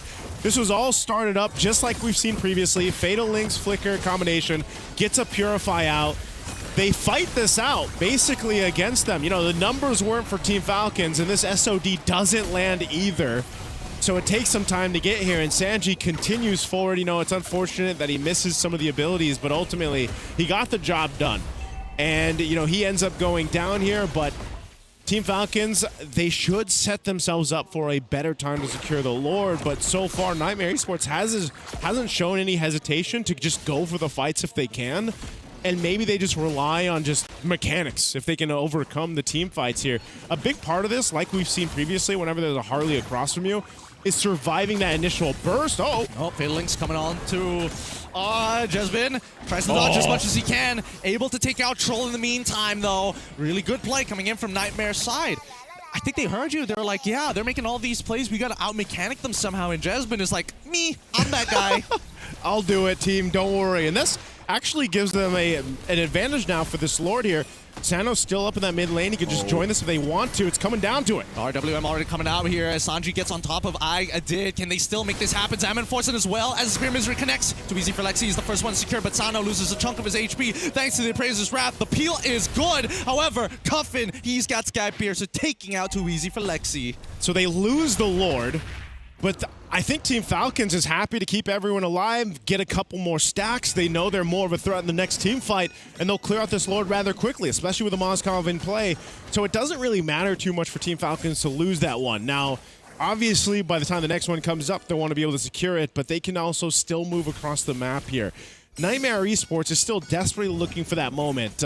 Most of the kills or the wins, quote-unquote, that they've had here is mostly Jasmine making something happen with the glue, taking a ton of damage, being able to take someone out. Nomad is the one. Once he gets that Holy Crystal, man, we've got to see him come online and join these team fights and pop out that damage, playing around that real-world manipulation and everything else that they can set things up with. He's so close to it as well, right? And you look on the opposite side, the Trinity build already completed for Sano. Wait, Black Dragon form? They're looking for Nomad. Dear God, can he outplay this? Petrify's coming up in 6 seconds as Black Dragon form is already done. Sanji realizes this isn't good. Jasmine, the next to fall, Boyette able to pick him up, and they still get something for it. Yeah, they still get Jasmine out. Nomad had to survive. You know, that's the thing. He can't be delayed. So at that point, it's worth it for Nightmare Esports to keep him alive and not have him get delayed in building up that Holy Crystal, building up the rest of the itemization that he needs here, because he's got to be the one to survive these fights later on. Holy Crystal now online. Let's see. No! That was so perfectly played. Too easy for Lexi, catches him and maximizes the CC timer. Can't take the hat trick back if it times out. Gideon, Juviana burnt the flicker for that. I felt like that was personal, man. Like his gloves were loaded at that point. He's like, hey, LaFell asked earlier what hero has the most punchable face or who has the most punchable. Maybe it's Harley. Hey, I don't know. It's Juviana, but it's actually just straight up Henry Cavill just reloading his fists. Dude, it's the Harley Joker face skin. That's the one. That's actually so accurate and so good. Hunter Strike already being purchased here by Sanji. Come on, it's Patrick. You can't punch him. It depends. That's, you know, we'll have to see on that one. Maybe throw out a poll somewhere, but Fatal Links. Already connecting onto two. Jasmine able to respond here. Spear Misery already landing, and Sano now in the middle of the fight as Zaman Force comes on through. Force the flicker backwards as RWM slowly peeling them away. Too easy for Lexi, holds the front line, but his back is already gone. Juviana isn't even in the fight. This is a complete wipe here as Falcons able to take at least 3 of their members, make it 4 for 1. Oh man, Juviana the only one left alive there, and more stacks to Cuffin. Team Falcons is just taking these fights and just doing everything they need. I mean, even you're looking at this, and Nightmare Esports is scrambling to try to make something happen here. Nomad, we talked about it. Get the Holy Crystal, make something happen. Well, in that fight, he was gone first. It's tough. It's one of those, the art of footsies in fighting games, right? Getting too close to your opponent, but still maintaining just enough distance to catch them. We look at the instant replay one more time, and the fight instantly always begins with the Fatal Links. It just feels like, at least from the looks of it, the anchors on the side of Nightmare always get compromised. Yeah, that's a tough one, and, you know, when you're crashed down on like that, and you're playing around your Zaman Force, you're trying to play around, you know, your RWM, there's just not too much you can do. And Team Falcons has done a really good job at overloading that box that they're trying to fight in, and it's working out great for them. Even looking at the itemization that they have here, you're thinking Nightmare Esports, are they in a position to go ahead and defend this? This is that early Lord, so they should still be able to go ahead and manage it, but again, with Team Falcons, they have to take this a little bit slow and steady on the base approach because it still can be turned over on their heads. Jasmine, spot out Boyette. Lord made its way up that top side. Troll now joining this. He's got a flicker, Fatal Link combo ready if he needs to go ahead and unleash it. Well, talking about being unleashed, Jasmine's going to be the first to die here. The spear comes through Susano. It's too easy for Lexi. The RWM is going to try and get him out of here. The Zaman Force came out a little bit too late. The damage is good, and they don't have MR. Did flickers backwards, and now we see the Chrono Dash Nomad able to get out of there just in time. So many members, so very low. A sliver of HP, and even the Lord falls as they now take top inhibitor and mid inhibitor. Did able to snipe Sanji at the edge. Oh, they really want to end this game, but Boyet! Salmon Force, that's what we were worried about. Nomad activated online and now runs down the last remaining members of Falcons. I'm not sure what the game plan from Team Falcons was. Maybe it was just to throw everything, get the base turrets. Well, they did that, but man, that is not what they wanted to happen. It's not what they wanted to happen, and I think, well, now that Troll got an Athena shield, all right, guys, we got to respect this dude.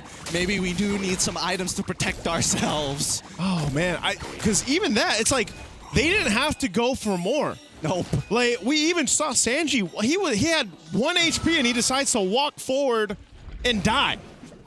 And then it just fell apart. Yeah. It's like a diabetic who's really into candy. It's just like maybe one more bar. maybe one more. Please, just a taste, just a little bit. Hey man. All right, maybe it's one of those things too where it's like I can afford it, right? They were up thousands and thousands of gold. They still are. They've been able to be in control of this game.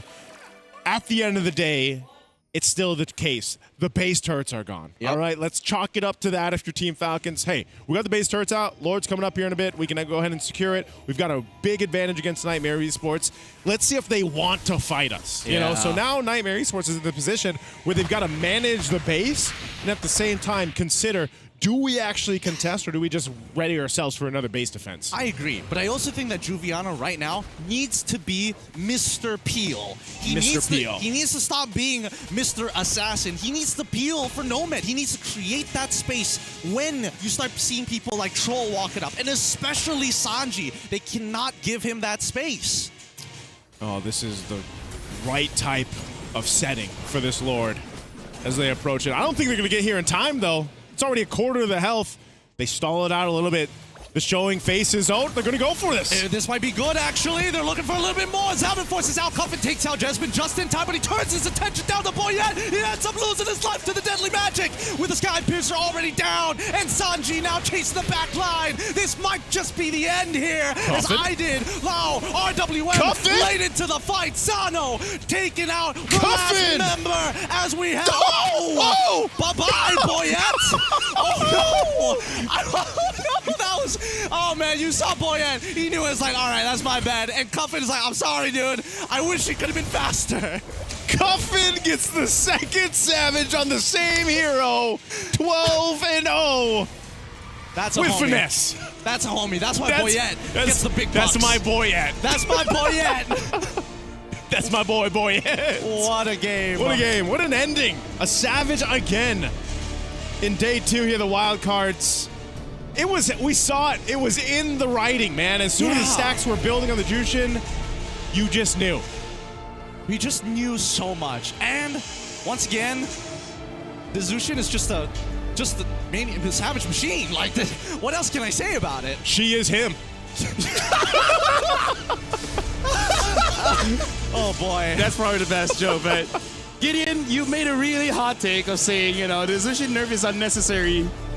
I feel like most of us feel like it's not enough. Yeah, Gideon. What are you talking about? She's not picking people back to back to back. Hey, first of all, 2 Savages, 1 Maniac, multiple triple kills, and let's talk about the win rates and first pick as well. And it's not like she's not going up against counters. I mean, sure, but then Boyet could have gotten with Sky Piercer and gotten the same Savage as well. Sky Piercer is the difference maker here. I mean, just now best player didn't get a Savage. Yeah. He had a Sky Piercer. Hey. Was he playing some shit? We get in. See? We know. We know. You're giving yourself away, Gideon. All right, fair enough. I do think that it's a little hard to get through right now. But at the same time... You know what's the biggest problem? What's the bigger problem? It's hard to kill her. Because out of all the mids, she is the tankiest, followed up by Eve. Because Eve just gets those shields and movement speed. Yeah, no, I think that's one of the few big differences here, right? When you see Eve get that shield, she doesn't get to move around like Jushin, and her shield's arguably even bigger.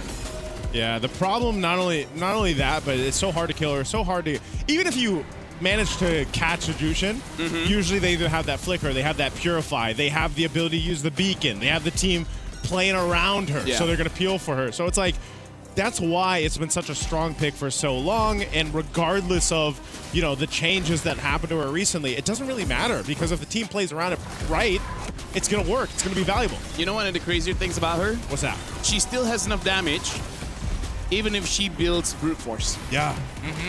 She's a mage that can build tank items and be like, I got enough damage, you guys need to catch up. Also Yves as well. Under Imagine that if Farsa can be like that. Oh, Farsa by brute force breastplate. Maybe that's what's wrong with Farsa. Yeah, she can't build brute force. She really needs the extra movement speed and tenacity. Can we put some magic damage on the brute force just cause?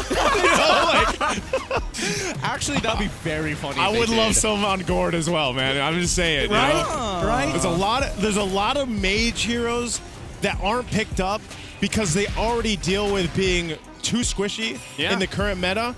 And that's why very few heroes work in the mid lane right now, because they need a mix of that kind of durability in their own kind of base stats, even in the itemization that they have, but also their kits. Jushin, Farsa, the picks that come up a lot. They can survive kind of on their own. Even Kimmy, think about it. We saw Kimmy already a couple times today. She's got outs in her own kit. And so that's why, I don't know. I hope at one point we get to widen the pool for mid lane. I mean, in case you guys are playing Mobile Legends, there's quite a few mages, You got the Aurora, you got the Lu Yi, you got the Chang'e, you got the Zas, you got the Eudora, you got Valir. Yeah. We can go to break. So, in fact, we are going over to break because after this, it's going to be game number 7. And during that time, we might talk about the possibility of a 3-way tiebreaker. So make sure you guys catch that one right after this break.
So now, honestly, we're at the point. At Group A, we know who is eliminated, but we don't know who's number one. There's always a chance for a three-way tiebreaker, especially if FL7 wins this one. Welcome to EWC 26. This is the Mobile Legends Bang Bang wildcards. They're playing to go to the main stage. My name is Fel. Alongside with me is Getting Q as well as Naisu. So now let's talk about the stakes here. Alpha 7, if they win, they have a chance to get a 3-1 score, which makes them viable to be number one in the group. But the three-way tiebreaker is going to come down to game time. So not only do they have to win, they got to win pretty fast. They got to do it quickly. They got to be as efficient as possible. And I think based on what we've been seeing, I don't know how quick they can actually achieve, right? Because the fastest games is like one team knows what they're doing, the other team's not as prepared. And now that everybody's kind of aware of what's going on, I don't think it's going to be as fast as we think. You know, it depends on the draft. Yeah, I was just saying. Because if VSG uses the Minotaur, they could just decide to go out with a bang, man. You know, like have some fun, make it happen. Or they challenge what you talked about, the game. Is it average game time stat? Is it? It's combined game time. So basically, like the 3 wins that you have, how much in game 1, 2, and 3, and we're looking to play interest here, BSG. And here's the thing. BSG only had one bad game, right? The rest were pretty okay, and that bad game was with the Hanzo as well as the Minotaur. The second game that they really should have won is really off of the mistake of JM with that Benedetta, where it's just, you know, unfortunate. You want to make a play to help your team win, but those things happen. Those things happen. Generally, it always happens, you know, to EXP laners who are forced to make the play. Also, is Dixon the only person whose portrait doesn't fit in the frame because he's so massive? Because he is a tall man who's really, really jacked as well. And surprisingly enough, he doesn't play mid lane as if he's a 6-foot man. He does take his time with a lot of things, but he's so controlled. You know who else doesn't fit in the frame? Who? Me. I don't fit in my frame. You also play mid. Yeah, I do. Yeah. So I play mid sometimes. He played Gord yesterday. So yes, that's fact. Yeah. Maybe you just need to be a large boy. Yeah. To play mid without being feminized. That might be the case. Yeah. We all know the stereotype. Yeah. We all know it. We all know it. It's like, you know, whoever plays the mid lane is a bit fruity. Yeah. Well, you don't have to be. You don't have to be. Grow a beard, grow taller, Get and some then go muscles. to the gym. Yeah. Hate the color purple. I mean, Zushin's pretty cute. Yeah. Yeah, that's true. That's true. That's going to... And you know what? Before we even get to the draft, it's probably going to be even Jushin anyway. Yeah, unless they somehow get banned. They could get banned. Yeah, Zushin could get banned. I do think that it eventually needs to get that ban, but right now we just don't have enough, right, in that first phase. It's only Do you 3 for 3. guys think that we will eventually get to a place where we need more ban slots? No, I think that's just the reflection of like, hey, we didn't balance the game right. Okay. Husky agrees with your point. He's been saying that for a while. Like a little more bans? It's either a little more bans or a global ban, like whatever, you know? Yeah. I mean, like, Winter tried that one with the honor system. Like, after you get mythical honor, then there's a bit of a change there. Maybe they can add one more layer. On the weekends. Yeah. On a stipulation of, is it the weekend? So for the first week of July, right, Zushin will get nerfed where she can't use her ult. Right? And then Eudora gets a buff where her first skill has 1,000% ratio. LaFell, that's a great idea for the arcade version of the game. Arcade had some of the best modes. Yeah. They got some good modes. I'm not gonna lie. I remember before the remember the Battle Royale one? Battle Royale, the chess TD. That was a long time ago. If you remember that, then you know, you know. You're oldie. Chess TD was a lot of fun here. That's true. But this upcoming game, though, I do want to mention that at the very least, I want to see whether both EXP laners are gonna go at it, right? I want to see that VSG, at least with the way that they play, they're going to be walking out of here thinking, you know what? Next year, we legitimately have a chance.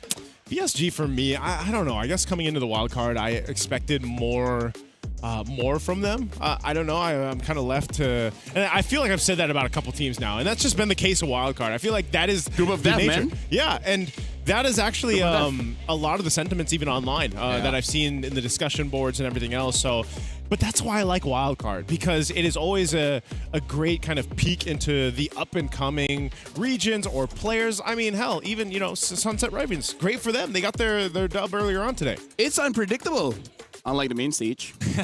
Hey, I like Main some stage MPLs. is not going to be predictable. Right? I like some MPLs. Hey, whoa, don't pull You me know, into this, man. I'm just where- looking You forward guys to are from the MWI. same region. I'm That's- looking forward to no, MWI. That's where my eyes are No, at. that's why I'm talking. It's like it's not like we knew that the grand final is going to be a 4-0. What? No, It's not like we knew who's going to be the champions, you know, by week 2.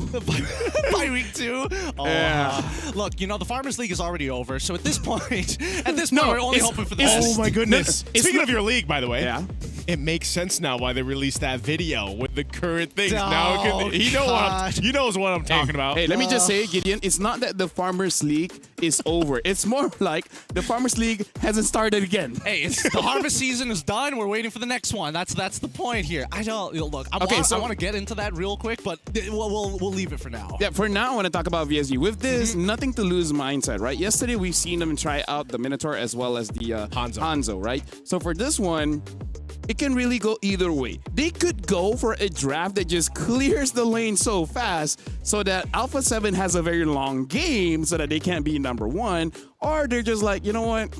We're here to have fun. We have a signature draft that we wanted to play since like the first game. It just didn't happen, right? So maybe they're just like, they'll try something spicy, but there's a chance that they might lose very early. Oh, that's fair. You know, like trying the Ling.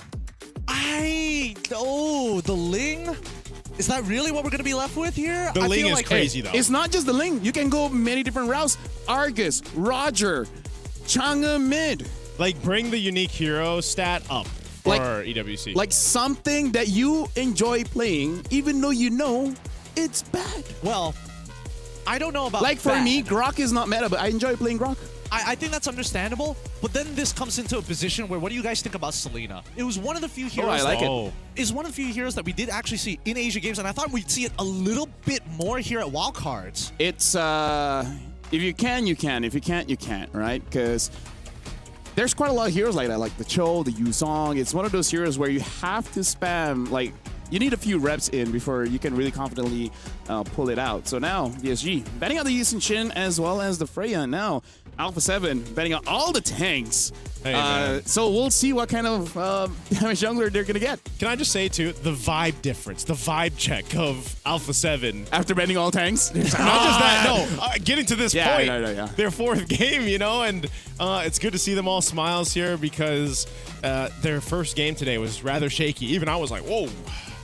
I don't know what happened there. Don't all of our first games are like that? Right? Even just the ranked games, like the first one don't matter. That's true. But then the rest. You always gaslight yourself. Exactly. Yeah. And it's always the first and the last. Yeah. Sometimes I log off right away. Yeah. After one game. You don't tell your friends that this is the last game. Yeah. You're just like... No, that's when you say, sorry, guys, I gotta go eat. Yeah. And it's like, but it's 3 a.m. I'm very hungry. Just like giving them false alarms, like, I'll join you in 5 minutes. Zushin ban, by the way. Hey, no surprises there. It also means that Eve is Paquito's still available. open. Oh, Marcel. Shark gets his Marcel again. I don't know why they keep letting Marcel through again, especially for someone of shit. Oh, okay. I don't know if Hiraro was supposed to be the go-to pick to deal with this Marcel and willing to give it up for it, but Maybe with Matilda. Yeah. Matilda has a lot of damage. Hiraro doesn't have enough of it. So pair them together. Their actual threat in the early game is quite scary. Okay, then let's see who that mid laner is supposed to be. Because in this case, now that Zushin is kind of gone, that kind of just leaves you with either the Lilias, the Yeves of the world. Is this just Eve Arlet, or? I would imagine so, right? Or maybe, oh no, it's already banned out. Let me just say, I have 100-0 a Paquito once with the Matilda. With a Matilda? That's how much damage the buff on the first and alt is. Cool. It's with crazy. or without Holy Crystal? With a Flask of the Oasis. Really? That's it? Yeah. That's a lot of damage. What can I say? I'm a good player. maybe the guy doesn't have emblems. Who knows? Not gonna lie, even I was like, wait, something's wrong here, but I'll take it. You can have some of my magic dust. I got plenty. Oh boy, Alice gets locked in here. Again, VSG just trying to make sure that the composition is kind of difficult to quote-unquote engage upon. Yeah, because, and again, they know that this Alice might get banned out because so far Arlet really is having a bad time against the Alice. I think it's quite smart they pick up the Kimmy as well because it makes it so that they can deal with something like the Alice or whatever hero that was supposed to counter the Yuzong anyways. Sorry, the Arlet anyways. Ruby, the next follow-up ban from VSG's side as we get into the second half of this. I feel like, yes, I agree. I kind of agree with the Kimmy, but at the same time, I think Dixon at this point now has the option of saying, hey, now that we have the Matilda, I don't necessarily have to take Flicker every single time, right? Yeah. I can just take Vengeance, walk in front of them, and just absorb damage. Yeah, I like this too. I'm wondering what's gonna be put in the gold lane, because now you have the Claude being taken out here. This is one thing I was wondering too, because like we just saw Alpha 7 play the YSS build. You have the double fighter, right? Ruby is shown in the gold lane. Maybe that comes back, you know, especially when we get to the main stage. Maybe it's not just with a YSS. Maybe there's potential where teams have figured out, well, maybe this can work again, right? We have a Ruby in the gold lane. We had her a little bit of buffs. And so who knows if that's a preview of what we see in the main stage. But meanwhile, for this one, we have a gold lane matchup that'll be different, right? Probably the Moskov's still going to be an option. You got the carry, like we mentioned before, and even that Harith. But dude, that's an amazing input, because part of the reason maybe why they pick up the Kimmy is because they do want to go for a double fighter. No, they don't have a Yi Shin. Yeah. They need at least one marksman. So now what will be the fighter? So far in the past month or so, what's been in the gold lane is the Ruby, the Paquito, and the CC. Haven't remembered much else. If we dive back even further, we've seen a Lapu in the gold. Roger's kind of fighter. Kinda, yeah. Kinda. Sorta. Kinda. Because no, I'm just thinking I've seen too. the Hellcare gold lane, and I hope that's the last. Honestly, you could probably make a lot work in the gold lane if you really wanted to, if you were on the force. If you're good enough. Yeah, but it's one of those things where I think teams need something to deal with the Hirara. Like, she's got the iframe, she's got the mobility. You also paired up with Matilda, so even more.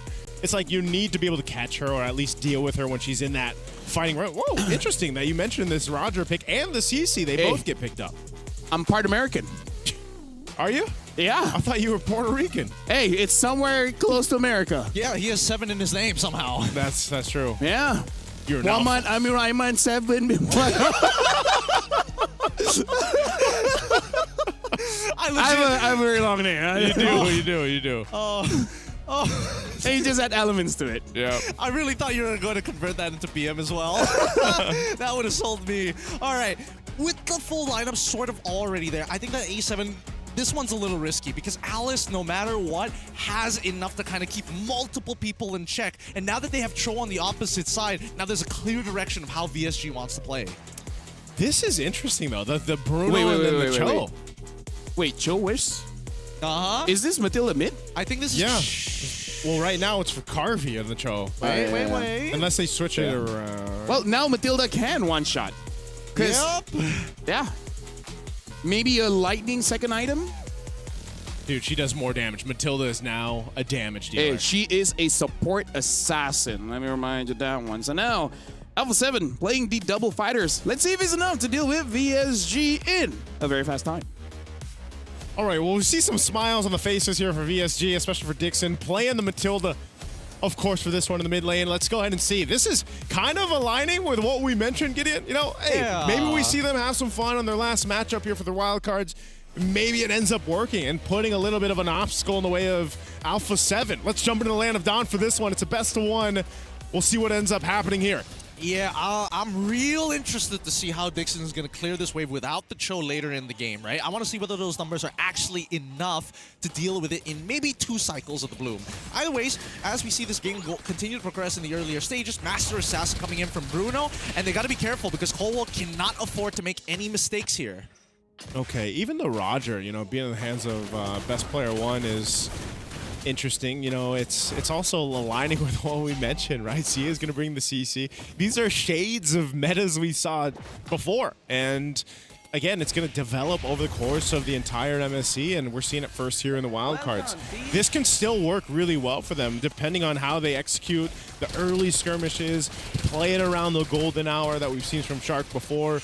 Cold World doing his thing, being annoying on the Kimmy early on is also going to kind of stop VSG from having the kind of control in the mid lane for now. Yeah, and that's the problem. That was the big problem. I thought initially, like, why go for this Matilda when you're already going to lose control over the mid lane? Is this going to cost them a little bit? And so far, we haven't seen any real capitalization, right? I think Whole World as well as Shark both understand we don't want Dixon and Boro to leave this lane, but we want to make sure we tax them every single time they walk up to interact. Oh, yeah. And this is just one of those cases, too. Because of the nature of the lineups, you're probably not going to see anything, you know, in the mid lane. There's no going to be no setups there. Oh, JM. Oh, I mean, it was a good attempt. Now we look down on the bottom side. The iframes come on through, and Zia's so close to dying here. Finally goes down to Martizi. So much effort was expanded just for this one kill. Yeah, that's the thing, right? The little iframe, that little invulnerability moment there with the Harara. Quite annoying to deal even under the turrets with that little bit of a buff, but the trade will be the objective. So Alpha 7 securing this turtle, trading the death here, but look what VSG has been able to do. They've actually built up a decent lead in terms of gold off of that early interaction down bot. And they have to keep on progressing like this, right? Unfortunately for Zia, leaning down in towards that bottom lane. Oh, hold on. Final slash. Oh, dodged by Martizi here, as we do see that Lord Jam is able to follow up on it. However, not enough as BP1 able to dodge a good chunk of the abilities, but can he get away is the real question. Manages to, but in that backline, while this was happening, Dixon flickers out of the way, pulls Boro out of the fight. Nats and Shark find nothing. Oh man, Nafs, what a guy, right? To be there for best player. Let's see if he does juke and jive. JM is going to be able to try to use that final slash, gets away, has the moves. So he's fine, even with that gleam. Actually staying on him, still going for it. Yep. I mean, they're trying to duke it out as much as they can, and Nats understands that, hey, JM, you don't have enough damage unless I stand in your damage for at least 2.5 seconds. I just got to make sure that I got vengeance stacks to kind of work off of. Okay, so pretty much that lead that VSG built up earlier on is gone off that interaction. The turtle, like I said, didn't turn into a team fight. Just A7 was able to go ahead and secure it. So now I'm looking at VSG's lineup, and this is once again, where do you make this happen in the early game? Part of that is utilizing the utility that a Matilda brings. You've got a kick available, but hold on, JM got 2v1. He should just gleam out of the way. He's okay. And that's the thing. Even if you can get a, let's say a combo, right? Your Way of the Dragon, it's not like you can do that with your mid laner. Unless Dixon surprises us with the amount of damage Matilda can actually deal out. Maybe in line with what LaFell mentioned, but you essentially need either Carvey to be there or at least Martizi, right? You need that supplemented damage for these setups. Yeah, they really do, but so far the score is 1-1, and Boro looking for an angle here, but doesn't use the Way of the Dragon. Whole World does end up losing his Purify. Keep this in mind. The next turtle is already up, the second turtle of this game, and Whole World could be in some trouble. They're gonna go for it. JM spotted through, Gleam on forward. This is a team fight. Oh, best player one. In range for making sure the curtain call is already down here as Nats chimes into the fight. Final slash already through. Boro gets the kick, and then right into it. The golden hour comes out in the perfect time. BP1 secures the next kill here as Dixon might just be next on the chopping block. Man, as we said, Shark with the golden hours, just trapping in and getting a full blitz to the face when he gets out. They will trade it, though. Carvey able to go ahead and push down nearly the turret. It's a sliver of the health away, but the second turtle does go in the hands of A7, and they're looking to take more from VSG. Couple items being picked up here, too. Zia gets the War Axe. Martizi making his way down bot. Oh, wait, that's in the middle of the fight. A 2v1 in a matter of fact. He's trying to look for a vengeance. He's so close. He gets the reset. And now he just needs the mark to come out one more time onto Carvey. No, he's healing back up. Nats wants it. He's walking close. Sees the next target onto Martizi, but unfortunately misses the skill one. Carvey slide tackles out of there, and that is going to be a punish. That was very Raider of Navs. That was old Raider shades of Navs there. He wanted to go for it. I mean, again, he didn't really need to do that, but he ends up getting punished anyway. So that is a pickup there for VSG. Meanwhile, again, things are traded across the map. That tier 1 will fall. So Alpha 7 has room to work with. They've got room to breathe. They continue to build up on the lead that they have. And this is one of the things, too. Like, looking at their lineup, looking at what they're capable of doing, it's just there. It's working for them. Whether that's the crowd control that this kit has, the early damage. I mean, even now, we already saw previews of that when he uses the final slash, utilizing the vengeances and everything else. There's good enough damage throughput for them. This Harara that we saw work so well for ZX Aura, even getting, the highlight of yesterday, is so far not exactly working for Martese. Now, that's not to say it can't happen later on in the game. You just need to be able to get to that point. Bruno as well traditionally spikes up really quickly, and they could just be holding on to get to that point to fight against A7. Well, now, trying to cut them off from actually getting this push onto that mid wave. That mid-tier 1 still holds strong here. No interceptions from the side of VSG. The next turtle, the final turtle of this game, about to spawn in 5 more seconds. Bottom wave already naturally pushing. Top side getting corrected by Nats. Okay, turtled it up, last one in the game. Trying to get in position here. Nats jumping up to that top side. Conceal is going to be used. They're going to just go for this fight. Yep, and now you see that Shark, he's trying to encapsulate as many as possible. Final Slash catches onto 2 as JM finds his own engagement. Doesn't get enough, though, as Zia takes 1 into Boro. And now Dixon trying to get out of the fight, despite the guiding winds being used. Carvey, unable to get anywhere close. He can't free hit. Oh, Martese, you might still want to try to re-engage here. Again, Flying Cloud's going to bring them back to this fight. They want to go ahead and secure this turtle. They do just that. Alpha 7, turtle secured. Martese still alive for now, unless Nats. Okay, I thought he had the flicker. He has a Final Slash. I was thinking he might go for it. Yeah, I was thinking that too, but I'm starting to see what the major problem is. Nobody can really stop Shark. He can literally walk through everybody and set it up for Nats to flicker and Final Slash easily, and Carvey can't do anything about it but hold his Purify. It's really interesting that we haven't seen too many teams pick up the Marcel, pick that up, prioritize it the way that Alpha 7 has, and been working great. Traction pulse thrown out. Just trying to get this tier 2 turret down. No dice just yet, but VSG will hold things together. You're noticing too, they really have to stick together. At least someone around Dixon, Boro, because of the mere fact, like I mentioned minutes ago, that's the only way you're going to capitalize on kills. You need one of those members, Carvey or Martese, to make it happen. Carvey, it's his time to start to step up towards this game, provide that damage on that Bruno, make things happen, because this is what's happening. Your space on the map, your turrets are just going down little by little. Alpha 7 will go ahead and open this one up for the win. All right, the big ticket items are finally in. Hirara, Martese in this case, got the War Axe. Wait, Heading Wind's already coming out. Dixon, he's out of there. They managed to protect the mid-tier 1 successfully. Bottom side still, that T2 is still up, that wave is crashing fast. Hirara's gonna try. Martese underneath this turret, uses the iframes, dashes twice, and dies straight away to best player 1. Boro getting his own attempt here, but he's not gonna use the Way of the Dragon. He uses it at the end, but it's too late. They're trying to delay this wave, and for what? Yeah, I don't know, man. VSG just not synchronized here.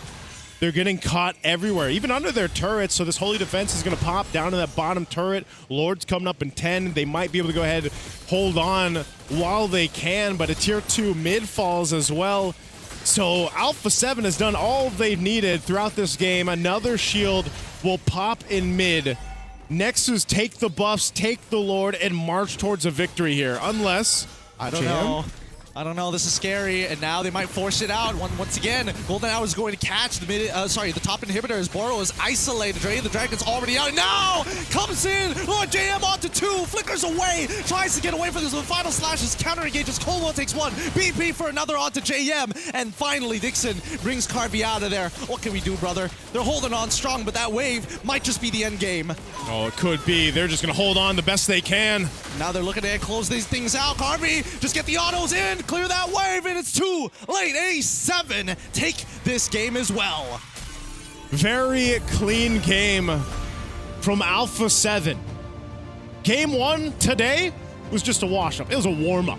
Because now from game to game to game, they've showed us that they are here to contend and go towards the main stage of MSC. A tough loss, though. PSG, they're going to be thinking about it. They're going to be thinking about these losses, especially for someone like of Carvey's level. Yeah. I've been here before. Unfortunately, I couldn't make it to the main stage. It's going to be a long time for the next one, but at least there is maybe some hope for that WEU is going to be back. Yeah, hopefully. That was a pretty fast game coming in from Alpha 7. Again, that is what they need in order to contest to be the #1 spot. But although, let's be real, it kind of doesn't matter that much because it's just avoiding the #1 team off of Group B, which later on we'll see who is #1, #2, so that we know the matchup is. and it will only be a 3-way tiebreaker if the next game Foot wins. Yeah, should be. Yeah. Against who is it again? Yeah. Foot is playing. I got it here. Oh, yo, he's got it. He's got it. I got it here. Foot is playing KOG. KOG is on a lose streak. They lost twice in a row now. So, hey, who knows? Although, to be fair, KOG did well earlier. They just got come back by Hans. It's just, no. Yeah. And that's the thing. Oh man, that's sad to see because I'm hoping that KOG actually is able to get the win on the following game. Maybe a little unlucky, but coming back to this one at the very least, right? There are some ideas here that make a lot of sense, but that win condition, we didn't find the secondary win condition. Martese got nothing early on. Carvey, I guess it was a steady incline, but Nats is just too much of a problem with that final slash. Again, this is the thing about Alpha 7. They set the tempo and they increase it. And then they increase it again, and then they increase it again. It really is just applying more and more heat, more and more pressure to the point where there's just nothing much that you can do. Because again, I believe we have discussed this on broadcast, off broadcast. This is one of those metas where it's very punishing once you lose a small lead, because the snowball is just an avalanche. It's very, very quickly. Yep. It's been apparent now for multiple games throughout day 1 and day 2, and it's just one of those things where when you pick a draft like this too, by the way, and this is what we saw yesterday, where VSG tried to test things maybe a little bit too much. Like there's room for some of the experimentation, some of the uniqueness, but maybe this was too much, right? You have a Hirara, you have a Matilda in the mid lane for Dixon, and just you couldn't really do too much between the Matilda and even the Cho combination, you know? So it's one of those things where it wasn't enough, right, for VSG, and Alpha 7 took advantage of it, and that was a very quick, decisive game for the win.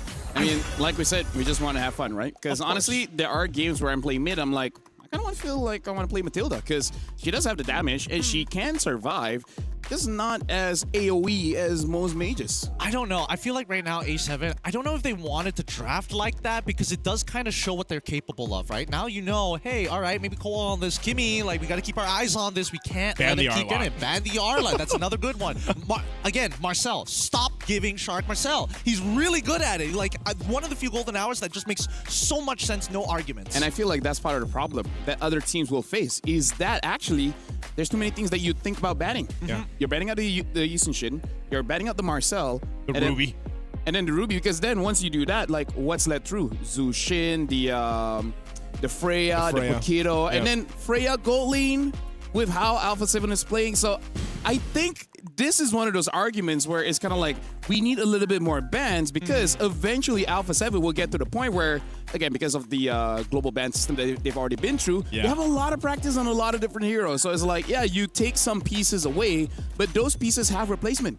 Yeah, right? I think that was really good. That's why when I was watching MCT, Amber, basically, and seeing them utilize that system, the global ban system, I was like, you know, this could be good for certain regions and teams to go ahead and get those reps in. And, you know, I feel like that's one of the cases that we're seeing here. The only thing I think is that maybe the reset can come earlier, because they reset at game 7, right? Maybe after game 4 or something. Like, basically have 2 resets in the series. 2 resets in the best of 7. I'm down for that. I'm actually down for the two resets. Despite, you know, my opinions on global ban system, I think it's a good idea. But with that being said, I mean, where is Eterna? What happened? Where's Eterna? Hey, here's the thing. Yeah, speaking of Eterna, looks like she is ready over there. You good? I mean, you look good. Well, with that, we're going to be throwing it over to Eterna to talk to Alpha 7. Yes, I'm over here up on stage with Best Player 1 after that crazy victory. How do you feel about that? Feels good. Feels good. It looked good. It looked good. And speaking of that previous game, we haven't seen Roger in the jungle for quite some time. How and why did it show up today? We tried it out in scrims and it worked perfectly fine. Kind of like today, so we decided to try it again. Were you surprised about the opponent's picks as well? Not really. We kind of already knew they were going to ban stuff like Arlot and YSS coming into this game. So we knew we were going to pick the Roger without a doubt. Okay, and it really did work out. Do you think it fits in the meta now then? I wouldn't say it fits, but playable, yeah. Okay, so maybe a conditional pick. Let's leave it at that. Now, Alpha 7 is in a very interesting spot right now because right now you are tied in with the Mongols, but unfortunately because you lost your first game earlier on, they do win in the head-to-head. Now there is a possibility of a 3-way tiebreaker, and only if Foot wins against KOG later on, and that will be decided based on game time duration, total game time duration. How do you feel about your game time so far, and do you think you can top your group? I'm not sure. If I remember correctly, last game was like 9 minutes, and I think the Foot game was like 14. So I mean, we'll see. Okay, we'll see. And I think before we end this, we do want to know about your thoughts. Coming into this, how has the experience been so far? How has it been playing here up on stage once again? The experience has been pretty good. So far I've had no problems with like the headsets or phones, anything like that. Everything's pretty good, pretty smooth. I like it. Okay, so maybe final words to maybe your fans out there, or maybe even the doubters that we're seeing around social media. For the fans, I hope you guys keep supporting us. We will continue to do our best. And for the doubters, I hope today was like a good little wake-up call. We are still here to play. Okay, and wake up call we will. So once again, congratulations and thank you so much for this interview, because we are gonna let Lafell there break down this interview with Best Player 1. Thank you very much, Eterna. So let's break down the interview, right? Let's talk about let's talk about how his confidence was there. Shoulders straighten up, back straight, doesn't move around, and then just like whatever you ask, that's what I'm gonna answer. I'm not gonna add more. I'm not gonna say less. That voice register too. Yeah, he's got that voice. Very equal level. Doesn't make the sound engineer have a headache with like going up and down, going up and down. That's a good breakdown, man. Hey, I feel like you've done that a couple times. Hey, she asked me to analyze the interview. I can do that. Me and Gideon being in MPLMY, we've had analyzed a few interviews. Hey, that's the best way you can look at it. I think you break down the interviews. But I will say this. I like to see that interview. I like to hear the players talk throughout the wild cards, and especially for Best Player 1, man. Welcome back. And I think that's a good thing to say, too. There's a lot of doubters, even on the game one. I saw it in the chat. I was watching the game, too. And maybe that's a wake-up call for them. Yeah, I think we've heard it from a lot of professional teams from across the world early on in this year that the rest of the world is actually catching up pretty quickly, right? International scrims have been getting varying results across the board. So I just want to see whether it is true here today. Now, here's the thing. Kind of like the best friends for Alpha 7 right now is actually Foot. If Foot wins, then there is a 3-way tiebreaker. Because if there's no 3-way tiebreaker, it's just between Mongols as well as Alpha 7. With the head-to-head, Mongols will be number 1 and Alpha 7 will be number 2, which could be good, could be bad. Because if Alpha 7 is number 2, means that they'll be going up against number 1 of Group B, right? So, in a way, they're kind of hoping that Foot wins, but wins late. Yeah, because like game time. Yeah. Because he mentioned, their fastest one, just last one, 9 minutes? Below 10 minutes. Yeah, below 10. Yeah. So, but I think after what we've seen today, man, Alpha 7, I'm almost confident thinking that regardless of who they go up against tomorrow, like they're going to be in pretty good shape. Yeah, I agree. Group A so far has been amazing. Group B is good, but we do see like some up and downs in terms of their performance. Yeah, the inconsistencies is definitely there. And I think that at least when we're looking at Alpha 7, they've got momentum now, and that's a scary team. And that being said, we have one more best of one for today. We're going for a break, but once we come back, that will conclude the first phase of the wildcards, and it will go to the CGBS. We'll see you guys right after the break.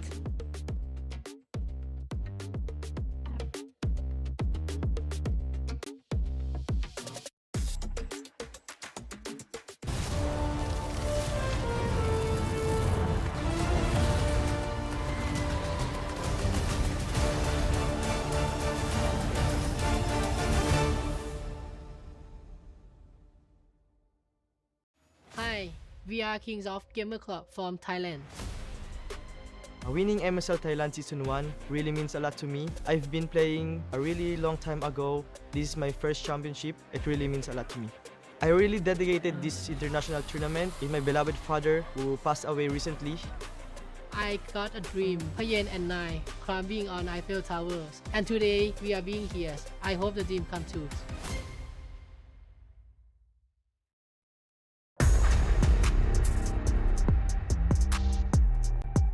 Hi, we are Foot Esports. from Turkey. Ama şu an çok geliştiğimizi düşünüyorum. MLB'den eser kaldığını düşünmüyorum. Üstümüze çok koyduk. 2 tane oyuncu değiştik. Şu an daha güçlüyüz. Bu turnuva M7'la çok farklı olacak. Evet, kağıt üstünde güçlüyüz ama bu kimseyi küçümseyeceğimiz anlamına gelmiyor. Elimizden gelenin en iyisini yapacağız. Şu an daha güçlüyüz ve daha iyi ileriye kaydedeceğimizi düşünüyorum.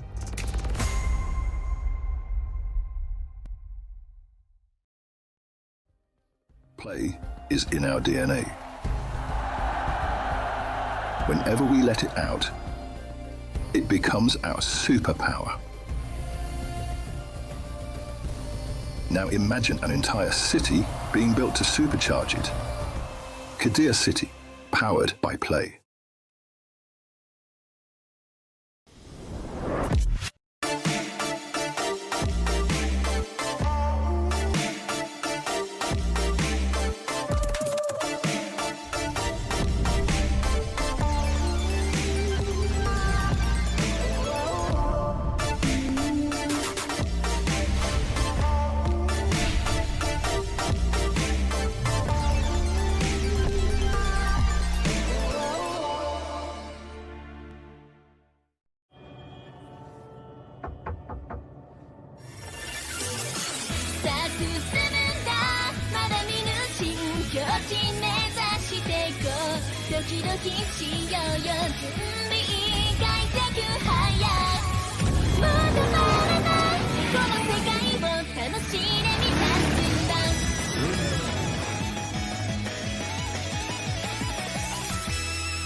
We were there.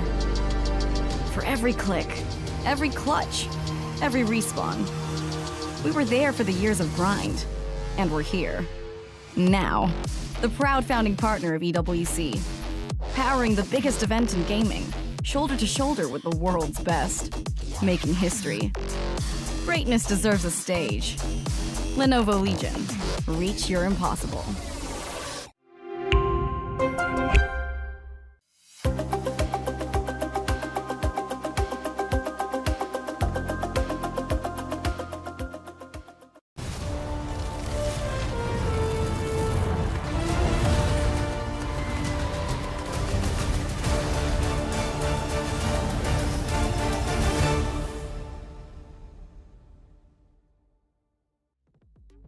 Welcome, friends. This is the final best of one for the wild cards. It's going to be between KOG going up against Foot Esports. And this is EWC 26. Mobile Legends Bang Bang wild cards. And it's Phil. Abidasos alongside with me is going to be Getting Q as well as Naisu. So far, congrats on your shift being a quite smooth sailing. And now KOG, they start off strong, but then, and unfortunately couldn't end the game. And now Foot, they are in the situation where if they win, it will be a 3-way tiebreaker. Yeah. If they lose, the bracket is going to be pretty straightforward. Mongols 1, A7 2, and then Foot number 3. I think it would make a lot of sense, but at the same time, is there any real advantage for Foot to try to go a little bit higher or even go a little bit lower, right? It feels kind of in the middle. Both competitors are tough. If they're in a 3-way tiebreaker, the loser is actually the second place because you'll be fighting against number 1 of Group B. I see. Right? So the first place fighting against number 2, and then the third place fighting against number 4. So actually, you just don't want to be number 2. Yeah, there's always a bit of an advantage, right, when it comes to that, especially going into what is our acronym? The CGBS. Cross Group Breakout Stage. Breakout Stage. Man, who thought of that one? That's pretty fancy name. Yeah. For the breakout stage. But yeah, I think, when you get to that point, based on what we've seen in 2 days. Yep. I feel like all the teams that are currently in the race for that, they're all essentially showing us a lot of good things to the point where I think once we get to the nature of best of 3s, that changes things. Again, I know there's been very vocal discussion online about best of 1s, the format for it and everything else. Some people like it, some people don't. But I think it's a really good place for a lot of teams to kind of showcase maybe some interesting things. But when you get to the best of 3, that's usually what our viewers, ourselves, the players are so used to, right? And the strat changes in a best of 3 format. It's a foolproof system that allows us to see everything a team is capable of. If you want to push it even further, the best of 5s and best of 7s, but best of 3 already gives you a good appetizer. Yeah. Plus, I feel like it's something that ranked game players wish they can have. right? Because imagine this. I don't know if I want. No, listen. You play your first game, right? Yeah. But then that one you're like, you know what? We're just trying to have fun. You know, I'm trying out this new pick and everything. And then you get smashed by your opponents. But then they start to recall, to emo, and then all chat easy. And then you're like, let's queue up. I want to meet them again. Yeah, but brother, I don't know if as a solo queuer, I don't know if I want to queue potentially 3 times with the same RG people. Then try to play 5-man, and sometimes it gets super sweaty and you're like, oh, so this is how it's gonna be. Okay, maybe that can be a thing for 5-man versus 5-man. Because it's like fighting games, right? Sometimes you get the option to like rematch. Rematch, yeah. So honestly, that wouldn't be a bad thing. Being like, hey, your opponent requests for a rematch. You know what? For 1 star. We are giving so many ideas to the devs out there. I don't know that there's a possibility because of this system it's going to be 5v5s out on the street, man. Like, it gets really personal if you're going to have rematches available. Back in my day, I remember that esport tab is supposed to be in a day like 2 or 3 times. Yeah. Country versus country. You remember that? Oh, that's true. That's right? true. Region battle. Hey, at least now there's 1v1. Yeah, there's 1v1. See, they should bring us to dinner. We would give so much ideas. They brought us to Paris. All they really need to do is buy us coffee. That's true. Give us diamond. And a bonus paycheck. And then we're good. Ideally the size of $1 million, because these are only $1 million ideas. I don't see any problems with them whatsoever. Well, right now looks like Foot will be the first pick. KOG will be the second one. Baxia as well as the Matilda banned out by Foot. And then for KOG, the Freya as well as the Zushin. Now people are like, you know what? Yeah, the nerf ain't enough. At this point, I think this is a small nerf, but it should be enough. Nerf her HP. Nerf her HP or nerf her the size of her shield? Meaning like the number of the HP. Yeah, either or. It's a tough one. It's a tough one. She's been too strong for too long. Because man. I remember these 2 heroes suffered the most when their HP got cut, which is the Claude as well as Lilia. Yeah. Both got cut enough so that they can get 2-shotted. Oh, do I want to live in that world where all mages can basically just get 2-shotted? No, meaning like Lilia gets 2-shotted by an Eve, gets 2-shotted by a Farsa. Now that Claude has increased its HP growth again, it's like, okay, it's you can play Claude again. But I remember a time where it was so bad. Yeah. You got to think about it. It's pretty different. Like everybody has their own wish list. Yeah. Of balances for the heroes. I wish Lolita can block the turret shots again. Yeah. Yeah, you can Too reflect much. You're the only one on that list. Hey, no, I got my Lolita boys and girls, you know? I'm sure they want the same thing. Actually, I'm pretty sure most of them have never experienced that. I get to experience that for 3 hours before I got changed. Oh, yeah. That's a pretty quick hot fix. The thing has been there for a long time. It's just that nobody ever used it. No, I didn't have enough battle points. Oh my god. I couldn't buy her. I see my opponents do it, and I'm like, you wait till I get 32,000 battle points. And then I get it, and then they're like, okay, patch. I'm like, oh my god, that's great. What's the patch? Lolita can't do that anymore. No! The one thing. I wish I got my battle points a bit later. That would have been nice. That would Remember nice. the time we needed battle points to get all the heroes? That's what I'm saying. Remember the time when you had to like build up your emblems? I mean, for a lot of people, they forgot what it was like. They didn't have to go through that. They didn't have to go through it. Paquito first pick. Yeah, Paquito first pick is expected, but now this should be the Fredrin. Is this going to be a Claude? Or they can pair it up with the Eve? We'll find out now. Either or would be good, right? I think the Claude would be better. Honestly, it's either or at this point, and I agree that the Claude would be better, but we've seen teams.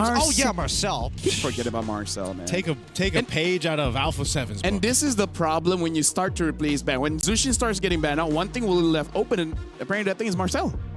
Well, I think it's better than like at least leaving the Freya open, which really causes a lot of disruptions, or even like a Kai. But I think that it's great that at least from the side of Foot, they're getting rid of things like Valentina, right? Just to make sure if we do get a mage, you can't steal it away from us. So I think that from KOG, it's pretty smart that now we take Marcel, and now you can't steal ult as well. Try an RWM, my guy. That is an early Harley. Yeah, very early. So they actually go and pick up the Harley. They also get the Atlas. Yeah, I don't know, man. I'm worried. I think they do that because they don't want to think about the gold lane. Like, no matter what you pick, we can one-shot you. right? Either you pick up the Claude, you pick up the okay, maybe Harif is a bit difficult. The problem, like with this the Atlas too, is like you've got a Marcel across from you, man. Like even if you get a Fatal Links out, you can actually negate the whole thing by dropping down the Golden Hour. I mean, there's no way that Foot is experimenting now, right? I Oh mean, no, it's not like they didn't just experience it against A7. Yeah, I mean, they wouldn't want to lose here. By the way, it's dangerous grass, so I don't know if that matters. It does. Because honestly, why I brought it up is instead of Atlas, I would actually think of something like a Hilda to punish that Marcel. Dude, Hilda's been slept on in the wild cards. Yeah. She has been. She has. I think we've seen more Khalid than Hilda at this point. Yeah. Yeah. We've seen more Matilda than Hilda. That too. Matilda, Hilda.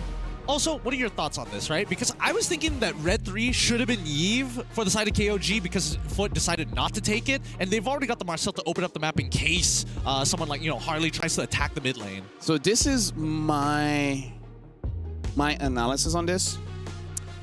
They're also sick of Eve's shit. So they're like, this character sucks. That's why they banned out the Jushin. Yeah, so they're like, wait, we are red pick. Red 5, we can have some fun.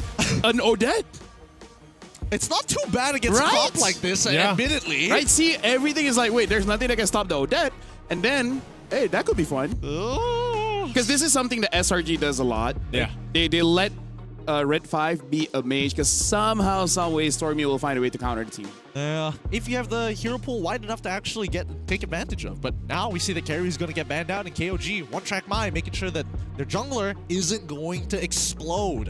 What is Foot? Are they just going to lean towards an Obsidia again? I think they might. For RX? Like, after what we saw previously? I mean, at least they don't have to deal with Arlot for now. Like, but, Sora, you're still going to have that threat between the crowd control that's provided for the first 3 picks, even from KOG. So, I don't know. They went with the Claude band. Carry is that one. Are they still going to expend the last bans on both sides towards gold? I would ban the Harif, and then any other marksman, I feel like the Harley will deal with quite well. Yeah.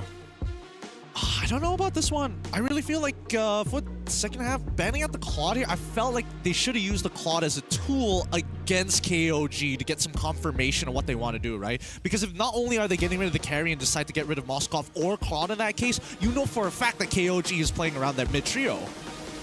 Let's see. Last ban here. KOG is going to be the Gourd, so they'll take that out. Interesting too. There should be a Harif ban, and then for KOG. At this point, honestly, you can go either or in terms of the mid as well as the gold. But I think since you have priority, you might as well pick up a gold laner. Yeah. They might even just take our Kimmy for KOG. I don't know. Like to pair it up with that. True. That Fredrin. True. Might be a little tough because no matter what, You're have a little to kind of. Well, thank you. Of course, I'm built like a twig. So I think that unfortunately, when you're dealing with these Harleys, especially if you're Kimmy, without the flicker, it becomes significantly harder, right? Because then once Harley gets the lightning truncheon, they're ahead of you. Oh, dang it. Well, I was saying, man, I could see it coming through. So it stopped in its tracks. No, banned out. Damn, you guys have the third eye or something. Yeah, He's unlocked it. I've spent some time with the analysts over there in MPL Philippines. Yeah? And I usually get one right. Who? Ingen? Yeah. No, he's a smart guy. He's a smart guy. Hey, maybe not as don't knock him, okay? He's the referee. He can see the pigs before we do. That's true. That's true. He literally is third eye. He at this point has more stage experience than us. Okay. That's a fair argument, but here comes the Moskov lock-in here for the side of Foot. Still, having to deal with the Harith is a little hard, but the Lilia will make it a lot easier. Shout out to Wolf, by the way. Yeah, shout out to Wolf. We miss you here. Yeah. The last pick. Oh yeah, but again, Harif. It's still gonna be difficult for the Harley to do much. This is the last pick gonna be. This is gonna be the mid lane. Yeah. So Kimmy was taken out. The Eve is still there, but it's not really the best. Eve Farsa. Game. But I'm happy with the Farsa. I would like to see Farsa. Farsa needs justice. She does, but at the same time, you're giving up like a decent amount of pressure, right? Because you have to make the Fine, choice of Chang'e. trade. Oh, Chang'e, not the worst, but still same problem about having Purify and Flicker. Yeah. Fine, Novaria. Honestly, probably the safest one. That's like by far the safest one. You know what? Kill What's Harley. next? Pick up the Eudora. Hey, technically, didn't she go through a little bit of a change too? Yeah, Eudora honestly is quite annoying, and I think it is quite viable. But Fine, Zetian. Why did you say that? Why are you? Do you have something about Zetian? Yeah. Because the damage is not enough. Zetian power spike is level 12, so that your ult gets like quick enough. But before that, you're trying to win the lane. If you don't win the lane, you're like a sitting Empress. Speaking of Empresses, Nice as well as getting Q. Good luck on this one. You guys are Empresses. I was gonna say, I guess we're Empresses. Why not Emperors? Sure. You know, because there can only be one, unfortunately. That's true. That's true. All right. Well, ladies I and mean, gentlemen, you can be the Emperor of the West. You're not part of this. Yeah. You're not part of this. or you can go even further. Northwest, east, south. Or southeast. Why did it have to be the diagonals? let's stay in one region. Yeah. Let's stay there. All right. Okay, LaFell, thank you for your service for this one, man. You know what? It's me, Naisu, Gideon, to bring you the last game of day 2 here for the MSC wildcards at EWC 2026. We hope you guys have had a great time, because I know in parts of the world it's getting a little late, right? For me, it's past my bedtime if I was still there, but I'm here. Yeah. And so, Gideon, let's jump into this last one. Land of Dawn, we know what's at stake. Foot Esports and KOG. All right, let's see how this is going to end up, right? Because Foot really took the initiative here to say, you know what, Payan, you are not going to get caught this time. You got to play something else this time round in RX. Hopefully he can make up for the performance on Obsidia with this Moskov. And again, it's going to be some tough work. Yeah, looking at the emblems too, nothing sticking out too much. Again, the I don't know, reintroduction of Harley coming back in, at least here day 2. He's still a threat, like we saw from the previous matchup when he was brought out, debuted through this. But the main thing is are you able to go ahead and complement that early damage that he has with an Atlas setup, potentially, yes. Psyche, again, one of the first players to get a Savage on day 1 of the wildcards is playing this Lilia. Early good damage. Oh, he's quite low. Oh my god, he nearly died there. I thought for a second the true damage was going to be enough, but now he's going to make it out of there. Forcing the flicker out from Psyche is great. And initially I thought, wow, that was a winning trade for Psyche. Like, really nice job. You force Zed to go for the recall, and then he gets chunked out by Nile, and now it's back to even. And arguably more of an advantage for Zed. Yeah. So maybe the Zetian's going to be more of a threat. Up top, though, 33rd. Oh, he's going to get locked down straight away. Oh, he 33. flickers, he dashes as well, and he saves his life and still managing to hold on to that last creep to hit level 4 at the right time. That's what's so scary about the Atlas, you know? The ability to rotate rather quickly, and sometimes you just showing up and that aura that's built around him is enough to kind of burn a flicker, burn a battle spell, or, you know, make an opposing team second guess themselves, and even before you have the Fatal Links, right? So at this point, Turtle's going to be up. KOG trying to get in position here. You've got Kazin off on this off angle. You've got a whole lot of Foot Esports towards this, but XC, whoa, he doesn't check it. Is he going to be able to spot this out? Oh no! And when he does, XC is able to punish him. Flickers out of the way before getting caught in the fly trap of KZ. But now, when you're dealing with a Sora, Blota is able to turn this around. Fury of the Phoenix is dropped as well to buy a little bit of time as Zed is getting attacked on the side by Psyche. With all positions compromised, KZ secures the turtle and gets to walk away. Oh no, he's not walking away from that one. But Nile looking for a trade back with the help of Zed, realizing that's it, no more. They got the turtle, but man, they died, right? Multiple deaths there. And for Exy, I mean, look at this amount of damage he's able to pop out with this instant replay here. Just Nile's gone an instant with a deadly magic, but the damage that's coming through from Exy is just so good here. So much to overload those health bars right now. And even with this, there's the Fury of the Phoenix like we were talking about, but ultimately there's not too much that they can do here. Yes, they secure the turtle, but this fight is so much to deal with. There's so much early game damage with this kind of lineup that Foot Esports has. Yeah, really nothing much they can do about it. Till they start scaling back up, the expectation is for KOG to actually slow down this game, control that tempo. You know, win out these small objectives. Every single one of these things matter. Yeah, at this point, oh, down bot. Well, he's still got Purify. The Zaman Force allows him to kind of dash around even more. RX pushes him away, and that should be okay. They just need space. They just need time. He just needed Zaman Force there, man. I mean, he didn't even need the Purify, right? Thayan's that confident with this, is still holding on to it. Him and RX going to go ahead and just... Oh no, he's in trouble. RX might just die here. I'm pretty sure Zaman Force is coming up in about 5 seconds. 4, 3, 2. He's got it. Oh, 2 seconds off! And now we see the attack coming in from the opposite end. Golden Hour and the Fury of the Phoenix has been dropped down. Pan's ready to fight. It drops down. The Salmon Force in the middle of Bloodsets. He gets back out of here, and now the re-engage from Nile and Zed. KZN holding that front line here, but RX, he doesn't want to be a part of this. He just wants to farm. Just let him farm. That fight was really weird. Right, but no one goes down, a whole lot expended, battle spells and everything else. Essentially, it'll be a reset for them to go ahead and set up for this turtle coming up here. But yeah, Pan, he held on to that Purify for a really long time. He knows that limit, and also, you know, you saw that highlight of this being dangerous grass, being able to maneuver around these bushes. Here's for the turtle. Oh, now, KZN gets the turtle once again, steals it away from Psyche, and now they're looking to turn this fight around. Oh, Cloud Shift into the Fatal Link straight away. Xe is able to take out Zed, gets now for the double kill. He appraises Wrath to chunk the rest down, but Xe's triple Maniac is going to be just enough. FUT Esports just exploded. Just exploded on KOG. I mean, what the heck did we just see? That was a team fight. Actually, that wasn't even a team fight. That was just a massacre. Yeah, let's look at the instant replay and see where the Nuclear Shadow ends up, because it all starts with just a fat wombo combo. Cloud Shift and then Fatal Links.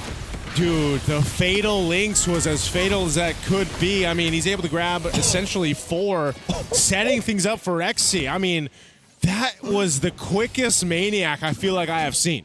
So ridiculous. So ridiculous. Great coordination, though. Everything that could have went right for them went right. Now FUT has a solid hold on this game. Yeah, this is just a really kind of devastating if you're trying to deal with this kind of XP difference in the XP lane, but also just the amount of damage that a Paquito is able to provide in comparison to the Sora, right? Usually when you see the Sora, that's what we saw. The shifting skies, the ability to go in and set things up. Yes, Sora can also provide a decent amount of damage, but in that sense, when you can follow through with the Fatal Link so well, you know, a Golden Hour is not even fast enough to deal with the setup potential with this combination for FUT Esports. So a really massive power spike for them now. Fighting down bot, Xe.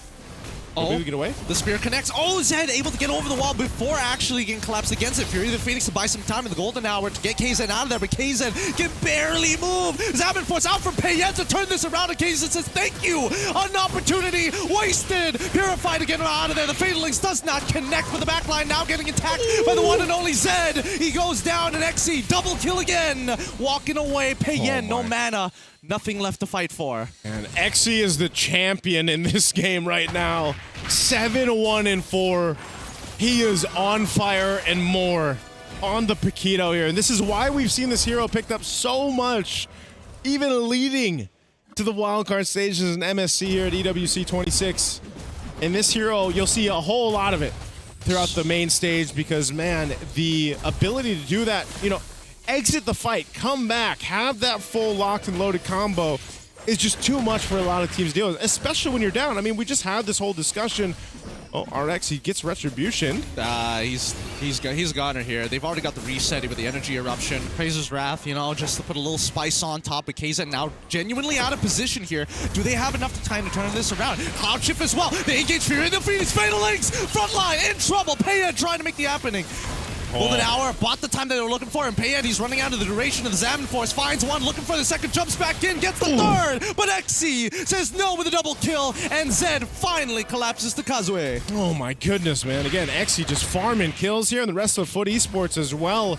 Another wipeout. KOG has just pretty much been dismantled up to this point, time and time again, with this kind of advantage. What I was going to say before that all broke out was, like we said, man, you know, advantage right now in the current meta, it's so difficult to turn it around in certain circumstances with certain kind of compositions, and this is one of them from KOG. How do you stop things? How do you stop, and who do you stop is the question that KOG is sitting here trying to figure out throughout this game, because everybody's pretty much a threat on FUT Esports, man. Even the Rome, like Blotsfet on the Atlas is as threatened enough as the rest of them. And he's just the one enabling all this to happen too. So right now, sitting on almost 6,000 gold ahead, you can see the disparity in items. They're going for more. Oh, Xe trying his options onto Payen. They managed to get the Salmon Force out. However, they hold on to the Holy Shield, and the next set of waves are starting to come from every single angle, and it's a 6.8k lead. Before this, I would say a 10k lead is guaranteed GG, but the 6.9 is starting to look real good here as the next Holy Shielding collapses.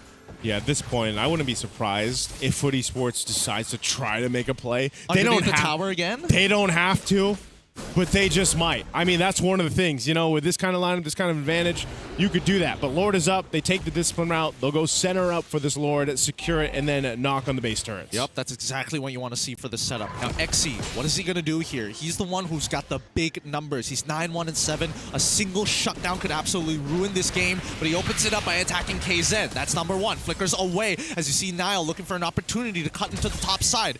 But let's at least able to make sure he controls the intersection points. They're still respecting what KOG might potentially try to do, or they just want to go ahead and try to bait them into a fight.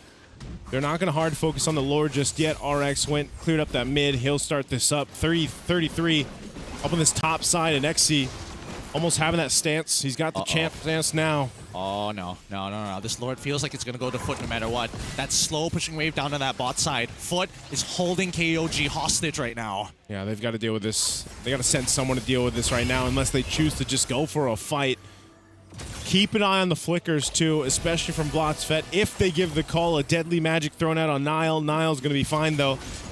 So they'll go ahead and deal with this. A big wave, the chunky wave down bot, starting to center up.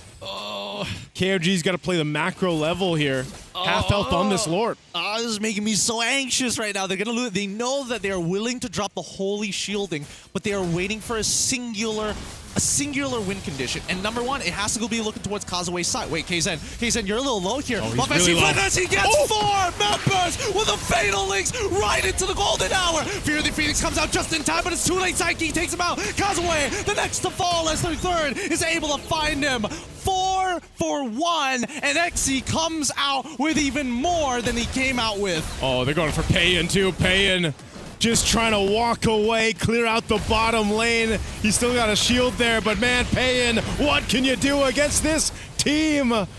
He still slowly walks to heal up, but he's got so much more to deal with. I mean, Zed's coming back up. KZen is up in 2, and 33 is coming up in 1. They got one opportunity here, and no Fatal Links from Blotzfett just yet. They're going to be taking out the other inhibitors. In the meantime, whoa, getting a little low there. They're going to back away, and it looks like they'll give them one more opportunity despite the 20-6 score. Yeah, really surprising there with this kind of lead.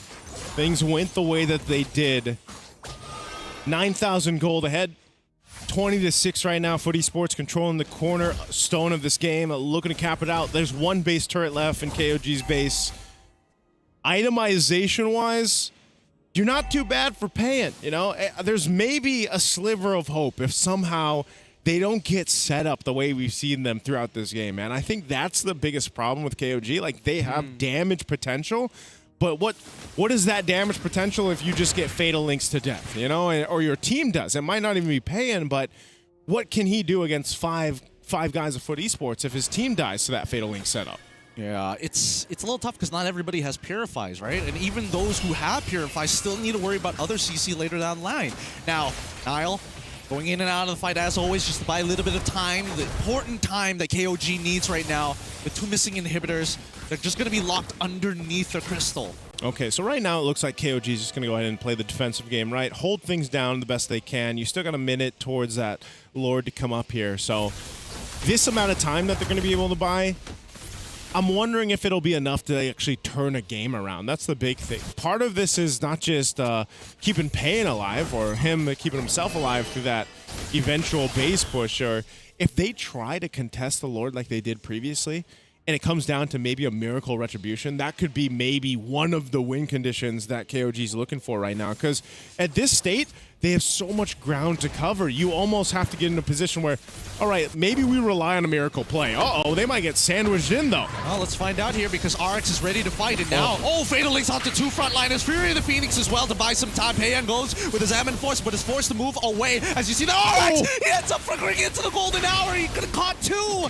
and that's already two down. But Foot have found the hole that they've been looking for and are looking for more. 33 the next tough fall. RX saved from his previous sins. They got a wave in mid. They're looking to go ahead and close out the game. They're looking for the crystal at this point. Zed will try his absolute best, but now the first to go down, and Zed just has to watch as the crystal finally explodes. That's GG, well played. Foot take the game. Foot Esports, they take the dub. That's going to give them that advantage that they needed, that they wanted, you know, and they showed it in this game. I mean, they weren't kidding around at all. They drafted a composition that they're comfortable with. They executed perfectly. And Exy, man, the MVP of this one. Woo! My goodness, what a performance with this Paquito here. And he even got a Lord as well. Like, he secured a Lord for them. Exy just did it all in this one. I mean, like, honestly, getting a Maniac, securing basically everything, but honorable mention, Bloodsfight, man. Like, I don't think it's like MVP, but look at all those set. Like, as a roamer, even I'm like, goddamn. Gardon. Yeah, I think he... Great to see it, huh? To be fair, I think that Bloodsfest did have a couple of awkward angles, but he made it work because he understood the most important thing is to separate the front and the back. And once they did that, goodbye backline. Yeah, honestly, that was an amazing performance coming in from Foot. So that makes it so that we are in a three-way tiebreaker. And KOG, they will be number 4. So now it's between number 1 until number 3. We'll see whether we will explore that or not, because there's a chance, because again, we got to calculate everything, that we might just show it on social media later on. So make sure you guys follow MLBB Esports just to make sure that you guys are up to date on the latest news and to also see who's going to fight against who. But for now, this game really showcased the abilities of XC as well, because on the Freya, he was amazing. Like, I don't think I remember a bad XC game. Like, even in losses, it wasn't his fault. Yeah, there was just, I don't know, XC, he was one of the first ones to also bring out the Freya, right? If I remember correctly. So there was just a lot of really good performances from XC, and this is kind of what I feel like allows Foot Esports to play these games that they've been having. The rest of the team really comes together. I mean, even think about it, right? On the first day, Psyche got the first Savage of Wild Card. So everyone has kind of had their moment with Foot Esports through the past couple of days. So hopefully they can take that and bring it into the next the last 2 days of the Wild Card. Yeah. Because again, after this, it will be the CGVS, and then afterwards, once we're done with the cross group, at the final day, 3 best of 3s, we'll see which one team, it's just one team throughout everyone from Group A and Group B that will go over to the main stage. And at this point, the competition gets a bit crazy. It's not just a best of 3, but again, you fought so hard in day 1 and day 2, and then after 2 days, it might just be over. That's just the nature of competition, you know what I'm saying, right? It's tough. It's really, really tough. And you can see that the members here, they're not too down about it. They know that, okay, we still have opportunities to really prove ourselves at this point. And I think from either side, right, it's a learning experience until it is the elimination matches. Yeah. That's when they throw everything on the table. And that's what I expect in the best of 3. You know, I think even when we get to the best of 3s tomorrow, I'm excited for those personally because, like I said, best of 1s are great. You get a couple days of them. Bring us to the best of 3s now. Bring us to the spiciness of what Wild Cards is going to be. Yeah, best of 1, it's either cheese picks or the very best draft that you can bring through, and then in the best of 3, it's all about pacing yourself. I would say 3, 5, 7. It's like fighting, right? You know that you're going to fight for 3 rounds, 5 rounds, and everything. You don't want to expend all of your stamina on round number 1, right? You want to pace. You have to know your opponent's habits, and then try to win off of that. But again, with that, it's also like one of the best ways to showcase a coach's capability. Yeah. Right? With their experience in terms of how they draft and how to calm the players down. Because sometimes they get too hype or sometimes they get too down. Honestly, I was going to go back and do some homework on a lot of these coaches, right? Because the real question is, some of these coaches are actually recognizable from year to year. I mean, they've come to MSC as wildcard teams for other teams before. Yeah. They always have either a style or like, you know, either incorporate with the team or very militaristic, you follow my rules type deal. Yeah, I like that because even when you look at some of the best teams in the world right now, one of the main things that they say, and this has been shared throughout a lot of interviews and podcasts out there, you know, being able to go ahead and help the players reset from just game to game within a series is such a... It's a skill that is innately in the coaches, but also to work with the individual players and their personalities, get them to reset quickly. It might even be a bad game because even some of the best players out there have had bad games, right? And so to be able to do that, that is a massive thing to prep them for the main stage of MSC. And because of that, it's no surprise that a lot of teams that have been able to perform very well has invested a lot in their coaches, because gone are the days it's just one guy, right? Remember back in those days, just one coach doing the draft, doing the motivations, doing the discipline training. He's cooking for them. He's cooking for them, waking them up for practice, taking everything. them to the gym. Now, everyone has their own roles. Like, you're a tactical coach. You think about the game. This is the head coach. Making the decisions in terms of the training, as well as, you know, disciplining the players every once in a while. Now there's like what, a minimum of 2-man coaching team, but now we got 3, 4. Some teams even invest in psychologists. So yeah, going into the best of 3, that is going to be a good test for the coach, because we saw here in the wildcards, first game, almost everyone had a bad game. Yeah. But then eventually they got better. Yeah. I think that right now we don't actually have like a rhythm in the draft. We know like some picks that will come out, but in terms of the order, I don't think the openers are really set for a lot of the wildcard teams. Yeah, actually, they're very team different. independent. Yeah, it's super team independent. I mean, again, some teams like Alpha 7 that pick up the Marcel first right on the blue side, or maybe the Arlot, for example, for Nats. Like, it's becoming very clear. And again, I feel like, in a way, the disadvantage, let's say, of the teams that go through the wild card is whoever ends up making it to the main stage. All those teams have all this data on you, right? So that is another part of the gauntlet I feel like these teams go through in the wild card. And it's supposed to be the wild card. Yeah. That's why it's fun. Wild card is fun, and MWI is fun, and everything is fun. Everything is fun. Everything is fun, especially when we see that everyone is trying their very best, right? Everyone is trying their best, and a lot of skill expression we've seen, I believe, in all the lanes so far. After 2 days, we've seen amazing XP plays. We've seen amazing mid plays. The jungle, we even see damage jungle coming in from best player 1. Yeah. So I feel like overall, no specific hero or lane has been the outlier to be like, this role kind of sucks right now. Not really. Like any of the roles. Actually. Yeah. The only sucky thing is just like, I don't have much options. But other than that, it's all good. I really think it's just, yeah, I suppose. There is like a decent amount of variety for all the lanes at this point of time, compared to just only tanks of the EXP, only damage dealers. Zushin and Eve, but, you know. I mean, we know that one. And then we come to the gold lane, and even they have like a couple of problems there too, where it's just like, Harith, what do we do? When can Kagura be good? Well, I mean, she is picked up in the Philippines, and there are some players that can play her in the current meta, I feel like. I think. You sure about that? Your voice pitched up just a bit there. I think. Yeah. I mean, like, hey, I like Kagura. I use her time to time, but again, it is one of those things where in this meta, it's kind of like the mid is a utility. Yes. So that's why we don't see Kagura a lot, because she's like an assassin type of mid. That's kind of what I mean, you know, like let someone else be the utility, but then you know who will be?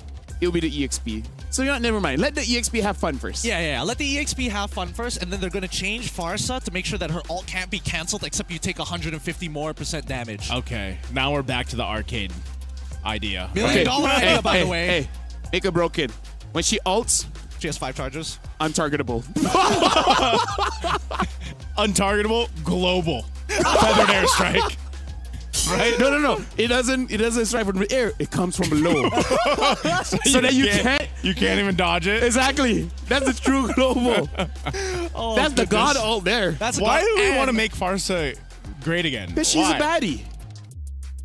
That's the only. I don't know if that's valid. Hey. I don't know if that's valid. Hey, ask the player base. Yeah. They would say that's good enough.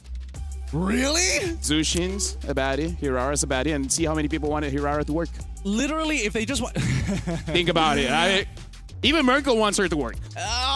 Look, all they need to come up is a collector skin for Farsa without the blindfold, and it's over.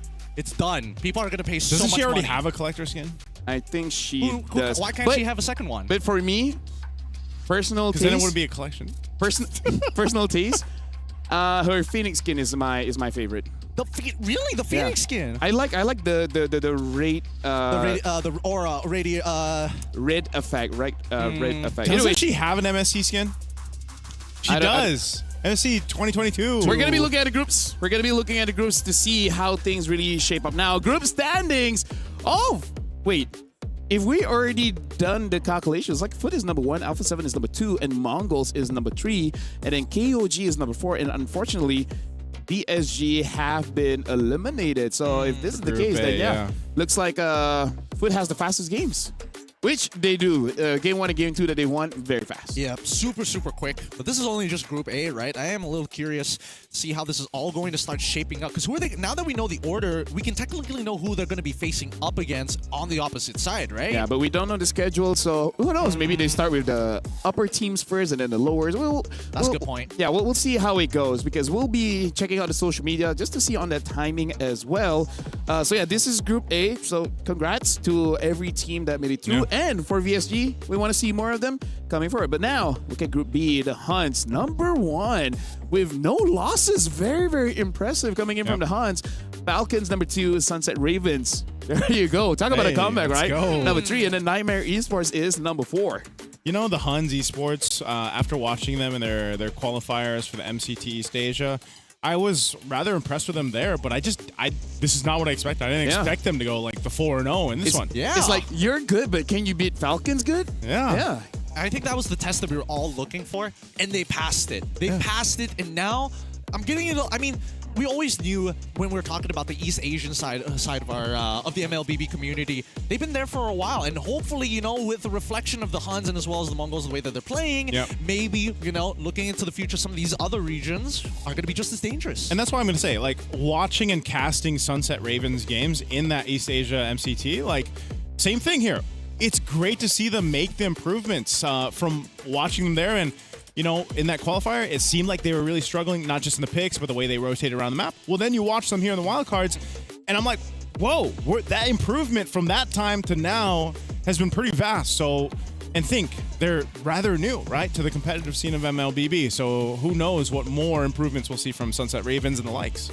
And unfortunately, Nightmare just couldn't get a win for it today. But hey, maybe it's just day 1, you know, still jet lag and all this kind of thing. So hopefully going into the best of 3s, we see improvement, especially with, let's just say, the frontliners. I feel like Javiana can do a little bit more. I agree. And that allows the mid as well as the gold lane to just perform a little bit better. That's why I think, what do we say? Let the XP laners be the guy right now, or let them. It's weird because like before people would be like, oh, it's the junglers, it's this and that. I think the stars right now are XP laners, man. Well, I mean, a bit of a yes and gloves no, right? off, gloves on. If they're Paquito. If they're Paquito. Because that's a lethal weapon. You don't want bone skin. It's too good. But I also think that, at least for the EXP side, the timing of their impact is just so important right now. Yeah. And if they don't find those moments, then at least I don't mind playing Paquito, because if I'm not ahead, at least I can peel for the rest of my team. I have the toolkit to do so. Most EXP laners don't. It's just all in. Yeah. Looking at you, Benedetta. Looking at you, Benedetta. I was going to say, I don't actually, like, when it comes to XP lane, I wish I was better at XP lane. But I always say, like, this is not my lane. One hero that I wish I can master and I don't need to retrain myself is Yuzong. Huh? What? Yeah. These guys are not that hard to play. You just push 3 buttons half the time. So the thing about Yuzong is I kind of feel like the kit is strong and you understand it very, very quickly. It's just that you have to understand all the matchups. And sometimes you just forget. Like, if I'm going up against Yuzong, I know what to do. I'm going up against an Arlet, I kind of know what to do. If I'm going up as a Paquito, I'm like, what should I be doing again? Mind you, Gideon, you're talking to 2 guys who play roam. We know how to roam.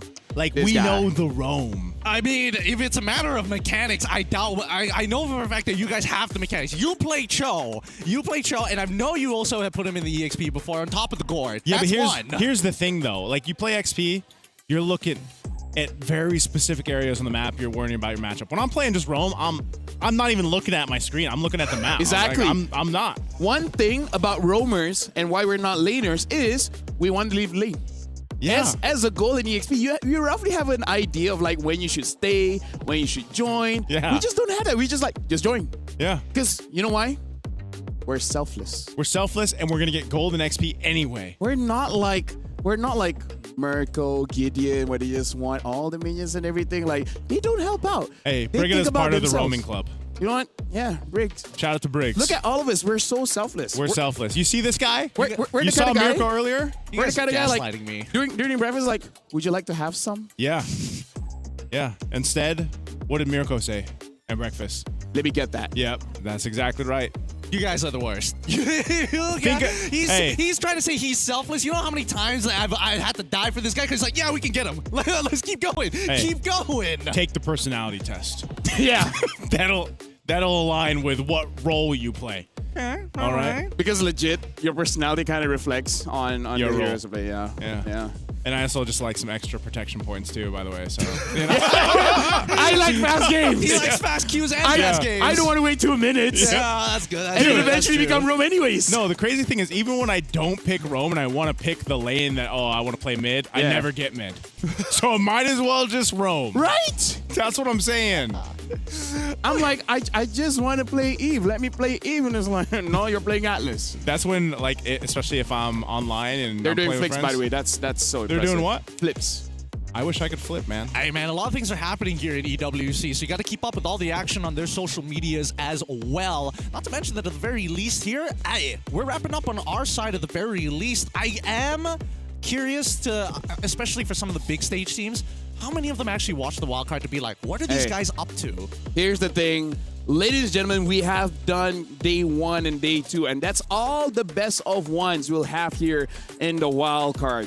After this, it's going to be best of 3. After this, more teams will get eliminated, and then eventually we'll know that one team that will survive the wild cards and go all the way to the main stage.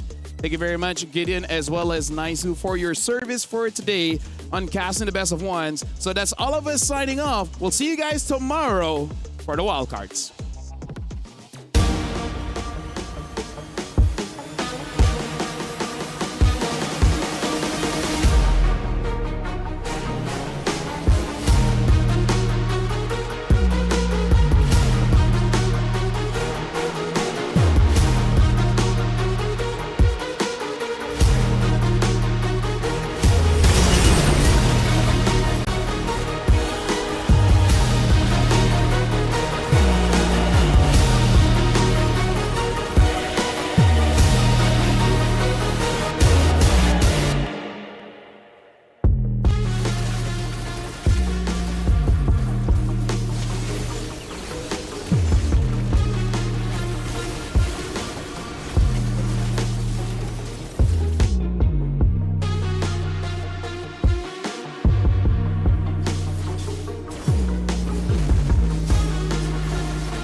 Play is in our DNA.